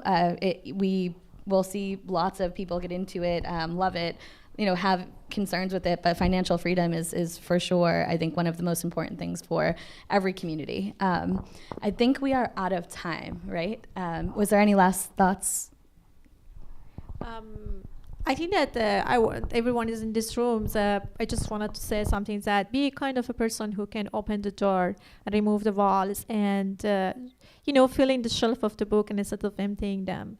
And I'm sure that anyone in your life probably needs your support, and trying to helping those who needs it. And I think that one way is to increasing the cryptocurrencies adoption, and especially Bitcoins in developing countries, is by mass education. If people knows about cryptocurrency, they knows about Bitcoins, and have aware, they know that how to use it. I think it make it very difficult for the governments, for politicians to stop it. Makes a ton of sense. Thank you, Roya. Let's give you one more round of applause for Roya and Amanda. Thank you so much, ladies. And we have one last fireside chat with Mike and Senator Cory Booker of New Jersey. So let's welcome them both to the stage.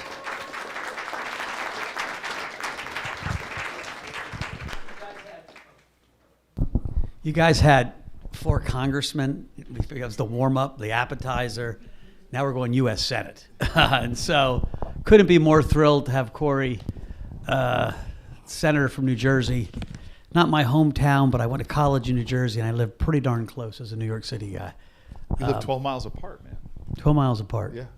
And Cory, to his credit, when I first met him, he ran for mayor against a kind of famous Newark stalwart, almost the Marion Barry of Newark, Sharp James. An entrenched machine. And he got close. And what impressed me about Cory was after he lost, he didn't cry. Well, he might have cried a little bit. But he moved into the community and has stayed there ever since. And Newark at that point, Newark's becoming a much nicer city, but it's still not an easy city. But at that point, it was a lot less nice. And, Cory didn't live on the nicest block in Newark either. And so he's been there for, 30 years? Almost. And so, Brian, I'm grateful for you. I just want to say, folks don't know you. They may know you through this lens. But you and I bonded early on because of your passion to tear down this mass incarceration, criminal injustice reality that we were living in America, where we're the land of the free. Only 5% of the world's population, but we were, 1 out of every 3 incarcerated women on the planet Earth lives in our country. And we do things to people in prison that other countries consider human rights violations, children in solitary confinement, shackling pregnant women when they're giving birth. And you're just one of the guys that I've seen dedicating your time, energy, resources towards dealing with ending mass incarceration. And for that and many other reasons, you have just have my friendship, my loyalty, and my admiration. Well, thank you. And now we're talking Bitcoin or crypto. Yes. And we're talking crypto in underserved communities, crypto as a means to shift the paradigm that seems stuck in America, right? We started with the stat that, we have 13% of this country is black and they control less than 2% of the wealth. And that's about the same number, even lower than it was in 1968. And so we got to do something different. This might be something to help. How do you see this whole space from the big picture? Right. So I see it as hopeful and promising, but with no certainty. I tell people all the time, there were spaces in which I was very hopeful about the democratizing force that they could have, and then I've seen the exact opposite happen. One example of that is the marijuana industry, which has incarcerated, again, millions of Americans. Many are carrying criminal convictions for doing things that 2 of the last 3 presidents, I think, have admitted to doing. And I was hoping that legalization would not only help to undo all these or expunge all these records, but open up equal economic opportunity. We're just not seeing it play out that way, with blacks controlling very small percentage of the economic opportunity there. So when it comes to the crypto space, I have the same hope, and just like with marijuana, as a person that's been leading on marijuana issues in the Senate for 9 years, I saw this as a similarly hope and similarly need to get involved. And so let's just be clear that we know, and you just said with some of the data, that disadvantaged communities have really, when it comes to wealth creation, the history of this country, from the GI Bill, Social Security, I can go through all the things that help to open up pathways to the middle class.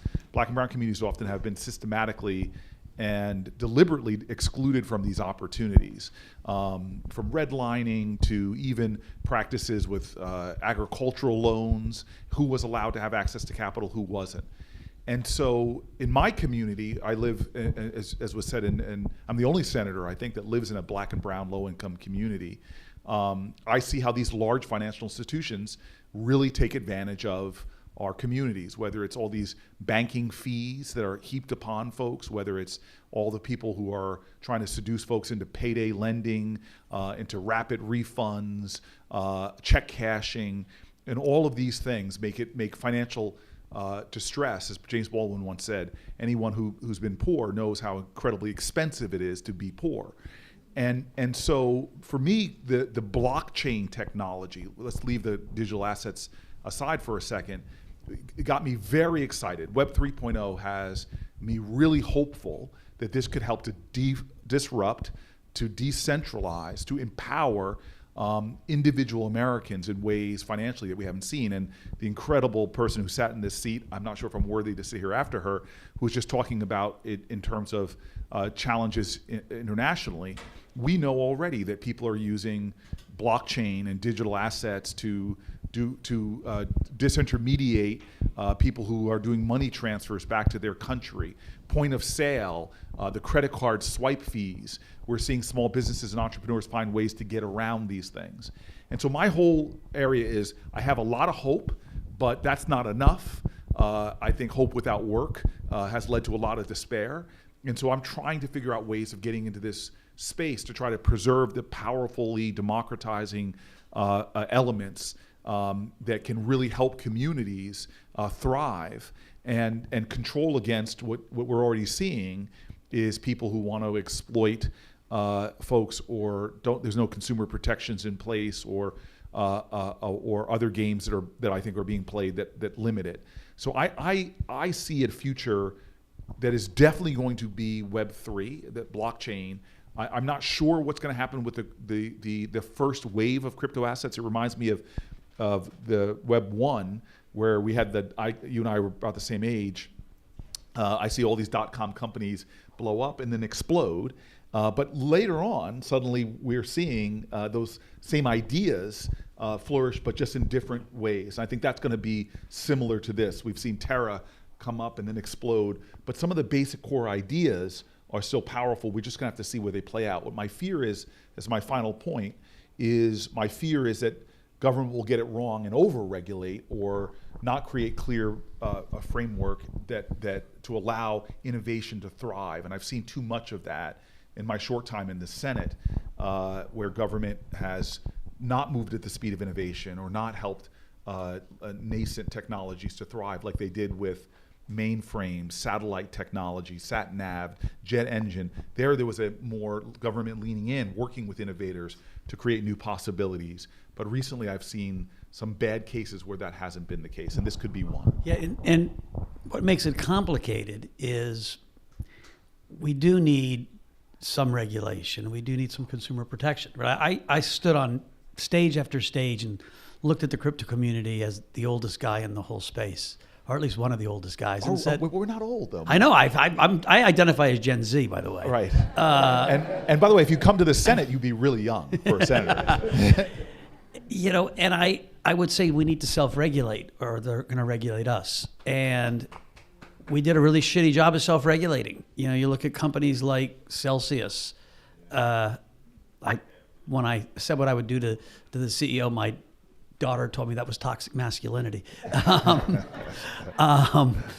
You know, and so we're in this point where Congress and the agencies are working on a regulatory framework, which I don't think is terrible. What I worry about, and I see it already with my own company, right? We get an inquiry from the SEC. You think it's a Wells notice, which makes your heart stop, because a Wells notice is you've done something wrong. And it's not. It's just an inquiry where they want to look through every last part of your business in what I call a fishing expedition.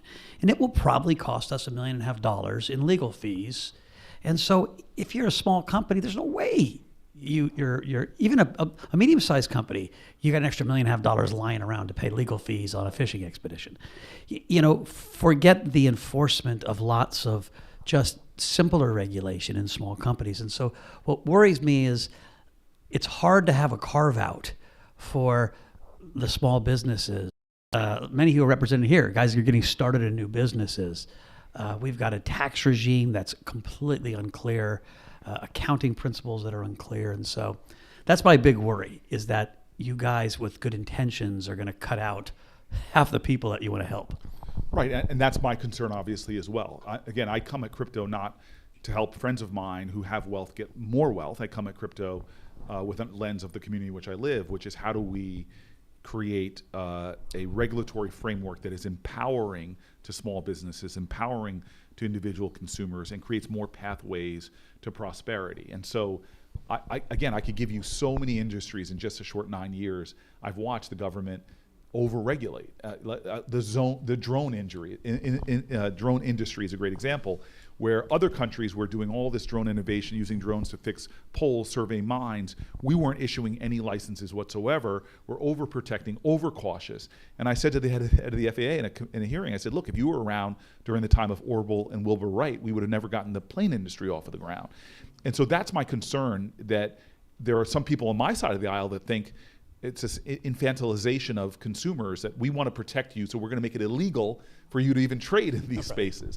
You know, so these are the things that that I'm very concerned with, and to take a Web3, which is so much in its infancy, and to regulate it wrong, does what happened with the bad regulation in nuclear industry, for example, is it took the best nuclear engineers and had them start to leave our country so that they can do the next generation nuclear reactors, which are out of science fiction, don't have the danger that the current one was.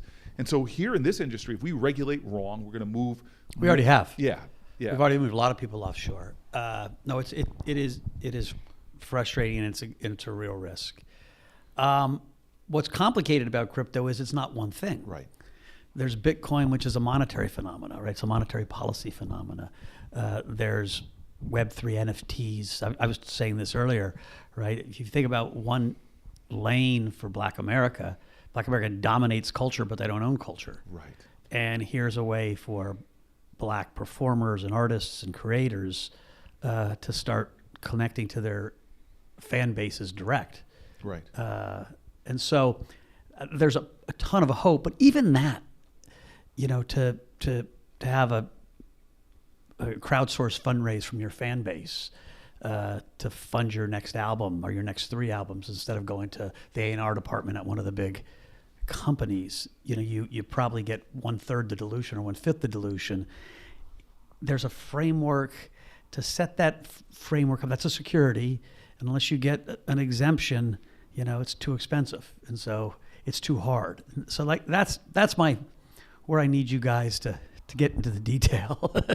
but so I mean, you created the exact, and I love the consciousness you have on these issues. I mean, we're sitting in a room where if you look at sort of the clothes we're wearing, the songs we were listening to as we walked in here, Black culture has so shaped this country, but yet I've watched from my parents' generation and my grandparents' generation, African Americans dying with very little wealth, even though they made such great cultural contributions. So now imagine with blockchain, that you can literally write into the contract of the first sale that every time the sale sells again, a percentage of that overall sale. So as you bid up that artwork of that Black artist that you discovered and you bought their first piece, every time you resell that now, that original artist, because of the blockchain, can get a piece of that. This is a whole new way of letting creators share in wealth. And that's what I talk to a lot of my colleagues, which I don't think they understand, because crypto coins are getting all the attention, but the technology underlies this is creating a whole new set of possibilities that are going to transform or have the potential to transform our society. And so I just want to be specific, folks understand that I just talked to Debbie Stabenow who's a chair of the Ag Committee, which, as you said, there are different pieces of this. The SEC should continue to regulate in their lane. There are things like, I think Ethereum and others that are clearly commodities. And so we're moving to do what I think is a smart set of regulations.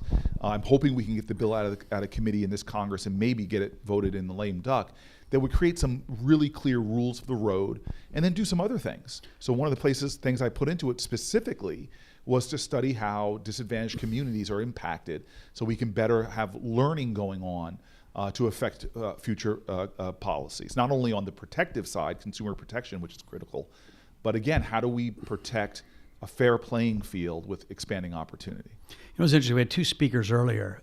They're still here. The Black Bitcoin Billionaires is their club. Bitcoin Zay and...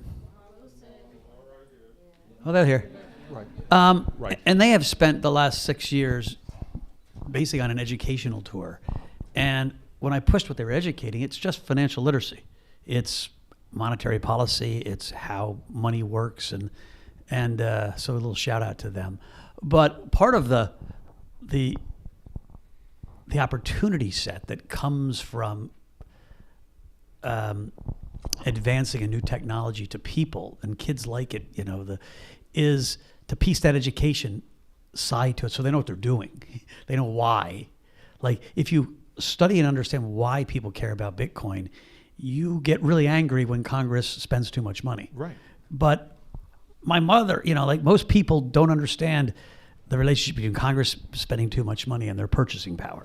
And so there's a little Trojan horse piece to crypto education or financial education that those guys, opened my eyes to. Look, so again, I led a city that was 80 to 90% Black and Latino, and we did a lot. We tried to set up financial empowerment centers, and the average person would come in, would walk out with 10% more income, because often the poverty is a poverty of information and access.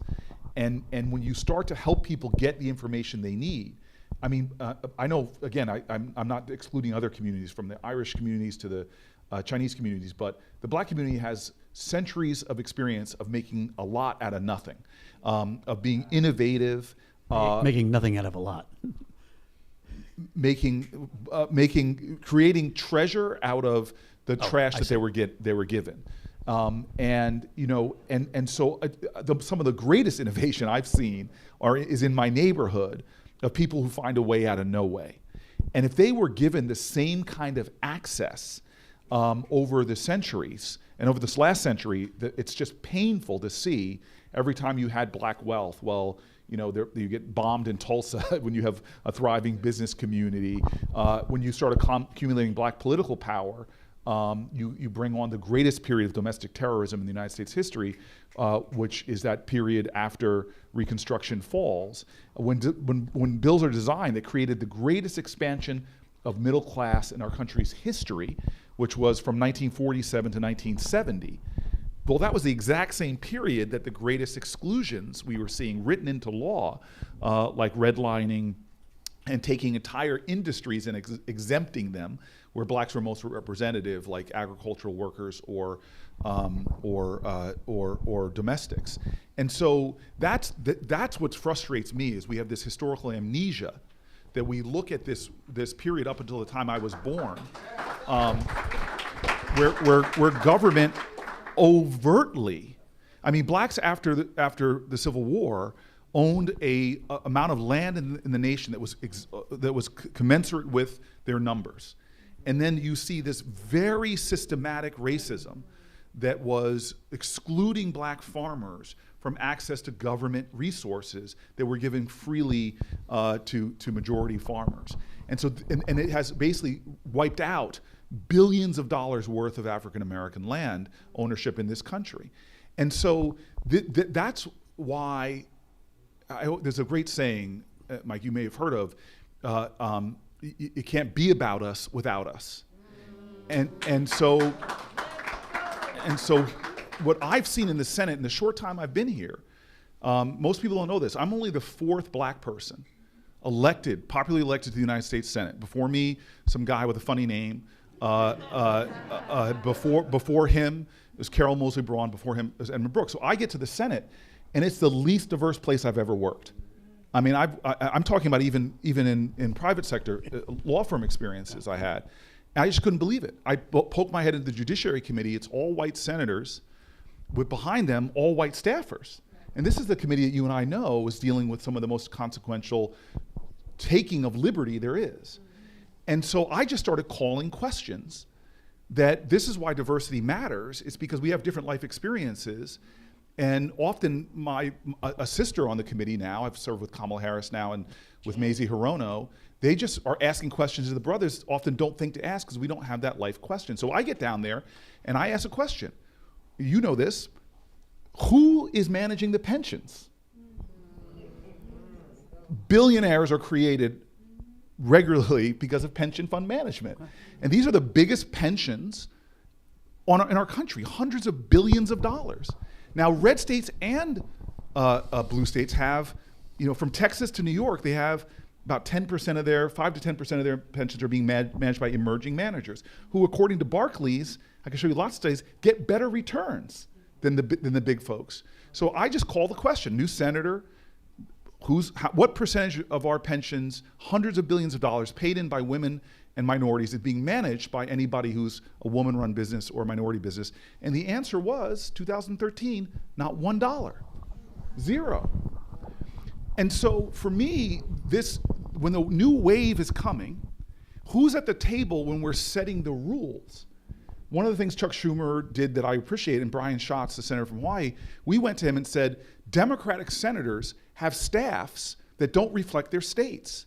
And I believe in hiring the best people, but I don't want to tell senators who to hire, but let's just do what I want to do in this space. Create more transparency. Force every Democratic senator, by the rules of our caucus, to publish the diversity statistics of their staffs. And so two things interesting happen. Well, 3 things. One is that Schumer got a lot of pushback by senators who were embarrassed by the fact that they represented diverse states but didn't have diverse staffs. But the second thing that happened is every year that we've been doing this, the number of women on Senate staffs, the number of minorities on Senate staffs, the number of women and minority in positions of power on Senate staffs has gone up. But the most important thing that I've heard as a result of that, because having a rainbow is not enough for me, It's what does it do to actual policy? Does it make us a better country? Now, McKinsey and Harvard Business School show that diverse businesses do better than non-diverse businesses. But the government, so this is what happened that was most effective to me, is that senators started telling me, including Chuck Schumer, that they started supporting legislation they weren't supporting before because sitting with their staffers, they learned from them of why these things are important. So here is a nascent space, and you have very powerful people trying to shape this space. And where are the authentic voices of diversity that can help this space be better, more creative, more innovative? They've got to be at the table trying to shape it. And so for me, as now getting this rare privilege, very rare privilege of being a black United States senator, I want to make sure that communities of color are really making sure that since up until 1970, written into our laws, was racially discriminatory policy that undermined the economic strength and fairness that communities of color were experiencing. I just want to make sure the laws we're writing now are not doubling down on the things that have made our society more unequal. And by the way, it doesn't just help minorities. Creating more wealth has a multiplier effect that makes us all as a country. And the example I'll give, and this is my last step out of the field of crypto, is just the child tax credit. People don't realize one of the best government dollars you can spend is getting a kid above the poverty line. Every dollar you spend saves our economy, returns to our economy about $7. Why? Well, we know that kids under the poverty line do worse in school. They have higher medical costs. They have lower lifetime productivity. We need to be empowering each other so that we can better compete globally. And when we get regulation wrong and we drive resources overseas, innovation overseas, hell, not letting people stay after their student visas expired here, all of these things hurt our country. But what's hurting our country the most is that we've created such a jaggedly divided society of haves and have-nots, and not found a way to democratize, not result. I don't want equality in result. I want equality in opportunity in a level playing field. All right. So, Cory, this is a complicated question. So, crypto's energy came from young people, and it came from people that looked up at the people that were in charge and said, I don't trust that there'll be enough money when I'm 40 years old to invest. And we look at a budget deficit going to the debt service cost next year should go up to $1 trillion with 5% interest rates. That's bigger than we spend on the military. It's bigger than we spend on a lot of discretionary programs, or all the discretionary programs, I think. And so Satoshi wrote this white paper because he said how populism is coming, and young people are the energy of the crypto revolution. There's a few old guys like me, but mostly it's Gen Z and millennials. You look at your peers, and you're young, and we're Gen X. I'm actually 31 days a baby boomer, but I don't like to admit it. But we have this gerontocracy that's been in charge. We had 4 congressmen here today, all on the younger side, all really engaged in this issue. How do we cross this age divide? Because you were talking about children. 35 years ago, when I graduated from college, 17% of American seniors and 17% of American children lived under the poverty line. Today, 17% of children still live under the poverty line, yet only 3 or 4% of seniors live under the poverty line, right? The generation in charge is taking care of themselves because that's what people do at the expense of youth. That's why crypto doesn't go away, even though it crashes every once in a while. Young kids keep pouring into it. How do we deal with that? How do we change power, or at least shift more young people in positions of power? Just interesting, crypto literacy in Congress is completely correlated to age. Yeah. What do we do? Well, I mean, it speaks to a larger problem we have in our country, is that we are in this us versus them mentality, which ultimately that severed sense of belonging will only divide. We need to get into a sense of multiplication, not division. We are such a division country right now that's making us all weaker when we're pitting groups against each other.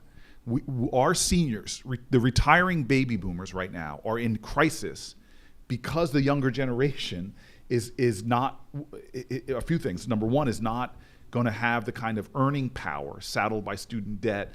There's a lot of things that they're facing that's going to make it a lot harder to support a government that's spending so heavily on our senior citizens. And so when everybody's upset, if you're like a 70-year-old person, I paid my student debt, why is Biden relieving student debt? Well, when you went to college, a Pell Grant covered like 80% of your costs. Now students are going to college and it's barely 10, 15, 20%. And so the game has changed, but it's not us versus them. If our economy if we are in a global knowledge-based economy, the most valuable natural resource a country has is the genius of its children.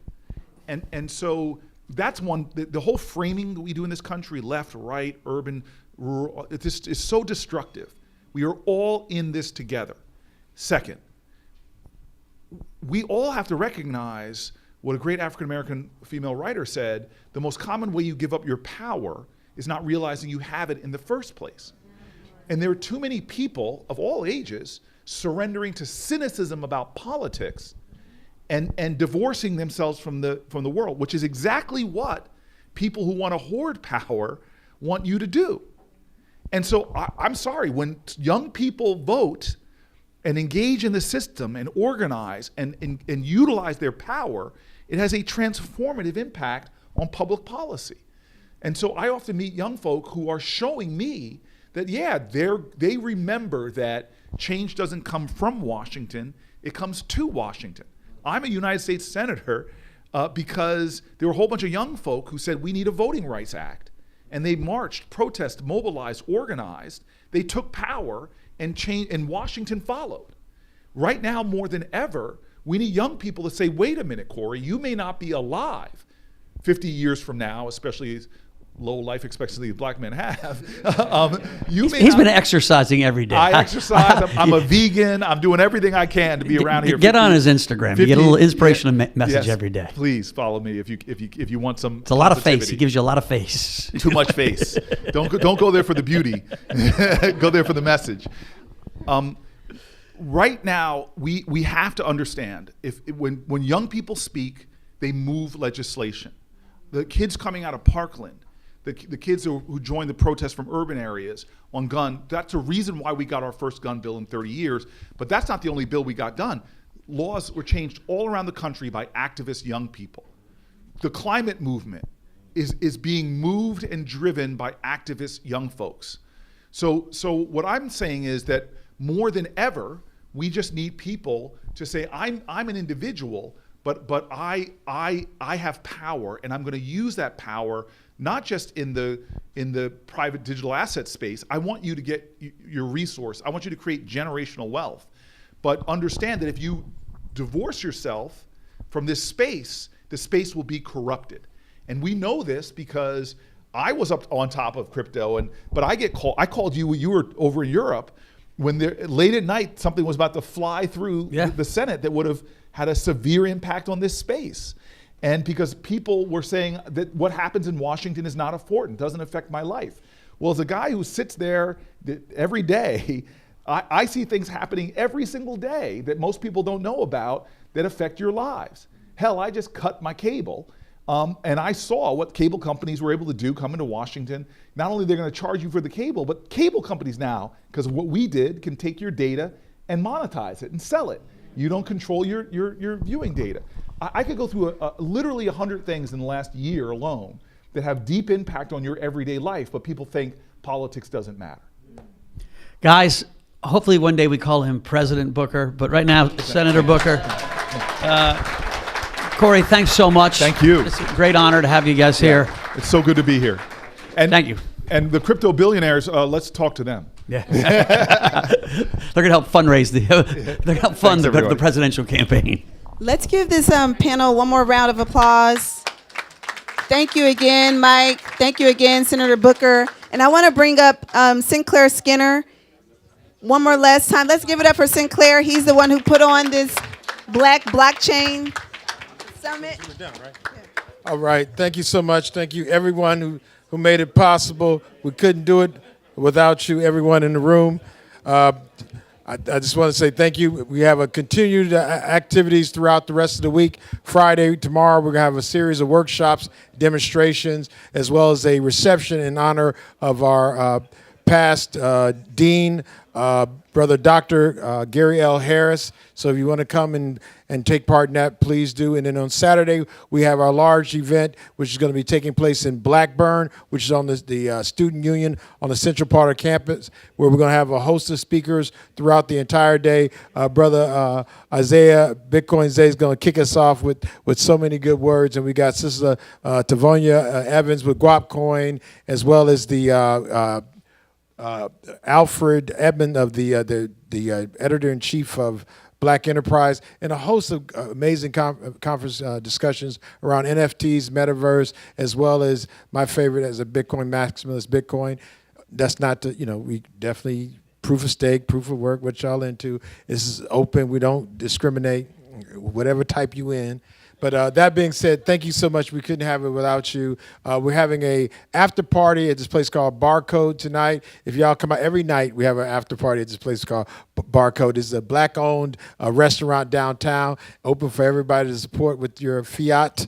They ain't got the crypto bug yet, but we're going to work on them all week long. So again, thank you so much for coming out. We couldn't do this without you. Saturday's great. I just wanted to just add this. We try to make sure that Q&A is as long as possible. We got so many speakers. We try to reduce it because we really want, unlike watching YouTube or some of this stuff on social media where you got trolls, we really want to create a safe and really pleasant environment for you to ask your questions and people respond, and you to really kind of leave actually with more ideas than you came in with. So again, thank you everyone. Thank you, definitely wonderful Sister Crystal, JT, Samantha, everybody in this room. And we wouldn't have had it without Brother Jerron Smith back there. He's an alpha, keeping it low key, but he's super, super awesome.